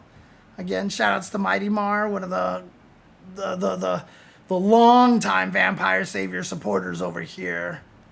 Divert manpower to Ari Veronica. Yeah, I mean, honestly, Capcom would serve better putting more money into Resident Evil Code Veronica than they would be in a new Darkstalkers game, right? Every time I watch your streams, I fall asleep. You're a lovely streamer, but it's pretty late. I'm from the EU. Good night. Oh, yeah, absolutely. Have a good night. You like Vampire Hunter because you like Phobos and hate that he's not in VSav. Yeah, that makes total sense. That's why sometimes I like VSav too, even if it's a worse game. No, I get it. I mean, the crazy thing about it is the Sega Saturn version literally just has Huitzel, a.k.a. Phobos, Donovan, and Pyron in the game in Vampire Savior. Not in Vampire Savior 2 mechanics, just in Vampire Savior. Like, I feel like how they added the Alpha 3, you know, they added Yun, Maki, Eagle, and Ingrid to the Alpha 3 Zero Upper in the collection. I feel like they should just have an option that lets you turn on the Sega Saturn versions of those characters in Vampire Savior on the collection, right? Like, why not? They obviously exist. They have versions that exist in Vampire Savior. Hey, thank you. Cute 'em ups. Thank you. I appreciate it. Like I said earlier, I wish I got to do top 8 for VSav, but if we can get VSav back for 2027, maybe I can do it that way. Oh yeah, Mighty Mar, you love Hunter Anacharis because he does damage. He actually does damage. Oh man, I think that Vampire Savior is an interesting mix of Darkstalkers and Killer Instinct. I wouldn't, because of, I mean, Killer Instinct, the combo breaker system is such a driving force over the heads of the player. Like when you play, you have to keep that in mind so much that I wouldn't say that except for maybe Invincible, because they have a combo breaker system, I can't say any game really feels like a Killer Instinct. Killer Instinct, especially the reboot, is just really kind of its own unique beast because of that combo breaker system. And that's a good thing, by the way. I think that game is really, really good for that reason. I like it when someone better is willing to play him in a long set. Yeah, I mean, to be honest with you, when I used to play more Battle Hub, which I was talking about, this feels like I need to go back and play it more. I would play people on Battle Hub, they would challenge me, and I would clearly be better than them. And you could see after, like, I beat them, like, 3 times in a row really badly, you would see them go to exit because they're expecting me just to, like, be like, you're not worth my time. But I actually pick rematch, and you can actually see their cursor go ding, ding, ding. Oh, wait, he rematched? Ding, ding, and they go and rematch. And usually if I play someone that's clearly a beginner, like if they're obsessed with using reuse sweep, I just walk up, block their sweep and punish them, and I just do it over and over and over again until they stop doing the sweep.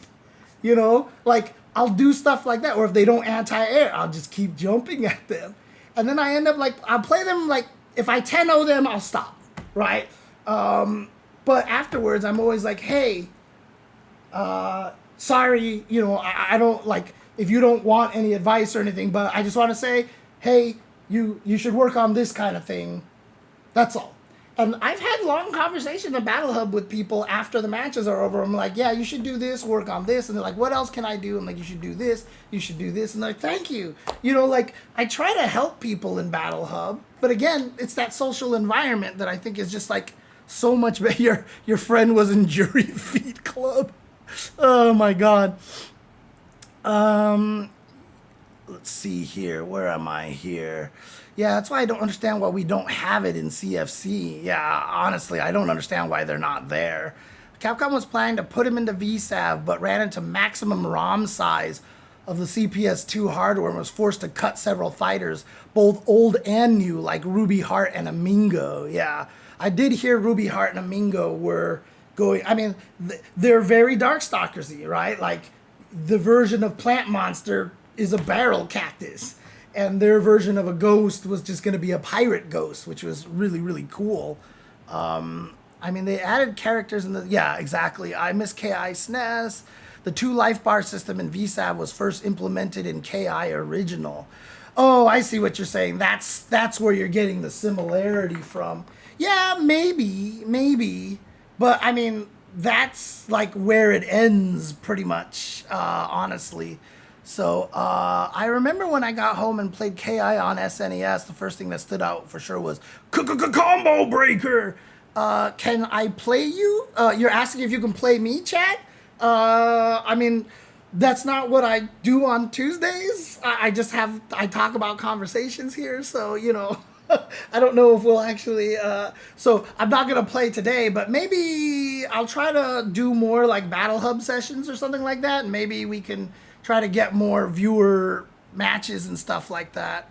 Yeah, the short time in my locals career, I appreciate advice when getting opened up. Hey, thank you, Glexanda, for the follow. Appreciate it.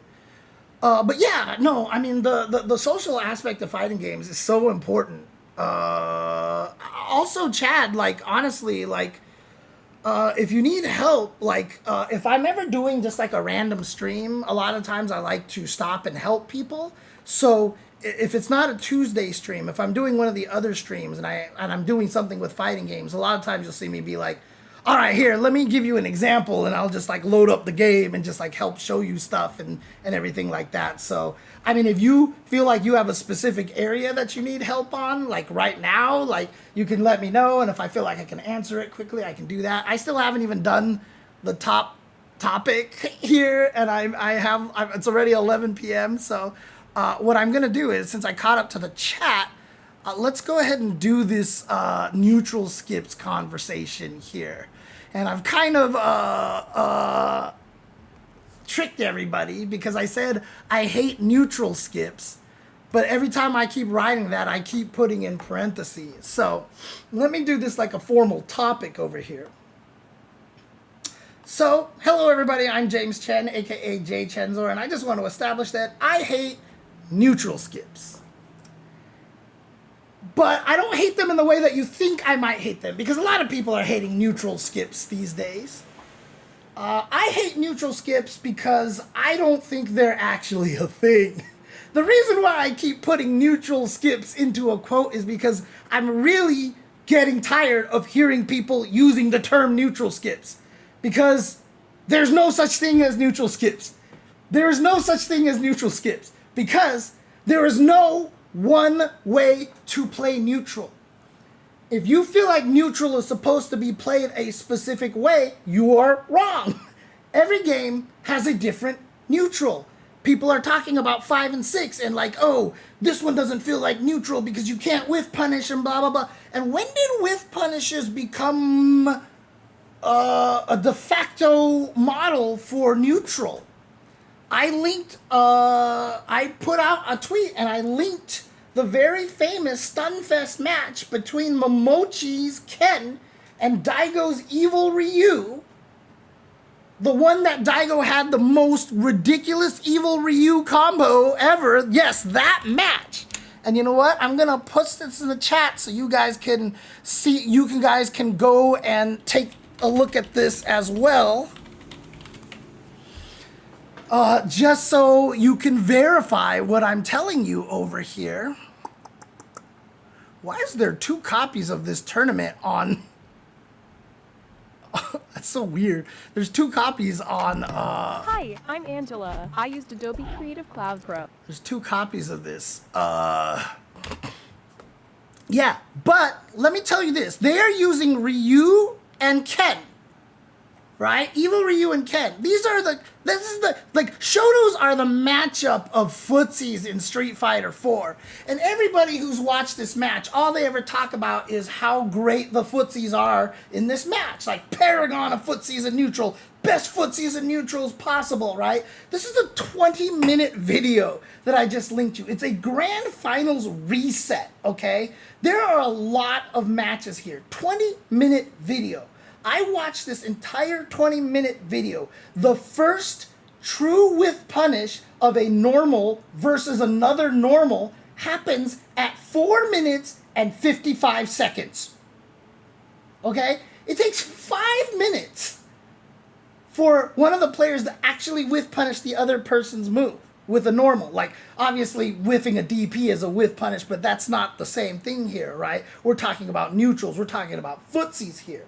Takes 5 minutes to get to the first whiff punish. Do you know when the second whiff punish happens in this 20-minute match? After the 5th minute? The second whiff punish never happens. It never happens. There is no point, like someone actually gets a normal hit, but it was like a standing light kick, so it was clearly not a reactionary whiff punish. It was just someone decided to hit the button at that time and it hit them. But like literally, that's the only whiff punish in that entire match, is at the 4 minute and 55 seconds, and I'm still not 100% sure it was on purpose, okay? The other most important thing is if you watch this match carefully, they whiff moves in front of each other so often, and no one even goes for a whiff punish. They're not even trying to whiff punish each other. So all this talk about like whiff punish is the pure, this is what makes a good neutral footsie. No, it doesn't. Whiff punishing is like, for Street Fighter, a very more recent thing. I think the previous to Street Fighter 5, like 4 has it, 5 and 6 are where whiff punishing became super important. Third Strike has it a little bit, but like every other Street Fighter game, whiff punishing is not as important, right? So how do you call something a neutral skip when your definition of neutral doesn't apply to every single game? What is a neutral skip? It's not a neutral skip. It's the neutral. It's just the neutral. If you're gonna sit here and tell me that raw drive rush is a neutral skip, no, raw drive rush is the neutral. That's the neutral that you're playing. What it's skipping is your preconceived notion of what neutral is supposed to be. But that's not what neutral... Clearly, the neutral in this game is about drive rushing, right? Like, I always say this, like, when you look at the way Japan approaches Street Fighter 6, they see the game that they're given. They may not like it, but they're like, well, crap, this is how it's played. We're going to play this. Mai comes out. They all played Mai. Bison came out when he was super strong. They all played Bison. Akuma comes out. He was really strong. They all played Akuma. Right? They adapt to the game that they're given. What happens in the West all the time is that we keep trying to adapt the game to us. We get mad by a raw drive rush because that's not what we want to think a fighting game plays like. But that is how Street Fighter 6 plays. But we're trying to adopt a game into our thought process instead of adapting ourselves to the game that's there. We're too busy complaining about raw drive rush. Meanwhile, Japan, who's like, look, drive rush is strong. That's how it is. They're producing champions like Hinao, right? Like 15-year-old Hinao, and he's sitting there winning. Like, you know, Yamaguchi, he's like winning Evo Japan. And like all these young players, because they're not fighting what the game is, they're playing the game. But we spend all of our time fighting this game of how it's supposed to be played. Yeah, okay, drive rush, raw drive rush is annoying. Then use it yourself. Raw drive rush in the special move is too powerful. Then use it yourself, right? Like, obviously, it's gonna differ with characters. Like, Kimberly's drive rush in the special is, like, useless. Manon's drive rush is terrible, for example, right? But if you get mad about that, then go play another character. Like, if this is seriously what you want to do, and you're like a professional player and you want to do well, stop playing Manon, right? Like, obviously you can do well with him. You can see like Idom and Akuda go, but Idom clearly not having fun, right? Like, but like, go play another character that can do the things that you hate, right? Like, it's part of the game. This is the way the game is played. Like I said, if it were not the fact that KOF has existed for 4 decades now, 3 decades, 4 decades, right? 94, 04, 14, 24, yeah, for 4 decades. If a new game came out and Hyper Hop was introduced, people would bitch about Hyper Hop so badly right now. They would bitch about Hyper Hop so much right now because it's like the ultimate neutral skip. It is the ultimate neutral skip. Because you can't react to it. It's just like, it's there. And it just like goes over everything. Like even like good normals that hit straight, it goes over them. Hyper Hop is like one of the craziest neutral skips in fighting game history. But it's existed in KOF for so long. Guess what? It's the neutral now. When you see those crazy, like, the really, really... Oh, who was the guy who made all the how to play footsies in KOF? Who was the guy who made those videos? With, you know, bird kick and stuff like that. I can't remember now. But, like, they talk about how you play around hyper hops, right? Now, over the years, hyper hops have probably been balanced and made a little bit, you know, more fair and stuff. And that's where we're at right now with Raw Drive Rush. Raw Drive Rush is clearly overpowered. And I have never said that it is not. I have constantly said that I want to nerf Raw Drive Rush. And I've said a billion times how I would nerf Raw Drive Rush because the risk and reward of Raw Drive Rush is too much in favor of the reward. But, like, everybody out there just wants to get rid of it. They're like, the game would be so much better if you get rid of it. Why? Why do you want to get rid of it? You want it to be the exact same game that we were playing in Street Fighter 5, right? Like, no, it's not Hell Pockets. It's not Hell Pockets. Olaf would know. Olaf would know. But again, like, we have to play the game that we are given.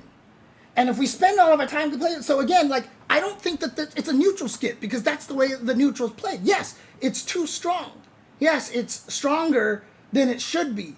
But that is the game that we're playing, and it's a system mechanic. So a lot of characters can do this. So you can take advantage of it too, right? Obviously, some characters aren't going to. One of the reasons why I've famously said that Chun-Li is not a strong character is because her drive rush sucks. One of the reasons that I've said that I thought, you know, like when even in season 1, I was like, Cammy has a bad drive rush compared to some other characters. So yeah, it's gonna make a difference, right? But for the most part, raw drive rush is strong for a lot of characters. If you're getting hit out of it, that might be either A, you're using a really slow drive rush character, not your fault, or B, you're not using it in smart places, and that is your fault, right? And again, if you're fighting a jury who drive rushes at you like 5 times in a row, and you check them, and you check them, and you check them, and then the 4th time they hit you and then do 60% damage, again, I've been saying that the problem is level 3s, not the drive rush. The level 3s exacerbate everything because the risk reward is skewed in a lot of the mechanics in this game because of the level 3s. If you didn't have the level 3s, or if something else used those resources so you didn't have a guaranteed access to level 3, throw loops wouldn't be as strong. Perfect parries wouldn't be as strong. Raw drive rush wouldn't be as strong. Low forward drive rush cancel wouldn't be as strong. The level 3 exacerbates all of that. You take away level 3 from existing from the game. Take away it so that everybody only has a level 1. You have a completely different game all of a sudden. You have a completely different game. The game would feel like something entirely different. Nothing would feel as scary anymore. You would be willing to get shimmied because you're not going to lose 60% of your life. You're not going to get final rounds where both players are at 55% and neither of them can get touched. Right? You watch a lot of these older fighting games and stuff like that. When life gets down, people get hit, but they still live. But in Street Fighter 6, like, it's so easy to... Hey, thank you, Fonzie, for the subscription. Appreciate it. You get hit. And the problem is, if I do low forward drive rush cancel and you're at like 40% and I have a level 3, you're almost dead for sure, right? The worst part about it is if you block it, then I still get a mix-up, which if I hit you in that mix-up, you might still be dead. And that's the problem, right? Again, the risk and the reward is bad, but you take all that stuff away. If I drive rush cancel and I get the plus, the 3 bars that you lost feels a lot scarier if you don't have a level 3, right? Like, because now you're like, shit, I need to do so much work and I just burnt 3 bars. My other strongest resource, which is the drive gauge, feels a lot more valuable when I don't have access to level 3s. I really honestly think that the level 3s are the biggest problem with the game. However, that is not to say that I don't think drive rushes should be nerfed. Again, I do think they should be nerfed, but I don't like people calling them neutral skips, right? They're only neutral skips because the reward is too high and the risk is low. That's just it. But that is the neutral that you are playing in the game. Do neutral skips exist? Yes. In games where everybody fights a certain way and there is a neutral that is to be played, one character may have the ability to completely bork the entire neutral of the game in a way that nobody else can. And so they're overpowered. That is not a neutral skip. That is a broken character.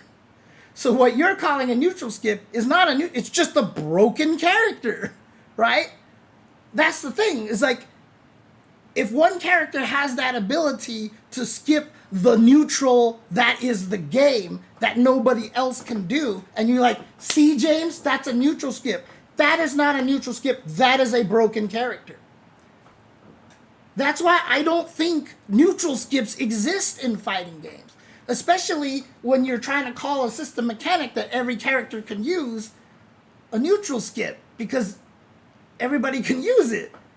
The hard part is just that it's just not equal between all the different characters, which in a way is a good thing, because if everybody had the exact same drive rush, the game would be really boring. But what needs to happen is that we need to increase the risk of the drive rush. But even in every other game where people are like, oh my god, neutral skip, neutral skip, neutral skip, like, they're not neutral skips. That's the neutral. If everybody's doing it and that's how you're playing, that is literally the neutral of the game. Stop. You cannot try to take a game and say, this is a neutral skip, because it's avoiding a way to play the game that isn't the optimal way to play the game. I tell this to everybody when a brand new game comes out. Everybody's always like, oh my god, I love this game. It's the perfect game. This is so fun. And I'm like, okay, I have to give you the warning that I give everybody. If you love a brand new fighting game and comes out and you're playing it like, this is everything I want, that is because early on in a game, you can enforce your idea of how the game should be played. Because not everybody knows how to play the game. So everybody's just trying to do their thing, what they think how the game should be played. But I tell everybody, the game is going to morph into something that you might not like, that you probably won't enjoy as much. But instead of being like, I'm annoyed now this game doesn't play the way that I play it, you should adapt to the way that the game plays if you enjoy it, and you will continue to enjoy the game a lot more that way. Because every fighting game has a different neutral. You can't have a neutral skip in a game because every game's neutral is different. There's nothing to skip. It's the way the game is played. And like I said, if you have one individual character that can skip neutral in a way nobody else can, that is a broken character. That's not a neutral skip. That's just a broken character. It's a broken move, right? I hate the term neutral skip because everybody's using it as a way to critique fighting games right now, when the term neutral skip means nothing. The term neutral skip is a made-up thing. Neutral skip only applies when a game plays a way that you don't want to play it that way. I mean, look at Vampire Savior. Lord Raptor and QB are like the ultimate neutral skip. They're like neutral skip the character. And yes, they can do it, and a lot of other characters can't. But we all love this game, and it's still great. But we just say that QB and Lord Raptor are broken, right? Like, that's what we say. They're like top tier. But, like, it's not a neutral skip. That's just the way the characters play, right? This whole concept of neutral skip is just a fabricated term to give ways for people to complain about games. And to basically say, this game doesn't play the way that I want it to play, and that's the game's fault. It's okay for you to be like, hey, I actually don't like the way this neutral plays. I'll go play something else. That's perfectly valid. But to go and say, I hate this game because Drive Rush is a neutral skip and you can't play real neutral in this game. That's just not true. That's just not true, because there's no such thing as real neutral. As I told people on Twitter, real neutral is the neutral you play in your favorite fighting game. That's it. Because like Marvel 3's neutral is not the same as Under Night's neutral, which is not the same as City of the Wolves neutral, which is not the same as Guilty Gear Strive's neutral, which is not the same as Street Fighter V's neutral, which is not the same as Street Fighter 6 neutral, which is not the same as Alpha 3's neutral, which is not the same as Super Turbo's neutral, which is not the same as Sailor Moon S's neutral, which is not the same as Mortal Kombat's neutral, etc., etc. So how do you define a neutral skip when every game's neutral is just different? So I hate the term neutral skip. I think the idea of calling things neutral skip is hurting our scene. Because now we're trying to act like the game is making a mistake compared to what we want. Sure, you can argue that even in a game with drive rushes, Terry has a light burn knuckle or medium burn knuckle. No, light burn knuckle. That's a neutral skip. Again, that's not a neutral skip. That's a overpowered move. It's not a neutral skip. Okay, maybe you'll say it's overpowered because it is a neutral skip. Sure, but like, again, like, why do you need that term? Why not just say burn knuckle is really strong, it's really good, right? This whole concept of neutral skip, the reason why I hate it is because it is allowing people to talk about fighting games in a very disingenuous way. It is a way for people to hate on a fighting game and do so when they don't know what they're talking about. I'm just gonna say it. If you say that this game has neutral skips, you don't know what you're talking about. Because that's just how the fighting game plays. You have to accept the neutral in the game. If you don't like it, go play something else or adapt to the game. That's it. In any case, I have been ignoring a lot of the questions in the chat on purpose because I wanted to finish my rant, and now I'm going to go back.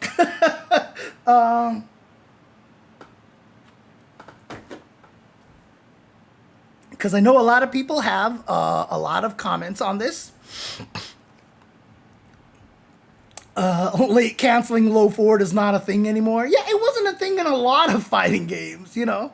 I knew whiff punishing was weird in Super Turbo when I was playing with the SD Cats and I was sweeping Blanca crouch heavy punch on whiff, and they acted like that was not normal. Lol, they really don't try for it as often as modern players do. Well, that's also because, Espada, like, Chun-Li's crouching medium kick is faster than, like, every light attack in Street Fighter V and Street Fighter VI.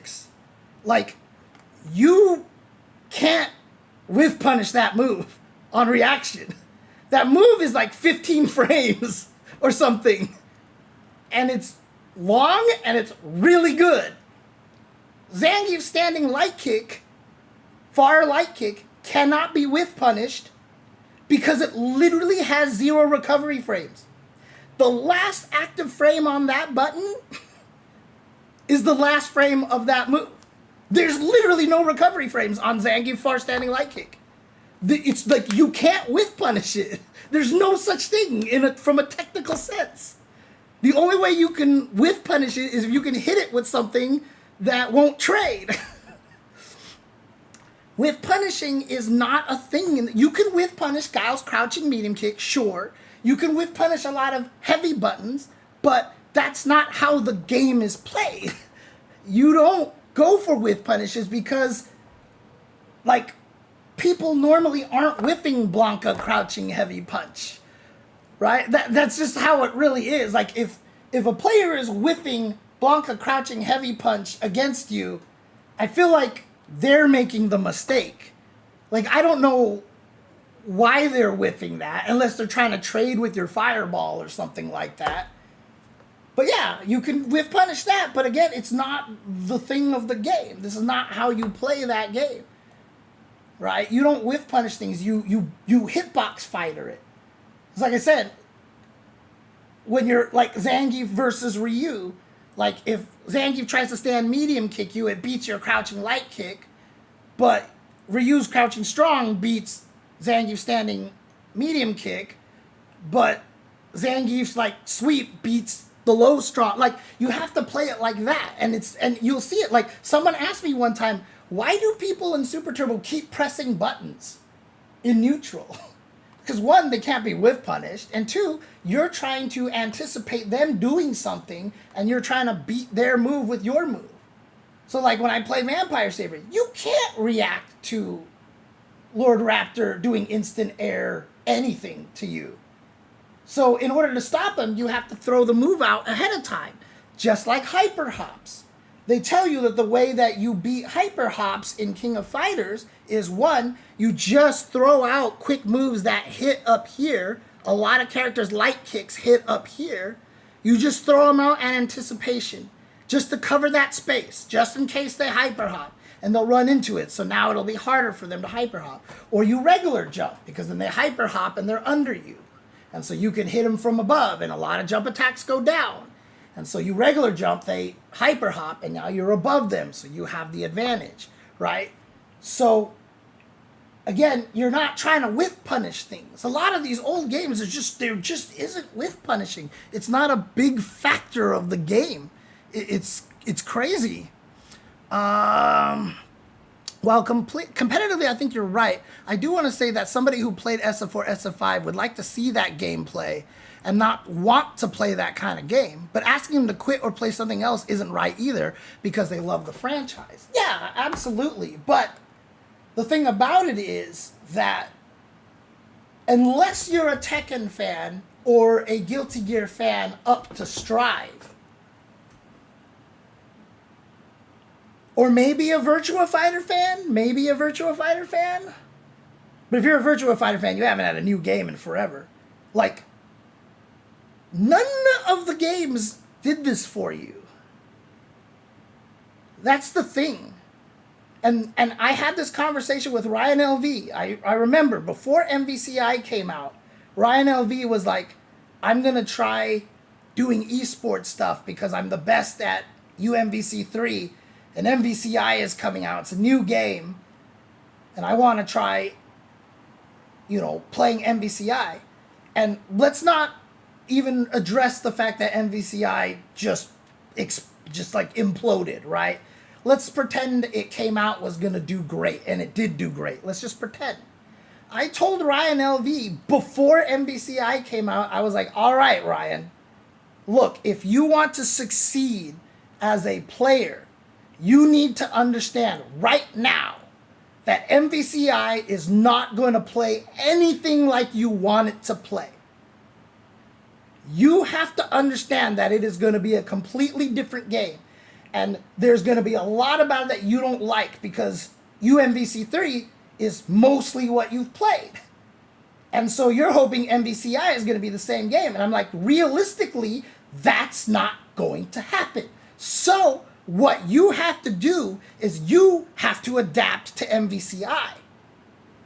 You have to understand to change your mindset to be successful in MVCI. This is the life of a fighting game player.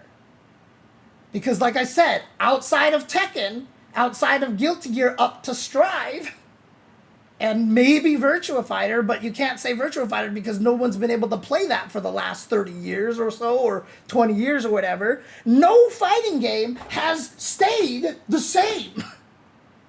Street Fighter 2 is not even the same as Super Turbo's barely the same as Hyper Fighting. Alpha 1 is not the same as Alpha 2, is not the same as Alpha 3, is not the same as Street Fighter 3, it's not the same as Third Strike, it's not the same as CVS 2, it's not the same as CVS 1, it's not the same as Street Fighter 4, it's not the same as Street Fighter 5, it's not the same as Street Fighter 6. Street Fighter has never, ever maintained. In fact, Street Fighter 5 to Street Fighter 6, weirdly enough, in my opinion, is one of the most least changes that we've had in the Street Fighter series. I think 5 to 6 is the most similar to each other than every other iteration of Street Fighter. And a lot of people will tell you that 5 and 6 don't play anything alike. But the thing about it is, having that expectation that the things that made me successful and the things that I like in Street Fighter 4 had better be in 5 didn't happen.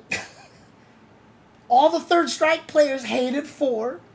And I promise you, when Street Fighter 7 comes out, we'll be talking about Street Fighter 6 like it's the greatest fighting game of all time.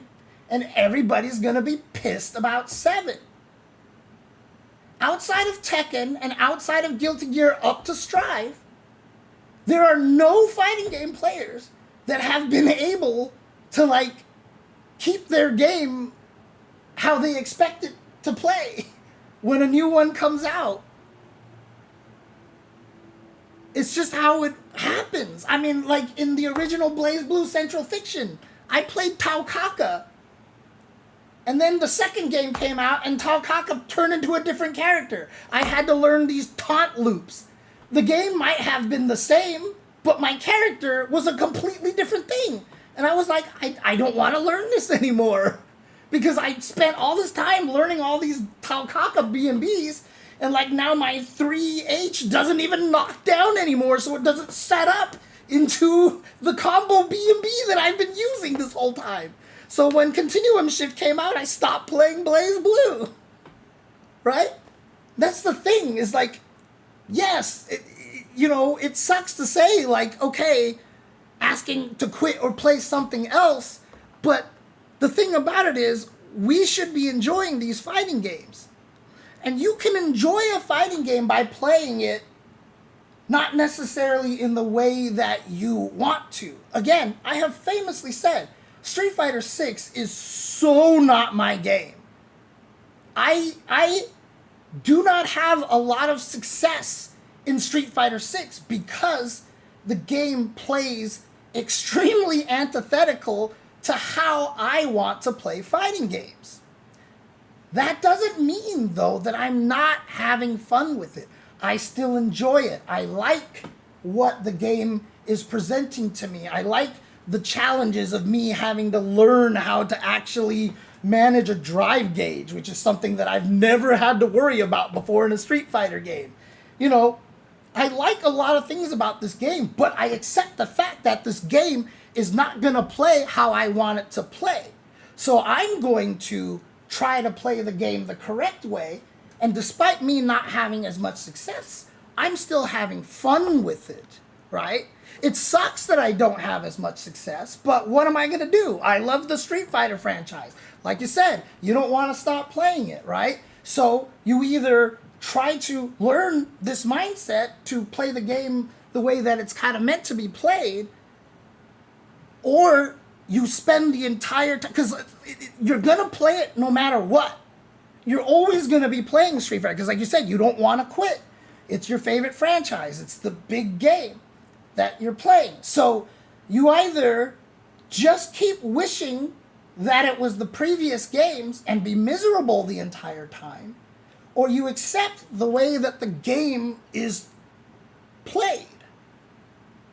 And instead of being angry about it all the time, you understand what it's presenting to you. And, one of the best things that you can do is, like, for example, like Jury Drive Rush Too Strong. Play Jury, Drive Rush at everybody.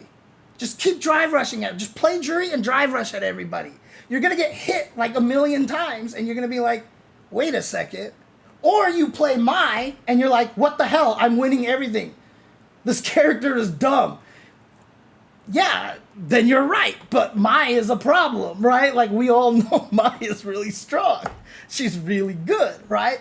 So as I've said to a lot of people, if the thing that you hate or you think is a neutral skip is not winning every single tournament, then something about it is not as strong as you think it is. But if Mai is winning every tournament and placing really high, then you are justified to complain about Mai. Because yes, she's really strong. Dandy J, thank you. Dandy J, yeah, I'm so late, but Dandy J. He's the one who made those KOF videos. Thank you, thank you, thank you.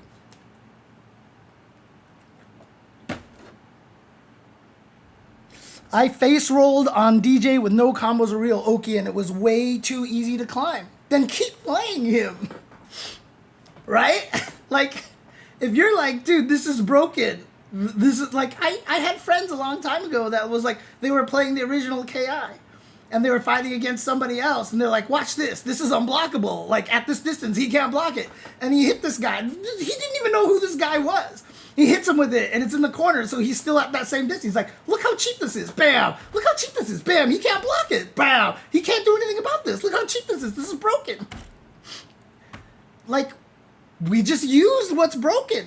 Like, my complaint about US players, I don't know if this is the same case for EU, but like, I know I keep repeating the same conversation, but I was talking to Just a Kid and Dual Kevin at Street Fighter League, and I was like, I'm so glad Knuckle Dew is playing Mai. Like, I'm not one of those people who's like, I can't believe he went to Mai. Because I was like, before Knuckle Dew, who was our best Mai player in the States? And everyone was like, Space Boy? And I'm like, yeah, Space Boy's good. Like, no disrespect to Space Boy, but he's not at Punk or Knuckle Dew level, right? At the time, everyone thinking Ryu was broken. I was like, who's our best Ryu? And they were like,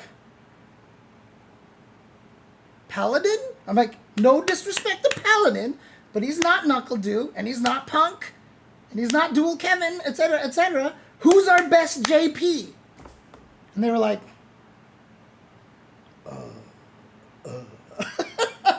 you know, like, I don't know what it is about the West that we keep fighting what's strong in the game, right? Like, why aren't we using these characters? Not only is Knuckle Dew playing Mai, having him do better in tournaments, but it's also helping Punk and Dual Kevin and Just a Kid and everybody else fight Mai. Now we know how to fight Mai more. We are so allergic to playing what's strong in fighting games in the West. I don't know why. I don't know what it is. Like I said, in Japan, everyone's like, why is Japan always doing so well? Blah, blah, blah. It's because they're just like, I'm just going to play, like, I play what's strong. This helps me win, I'll use it. I don't know why the West is so allergic to this stuff. There's like this extra layer of pride in the US, like, I'm not going to use Mai, because she's cheap. I don't want to be another Mai player. No, you won't be, because nobody's using this character in the United States, man. Like, we should have, like, at least 4 strong Mai players in the States that are, like, at Punk level. But, like, where are they? You know, like, I don't understand. I don't understand that. It's crazy to me.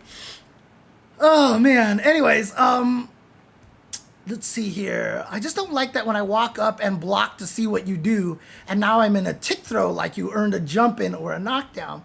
Yeah, again, I totally agree that drive rushes are too strong, as they are.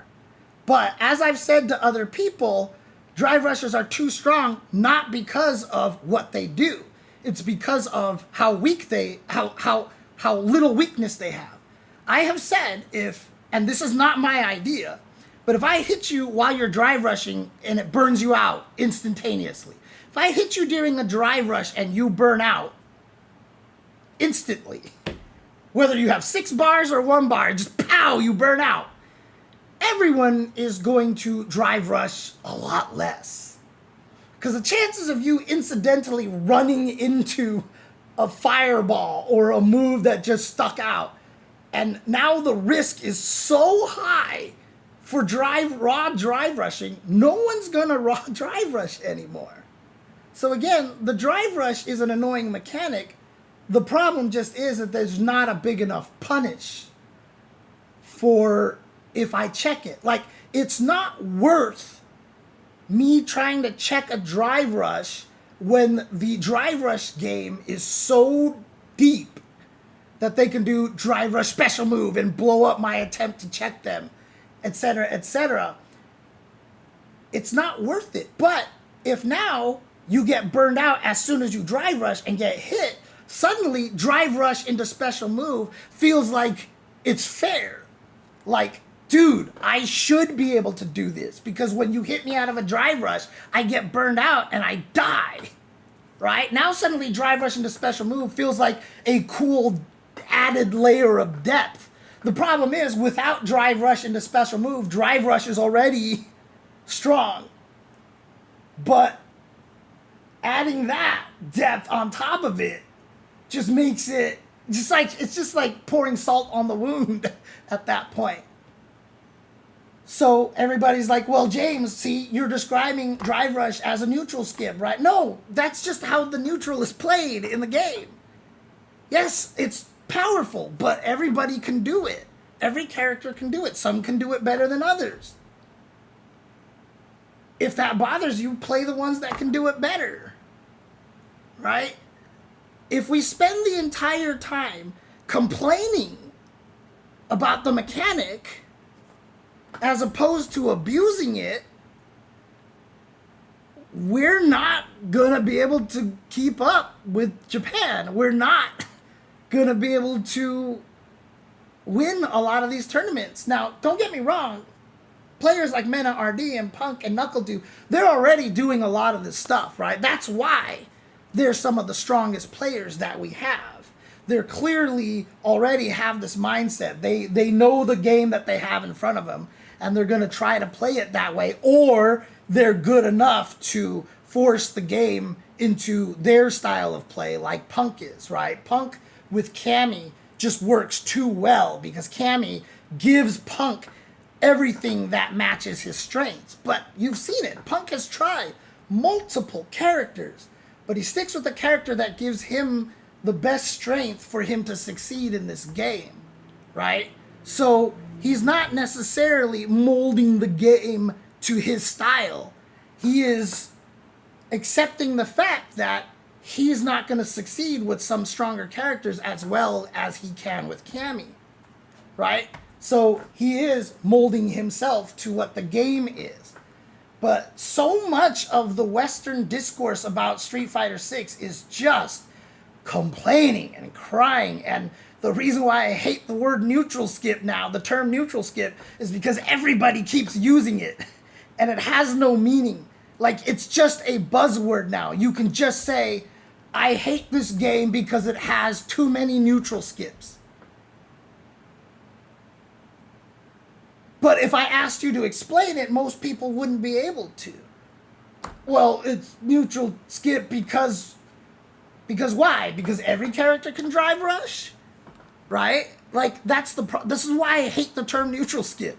It is just such a terrible term that means absolutely nothing that everyone is now using to complain about fighting games. I don't like this game because it has a new... I've seen people complain about every game. Like, I wanted to like City of the Wolves, but the game had too many neutral skips. No, every knockdown is like plus 50 in City of the Wolves, and there's like 700 defensive mechanics. It's okay that the game has what you are calling neutral skips, because that's just the game's neutral. It's not a neutral skip. It's City of the Wolves. It's how you play the game. How do you sit there and say that City of the Wolves has too many neutral skips? If you have too many neutral skips, then that means that's the neutral. Nothing is being skipped. So, like, people are able to use this term to complain about everything nowadays. And that's why I hate this term. Because it's meaningless. It has no meaning, and it's just a word that people can use to complain about fighting games without knowing what they're talking about. It's a way for them to talk down about a fighting game without needing a real legitimate reason why they aren't enjoying the game. They can just say it has neutral skips. But literally that means nothing. That means absolutely nothing. If you tell me you hate Marvel 3 because it's neutral skips, that says nothing. That tells you nothing about why you dislike the game. Right? What the hell is a neutral skip in Marvel 3? Right? Gucci belt? You know, the swords? Sure. That's a neutral skip, but everybody knows Virgil is overpowered. That's not a neutral skip. That is, Virgil is overpowered. So I hate the term neutral skip because everyone is using it as an excuse to complain about things without actually knowing how to complain about it. It's just such a vague, generic, useless term that you can throw around now so you can complain about a fighting game without having any real knowledge of complaining about it. Yeah, see, Sim Teleport's not a neutral skip. You know, it's annoying. For sure. So what would you do if you successfully block, parry, jump over, or otherwise successfully defend against the level 3? So what would you do if you successfully block, parry, jump over? That's the problem, is that that's that's implying that you're trying to do a level 3 in a random situation, JNV. The problem is that level 3s are guaranteed to land as soon as you hit somebody. Because the confirm is just like low forward drive rush cancel or perfect parry. Okay, I hit you. Now I can burn all of my meter into a level 3.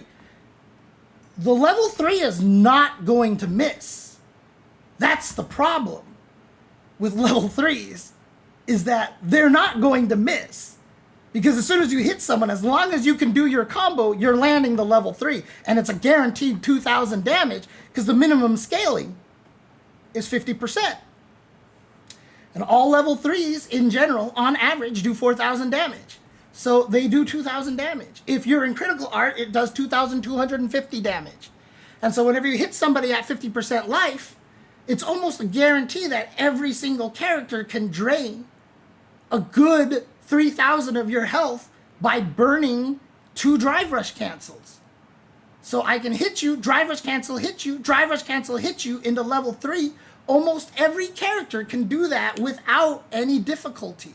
So the level 3 will actually never miss. And the fact that you're standing there and you have a level 3, or your opponent has a level 3, means that you know if you get hit by something, you die, changes the way that you play the game entirely. You can't take risks anymore, right? So it changes the way that you play. You're scared at 55% health because the opponent is on round 3 and has level 3, and you don't. And suddenly now you're just like, shit, what do I do? Right? And you're never going to get them to spend the level 3 because it's too easy to know that they're in death range. So even if I hit you with the starter, that means I can't kill you with a level 3. I won't spend the level 3. I'll hit you, knock you down, keep my resources, and now the next thing I hit you will kill you. But that level 3 is still there. So the level 3 will never not connect. You're never, unless you're just trying it in a wake-up situation. But when you're doing that, that means you're kind of in a negative situation already. You're not going to go for a random wake-up level 3 unless it's just YOLO if you have like 80% to 20% life on somebody, right? But if you're at like 10% and they're at like 50, yeah, you might try it because you're losing anyway. But for the most part, if it's in a normal match situation, the opponent is going to land the level 3 as soon as they touch you. So there's really no way to bait out a level 3 to make it miss. In other words. Let's see here. Sorry, there's a lot of questions. Asking long-time ESL players to go play something else doesn't feel fair when VF gets to play similar to how it's been played for 20 years. Yeah, again, like I said, VF and Tekken and Guilty Gear up until Strive are the exceptions, not the norm. And again, VF hasn't had a new game in like 20 years, right? So VF players are not better off than everybody else right now. And VF6 already looks like it's going to have some differences. You know what I mean? So you've already seen some people be like, oh my God, I don't know about this VF. It looks like it's going to be really different. So what if it is? So what if it is? So what if it is? If it doesn't play exactly as you like, then you vote with your wallet. Look what's happening in Tekken 8. Look what happened to MK1. Dude, Mortal Kombat is like one of the games that changes the most between every game. And for MK1, people were so unhappy with it, they voted with their wallet. And MK1 was not a success. Unfortunately, Street Fighter 6 is a massive success. There's a lot of people who like this game. So I don't know. I don't know what to do at this point. You know, I don't know what to say. These tools just eliminate a whole collection of strategic choices on its own, and that's intentional from the developers. It's the dev saying, nope, you got to play this game we've made for you. Yeah, for sure. Again, then you vote with your wallet, right? That's the thing. The hard part is that people don't want to stop playing Street Fighter because this is their favorite franchise. And it's definitely annoying, for sure. I want the thing to change. And so the best we can do, you know, is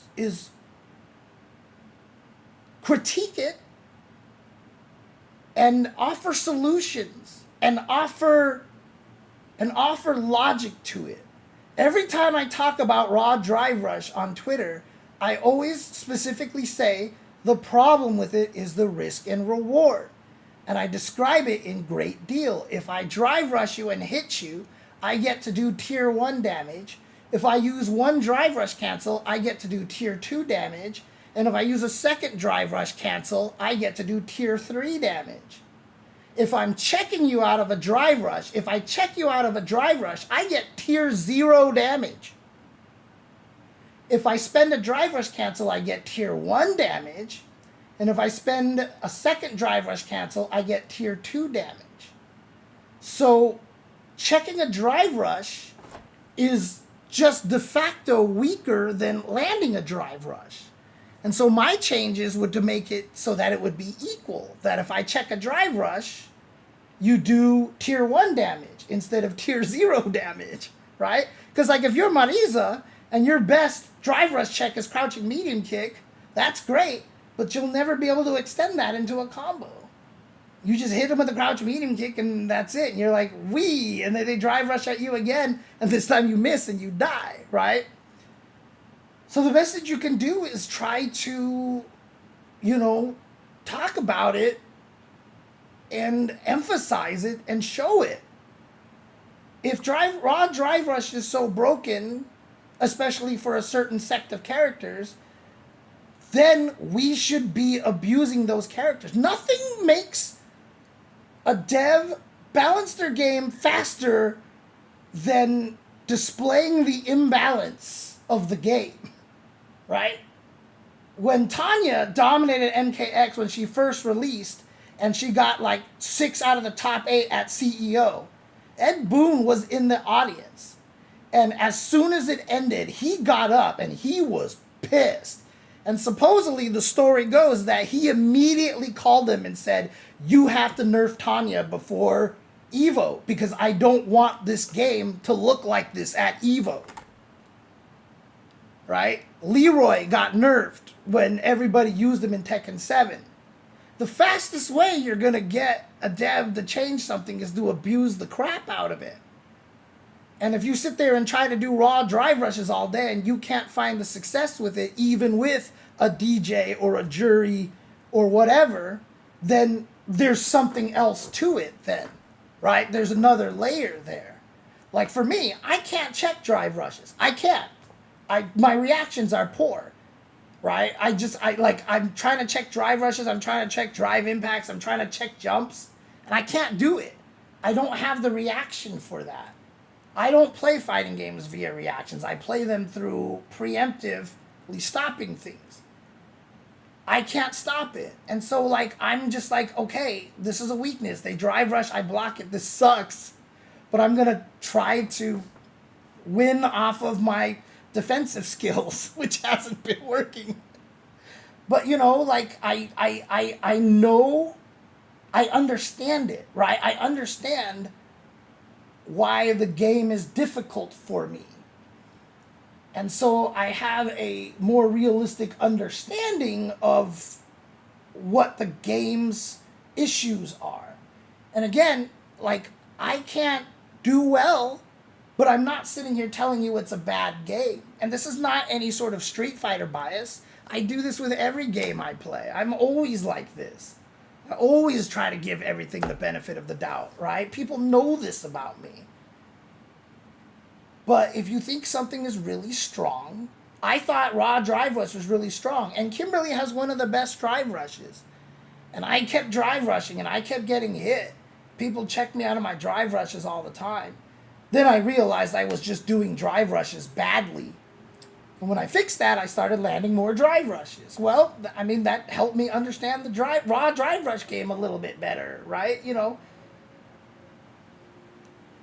the problem with it is that we are at a point right now where we just complain about a game, we say it's bad, and then we stop playing it, and then, like, that doesn't do much. You know, if we really are frustrated with the game, then we need to show why this is a problem, right? Like, just throw loop everybody to death online and raw drive rush at everybody and kill them.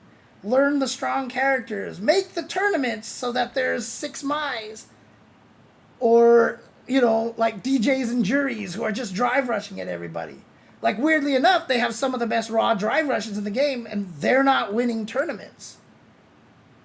Right? So, like, that's, like, how do we correlate that, right? Raw drive rush is broken. Jury and, like, DJ and, like, Jamie drive rush heavy punch is, like, one of the most broken raw drive rush normals in the game. But they're not winning tournaments. So, like, how do we correlate this, right? If we can raw drive rush our way to victory against everybody, Capcom's gonna notice and they're gonna try to do something about it. So, like, if it's something you hate, abuse it for fun.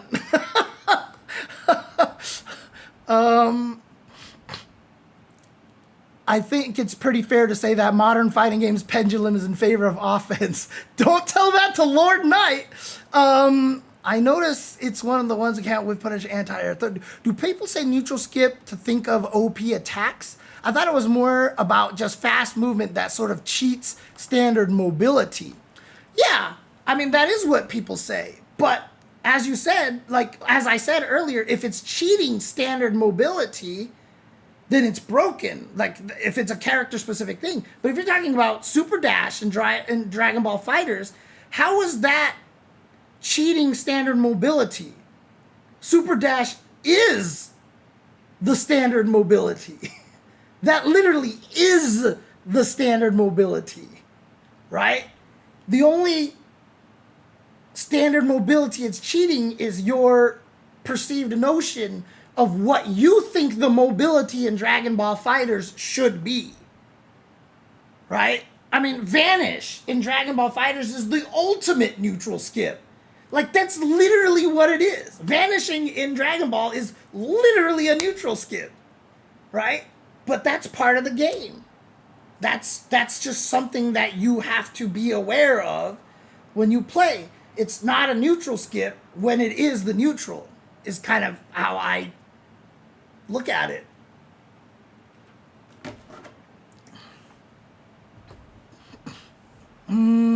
Let's see here.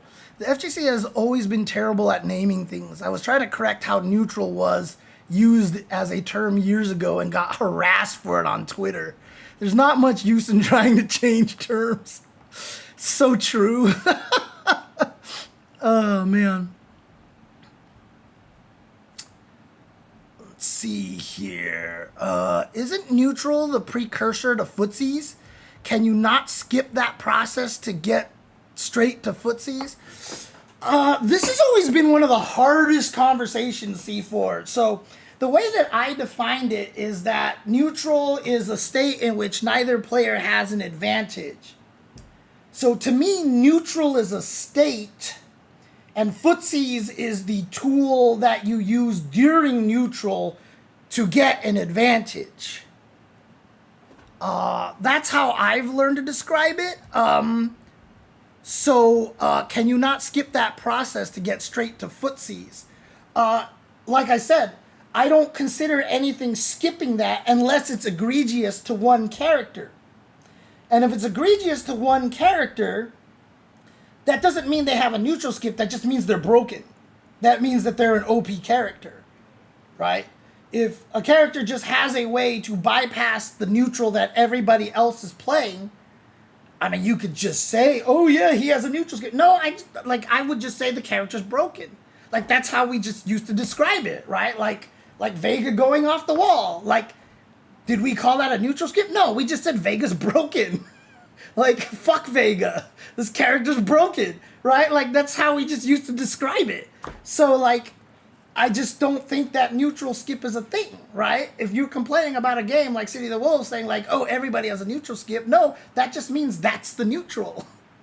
I hate, I mean, again, I'm responding to a very old comment, so I don't want to repeat everything, but I just hate, I just hate the term neutral skip because I just don't think it's a real thing. You know, I just don't think it's a real thing. I do love Tekken as well, but I've not been a fan of the heat system with Tekken 8. Right. Do I like JRPGs? If you like, what is your favorite JRPG's title? Final Fantasy VI is my second or third favorite video game of all time. So Final Fantasy VI will always be the answer to that question. I look at neutral as the whole package of the game. Footsies is just a concept of neutral. The way that I've described it, like I said, is that neutral is when neither character has an advantage. So that's when you play neutral. Because the whole point of a fighting game is to gain advantage. Whether that's a knockdown, be plus on block, or land a jumping attack, make them block an assist, whatever, you want to be in an advantageous position.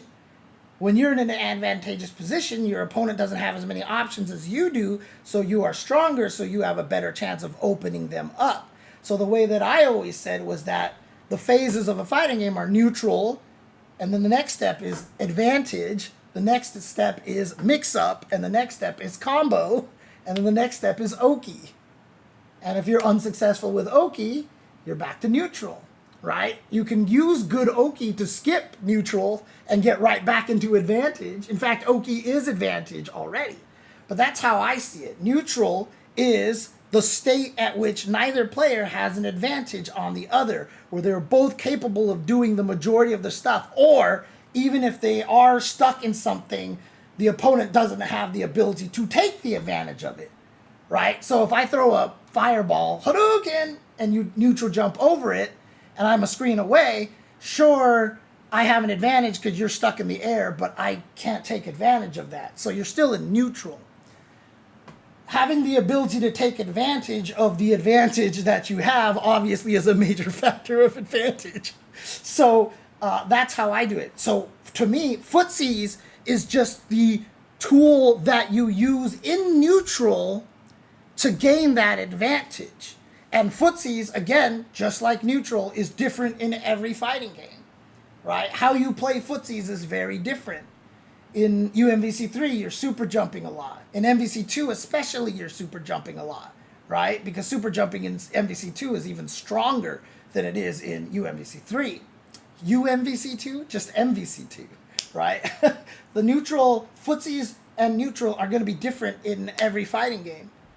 But as a generic term, footsies is how you actually go from neutral to an advantage. You play footsies to gain an advantage on the opponent. That's my definition. That's not going to be everybody's definition. In fact, I would say more people do not use that definition than do. That's how I describe it. But to be honest with you, the concept of neutral and footsies have long been interchangeable and have long been vague, and the fighting game community has never done a good job of solidifying what those terms mean. So it's very vague. It is very vague, for sure.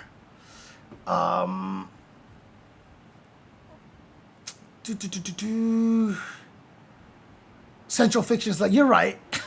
What was the first one again? Calamity Trigger. Calamity Trigger. Yes, thank you. Footsies is a time where one can invoke a guess from your opponent. See, like I said, that's where I define advantage. Neutral is putting yourself into space to give yourself time to play footsies. Yeah, it's just different definitions. Like I said, no one's going to agree on it, unfortunately, because the FGC has done such a bad job turning footsies and neutral into real defined concepts. Unfortunately, it's not even just that Mai has no execution, Chad Mushroom. Everything for Mai goddamn fucking works. I hit you with a counter hit. It combos into crouching medium kick. I hit you with this counter hit. It combos into standing medium hit. I hit you with this. It combos into, like, dude, like, when you go and play other characters like Marisa and stuff like that, you're like, bam. Oh shit, you made this +6. That's like the worst thing you can possibly have for Marisa. Because you want something that's +7 so you can use a medium button. Okay, I get what they're doing. They're trying to make some everything works. Dude, everything works. Every fucking thing works for Mai. She hits you, it combos into something. She hits you, it combos into something. Drives me nuts, man. God, it drives me nuts. Oh, man. Let's see. Do will be my guile in my heart forever, but we gotta make money too. Well, neutral is a state of no advantage. Okay, so yeah, I won't comment on that conversation because they're having like I said, neutral and footsies are just like so impossibly to define at this point. So, let's see. Perhaps Banana Ken for JP before Dual Kevin picked him up as a counter pick against Zangief.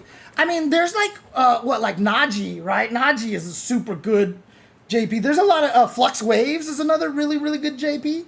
But we don't have somebody at Punk level and Mena level and stuff like that playing that character. We just don't have one. I don't know why. Super long story short, but the USA has an indoctrination in its culture to be really prideful and stubborn, me versus the world mentality that may be reflected in players not picking S tier all the time. And someone else pointed out too that in Japan they respect the environment, right? That's why Japan is so clean. So they have an understanding of respecting the environment. So when they play a game, that's why they're so willing just to pick the best characters and stuff and adapt themselves to the game because they're just like, this is the way, this is the environment.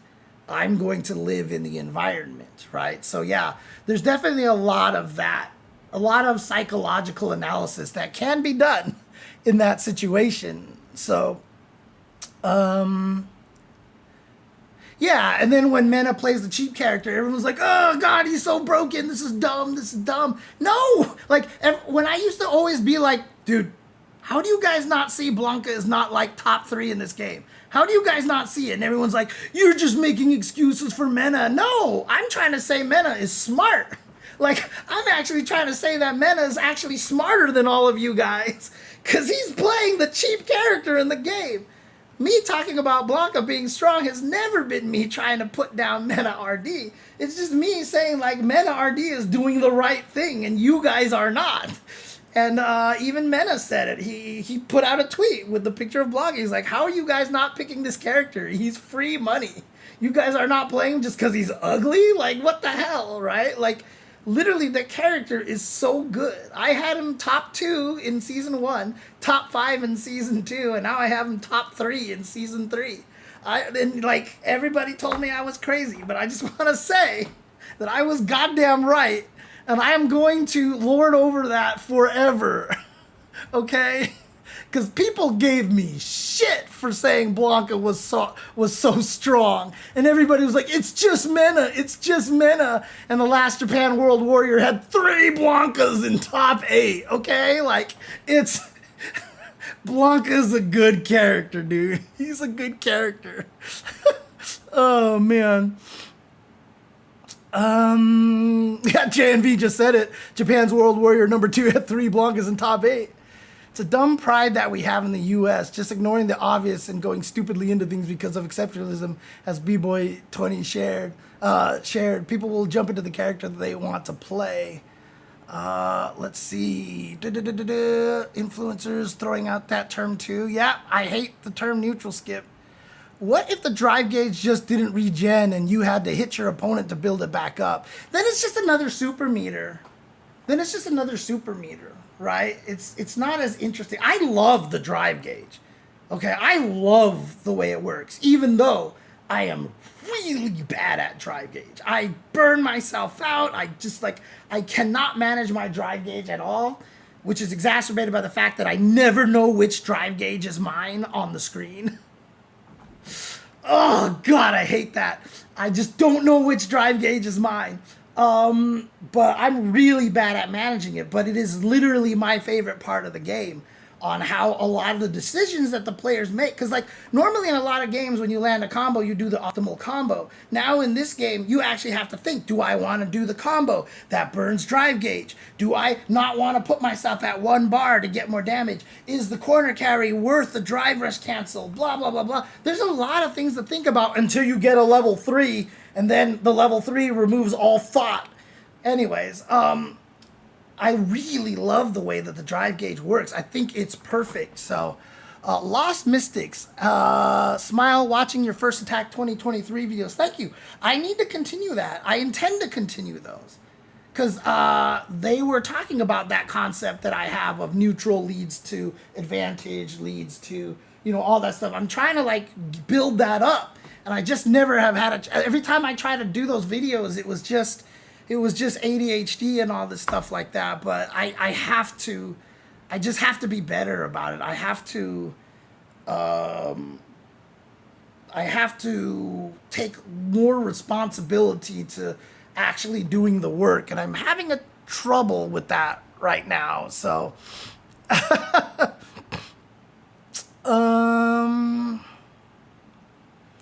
is somebody spamming in my chat? Why are they spamming in my chat? Let's see here. Before I get to that point, don't let people butcher words. Neutral script is a great phrase. It's just people misusing it. I don't agree with that, C4. I don't agree with that at all. I think neutral skip.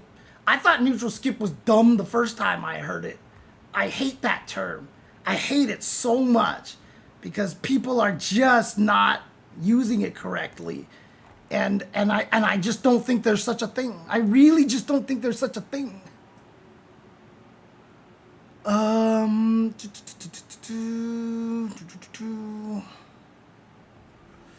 Let's see. It seems to be kind of unique to fighting games also to not just abuse the best thing strategy. In StarCraft 2, there's a player who had a 70% win rate doing one build in a certain matchup for like a year straight.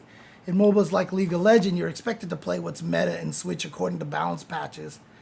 It's really weird. I'm not sure why it goes that way. My opinion on drive parry is that it would be better if it failed if you did it standing versus blocking and guessed wrong. Kind of like parrying high and low. Yeah, for sure. I mean, they tried to add that for the perfect parry at least.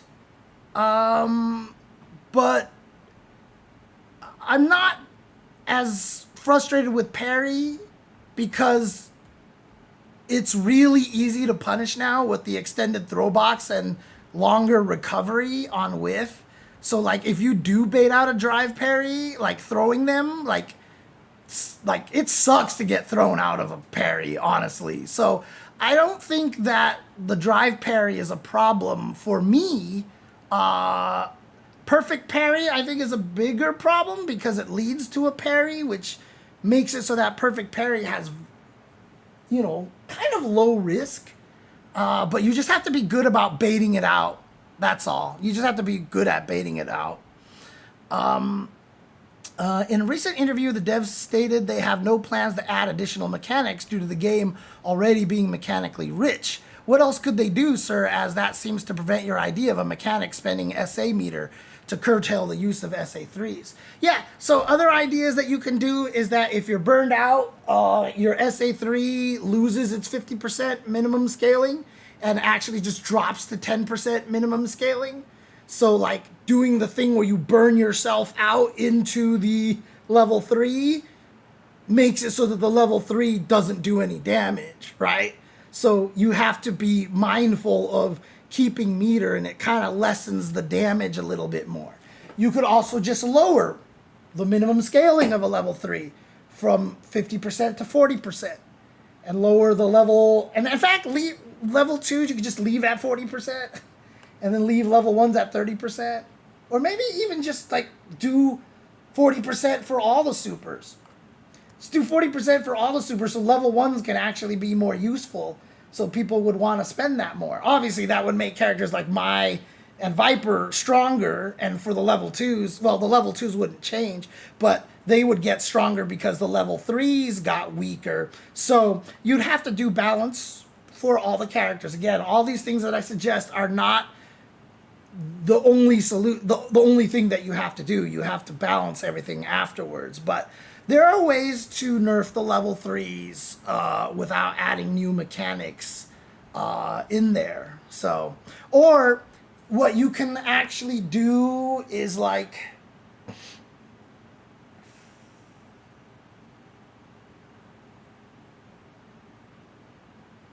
you would actually be a really sick idea. If you're not burned out, if you are not burned out and you block a drive impact in the corner, you don't hit the wall and get stunned and get a free, give the opponent a free combo. You lose half of a super meter.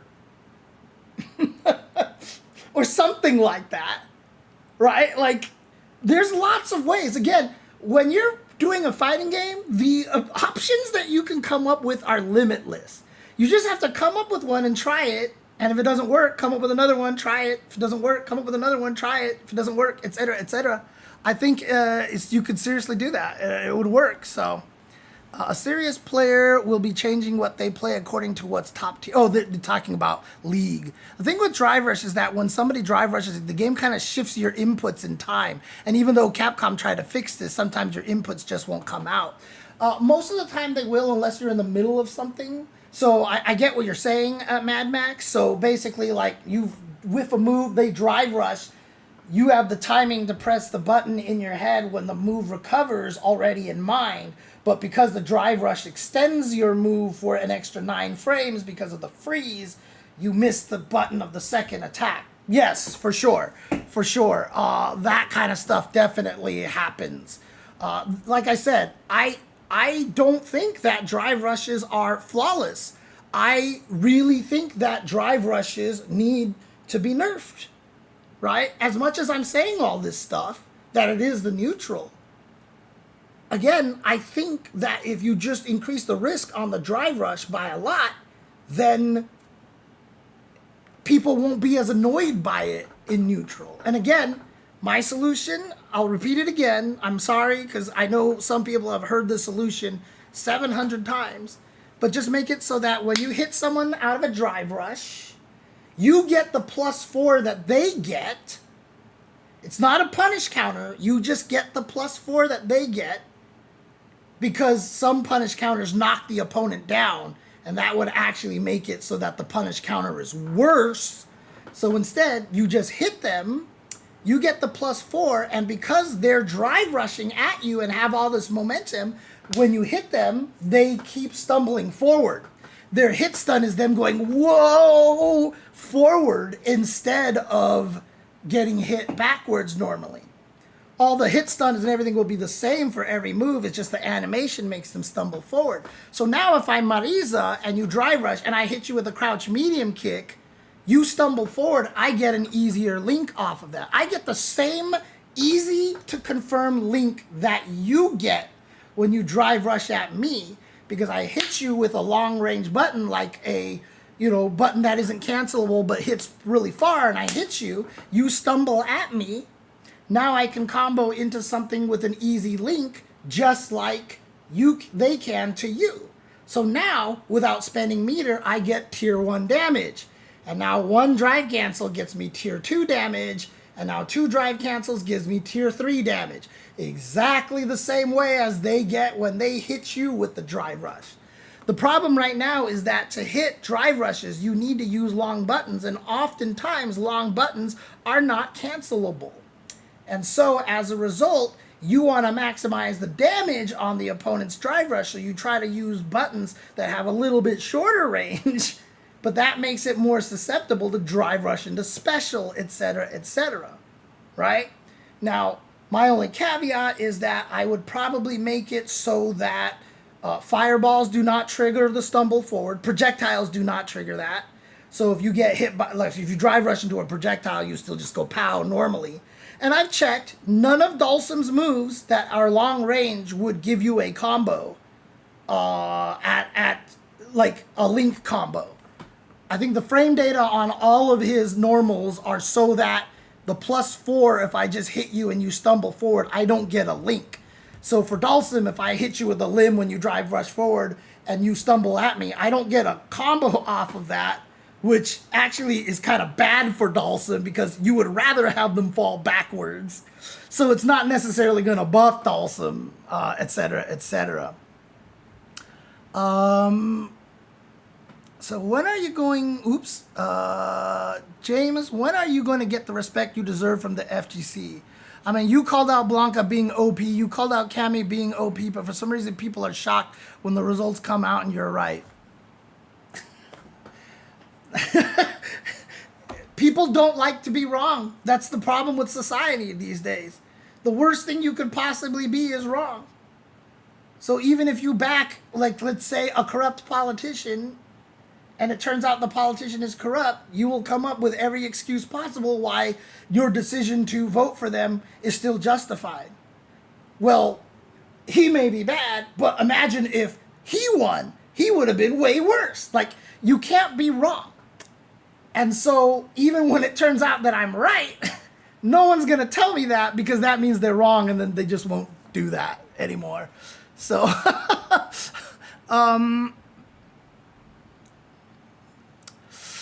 does character loyalty not matter? I think the US is superior in that fact that we keep our characters, unlike other countries who just leapfrog to the newest character. There's no rule for character loyalty. You don't get extra points for character loyalty. You're trying to win $1 million, dude. Like, this is gonna change your life. I've told everybody, if there was a Super Turbo tournament and there was $1 million prize, I'm picking Claw. After playing Cammy my whole entire life, I'm playing Claw. Because Cammy sucks, okay? There's just no point. I would play Claw. And again, abusing the strongest thing is the fastest way to get it nerfed. If everybody's winning with something, and like I said, you have DJ and Jury, who have like two of the most egregiously annoying drive rushes in the game, and they're not winning tournaments, then how do we convince anybody that raw drive rush is actually broken, right?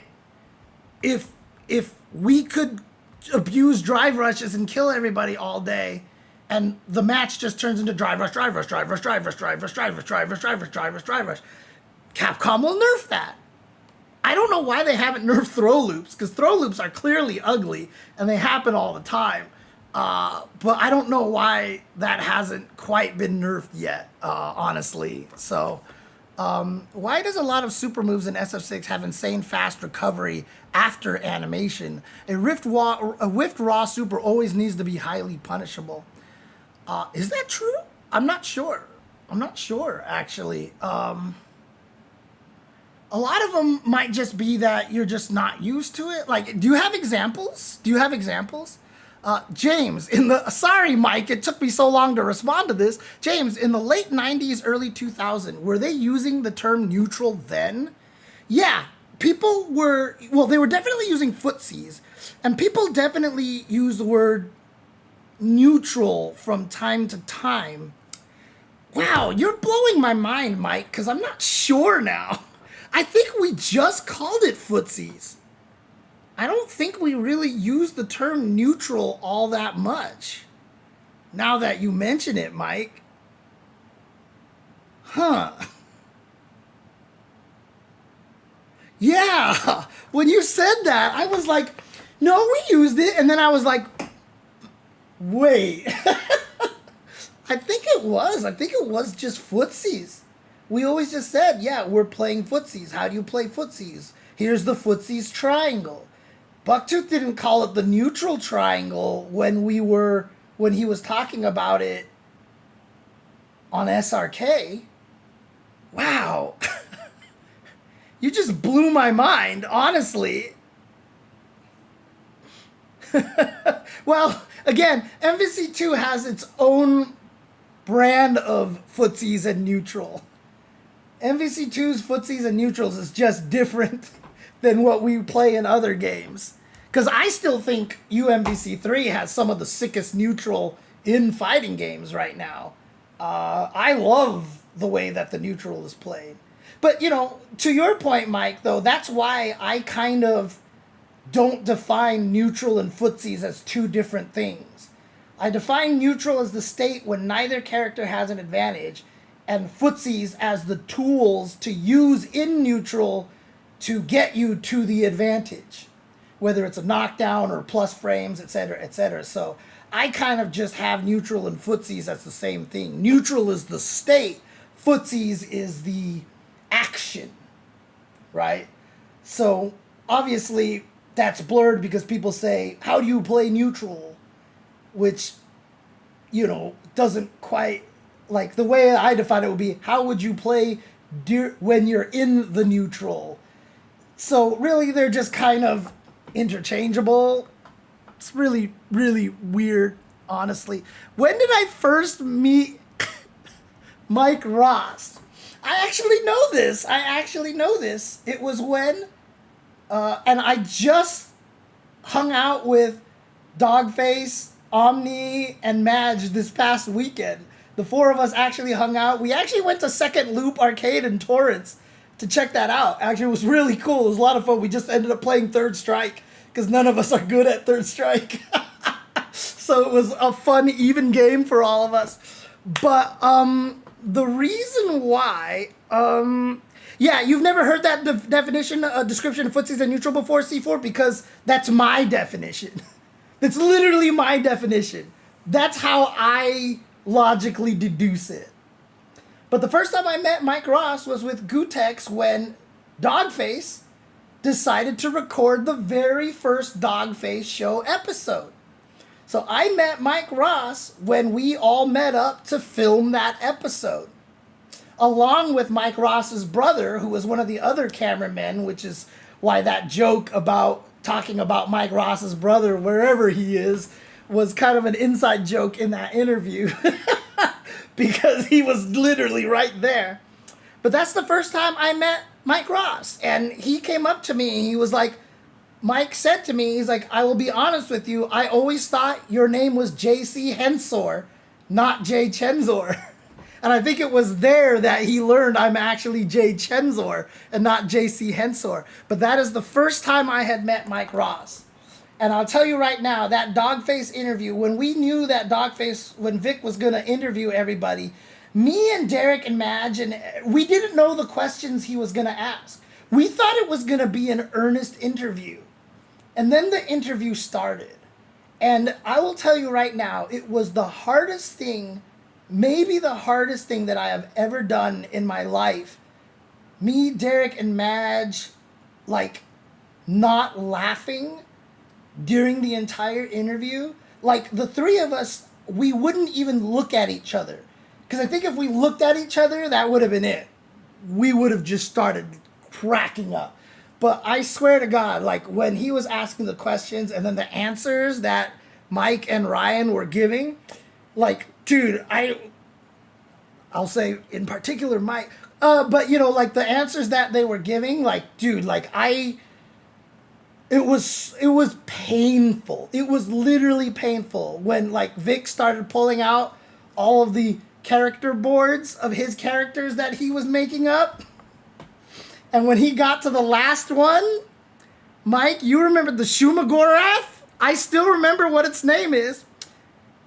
When it got to that one, dude, like, I was like, I mean, this was before, like, getting canceled, but, like, I was like, this is never making it past episode 1.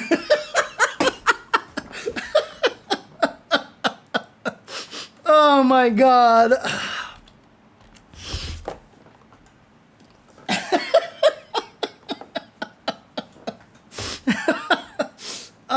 Yeah,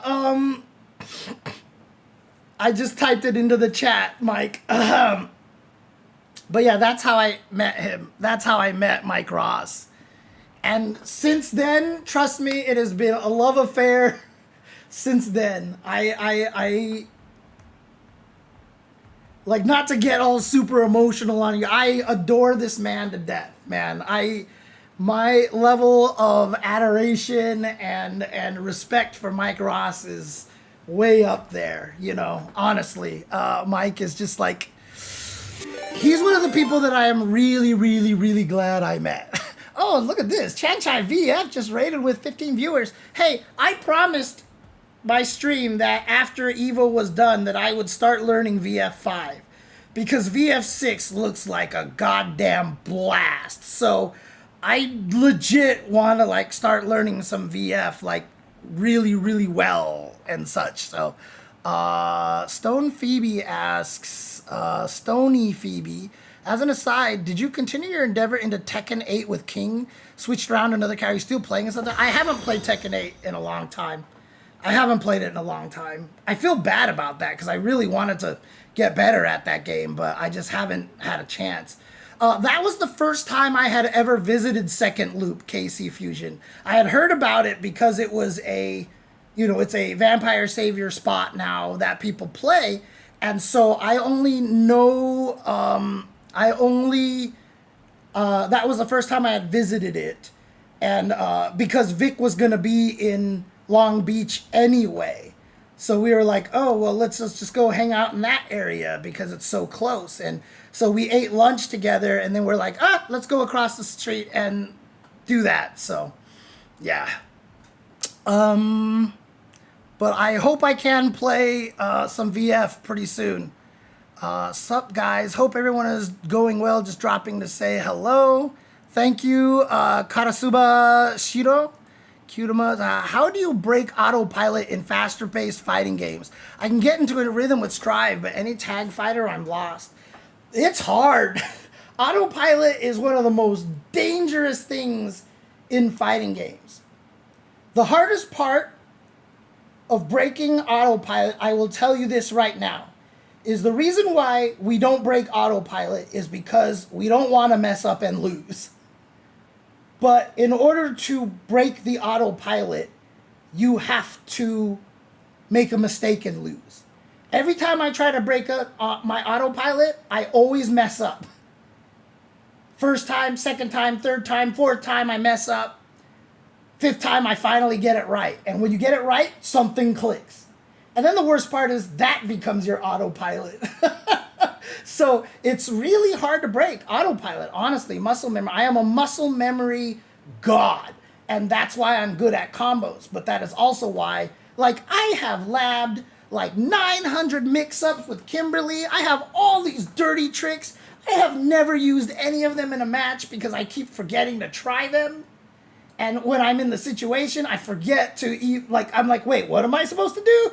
I don't remember. I'll do the thing that I know how to do. Like, it's hard. It's hard. It's very, very hard. But you have to accept the fact, like I said, like if there's a hard combo that you can't land and you see someone miss a DP and you're like, I don't know if I can do the combo. So you throw them, like, do the combo and you'll drop it and you'll be sad. And maybe you could have won if you didn't drop it. But that's part of the growth. And that's part of you learning how to build the new muscle memory. I have a weird thing that like you can see it when I do combo trials here. I'll do a combo trial, I'll mess up, I'll get it, and then like I never drop it again. When I do something right the first time, it just like clicks.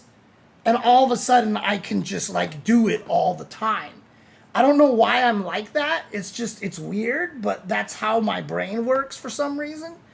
I'm not saying that everybody else will do this, but it'll happen to you more often than you think. So if you lab this really cool long combo when someone misses a DP that's better than the other combo that you've been using and they miss a DP and you're like, shit, I don't remember what to do with the more damaging combo. One, your instant recall is not there, which is why it's not an autopilot. And two, you're not comfortable doing it in a match. And so you want to do the other combo because you still get good damage and you don't want to lose that damage, but you have to. You have to lose that damage in order to start learning how to do the better damage. It's just a rite of passage. The way to break your muscle memory, to break the autopilot, is to fail at breaking it and mess up, and try it again and mess up, and try it again and succeed, and then it just starts to fall into place, honestly, is the way that I see it. So, it's looking very, so happy to hear that. Thanks for what you do, James. Yeah, oh, what's up, Vicky Viper? Dude, I literally mentioned you earlier in the stream. I literally mentioned you. You know what, Vicky? I mentioned you as a problem. I mentioned you as a problem.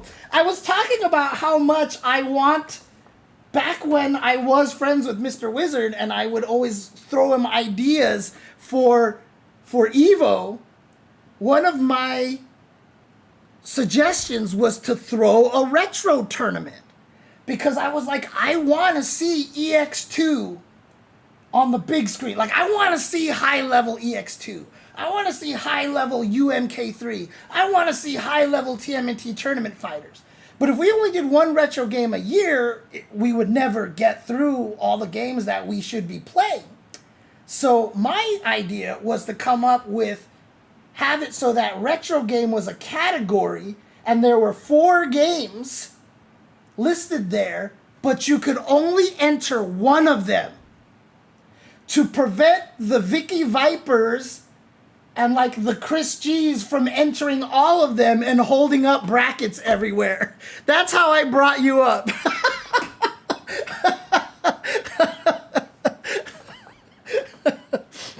Oh man. It's a great spot for Vampire Saver. Yeah, for sure. Breaking autopilot for me was interesting. I was given a very simple piece of it. Never do what your opponent expects you to do. You know, that is Wheeljack's motto in Transformers. Never do what your enemy expects you to do. I mean, look, Domovoy, I'm not going to argue against it. I've said to them many times, I don't want to be involved. I already got involved in drama, and it was not good. It was not good at all. So I'm just staying out of it as much as I can at this point. So, but I'm not saying you're wrong or right. I'm not saying either way. So, right. I come from a melee background, and for me, it's about the reads and seeing 3 moves ahead. Let's see here. But yeah, at this point in time, I think I've gotten all the stuff out that I wanted to say about neutral skips. I kind of did this backwards, Vicky. So I already talked about Vampire Savior at Evo, and if you look at my my details, is literally Vampire Savior at Evo 2026 once again stole the show. Vampire Savior for Evo 2027. Honestly, like there's just like it's so good. And like, I know the Evo staff noticed how good it's been and the positive reception that it's been getting. So I think that there's a legit chance that we could get it back in 2027. So I am trying. Absolute Cinema. Shoutouts to Kaji, dude. Speaking English at the winning speech. Absolute Cinema, dude. So great. But yeah, I really legit think it has a chance to make it back. And so I'm putting this in people's heads and making people think about it right now. Hi, Nathan. Oh, buddy. Buddy is hungry. You know what? It's okay, Nathan. Daddy's hungry too.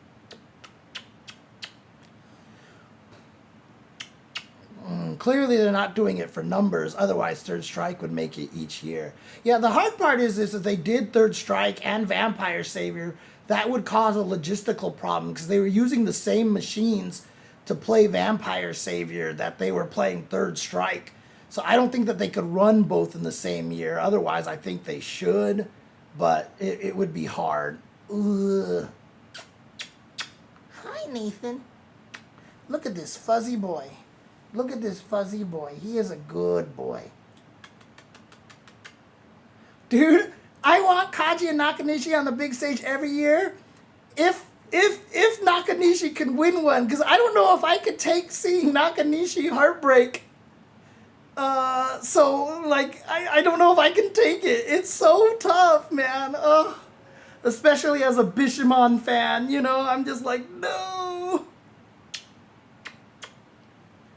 Were you not awake for the top 8, Vicky? Oh, that sucks. You never got a chance to play against them. Ugh. Hey, Nathan. Hey, Nathan. You want food? Are you hungry, Nathan? You are not happy. You are not happy. Ooh. But you're a good boy. You let me hug you like this, even though you don't like it. Good boy.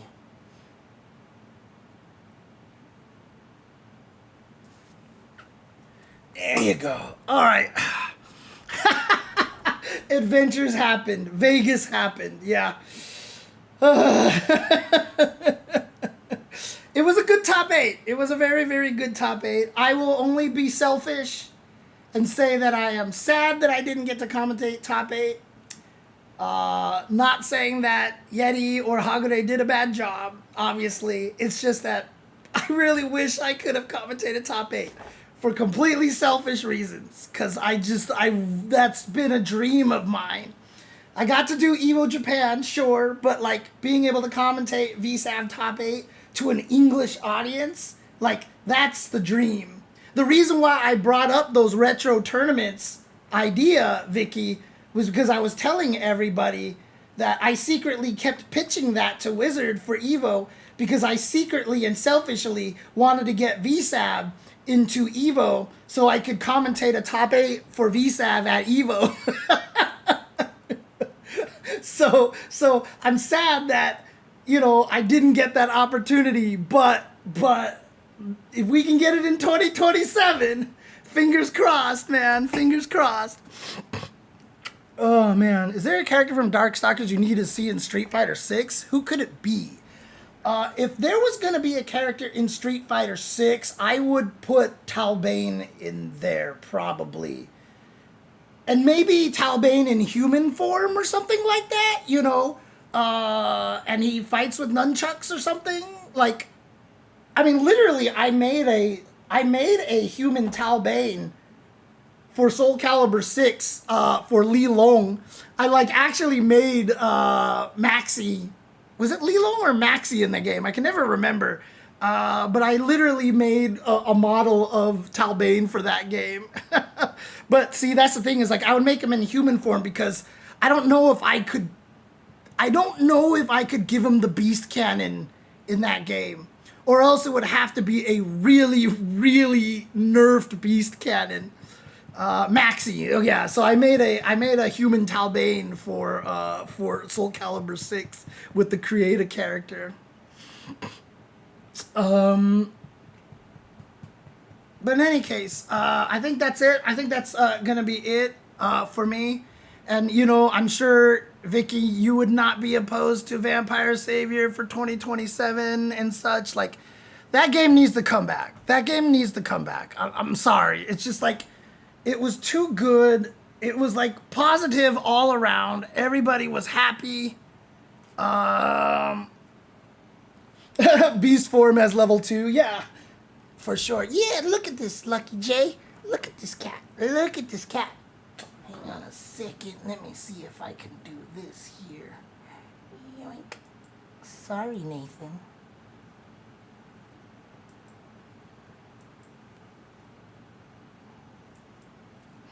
Ooh, look at the cat. Look, Nathan. Look, Nathan. People are saying hi. Say hello, Nathan. Hi. Hi. Nathan, say hi. Hi. Hi. Oh, man, yeah. I was At one point in time, I was just like imagining what the like top 8 was, and if I was commentating it, like what I would say about the players and stuff. And I definitely had you in my fantasy top 8 speeches, Vicky. You know why? Because you're using that cheap character, freaking Zabel. Actually, to be honest with you, I can't even be that mad at Zabel. While Zabel clearly is very, very strong, QB is my enemy right now because QB versus Bishamon sucks. QB Bishamon sucks. So, I mean, it's crazy to see Nakanishi actually beat Kosho's QB, although I will admit I felt like Kosho's QB was slower than like Sakamoto and Mobius. Like, the instant air dashes were not as crisp. Mobius's instant air dashes are ridiculous, dude. I swear he's instant air dashing like with a macro. It looks like that. It's so crazy. So, thank you to Hollow for the sub. Appreciate it. 40 months. Thank you. Yeah. I mean, so yeah. Since Vicky Viper just joined, I'll just mention I hate the term neutral skips. I don't think neutral skips are real. I think the only things that neutral skip is your preconceived notion of what neutral is supposed to be.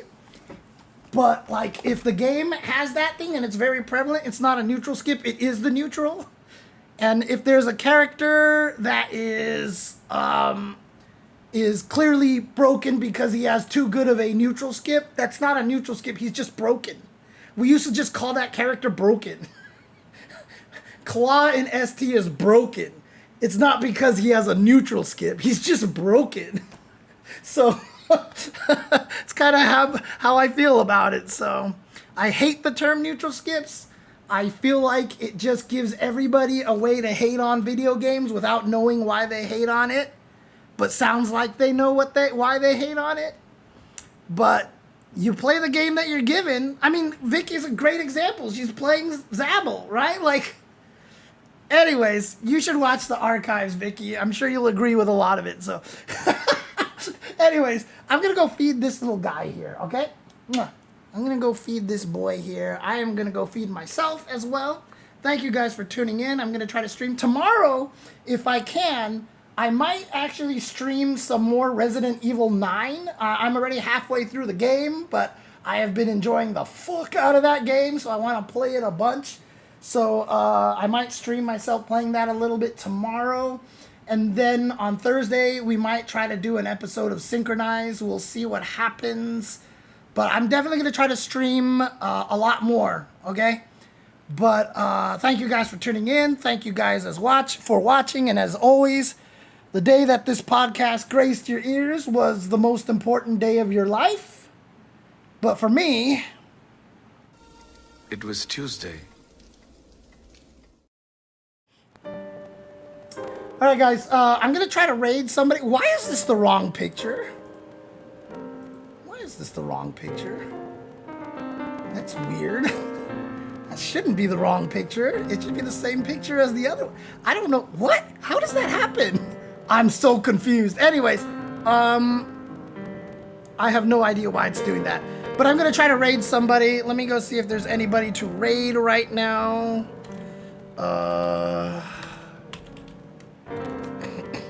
Nathan is, oh my god, dude. Nathan is being the cuddly boy right now because he wants food. Hey, thank you, Saradath, appreciate it. He is being cuddly boy right now. Oh my god.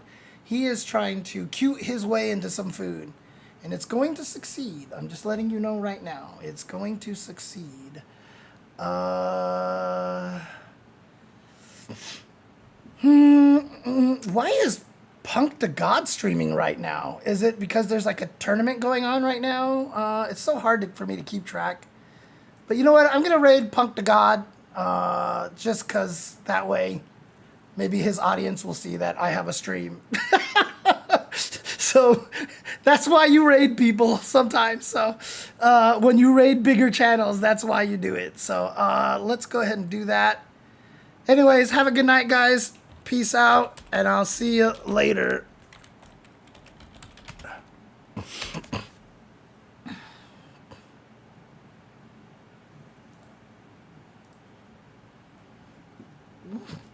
Hi, Nathan. Whoa, look at you, cutie pie. Look at you, cutie pie. Oh, you're so cute.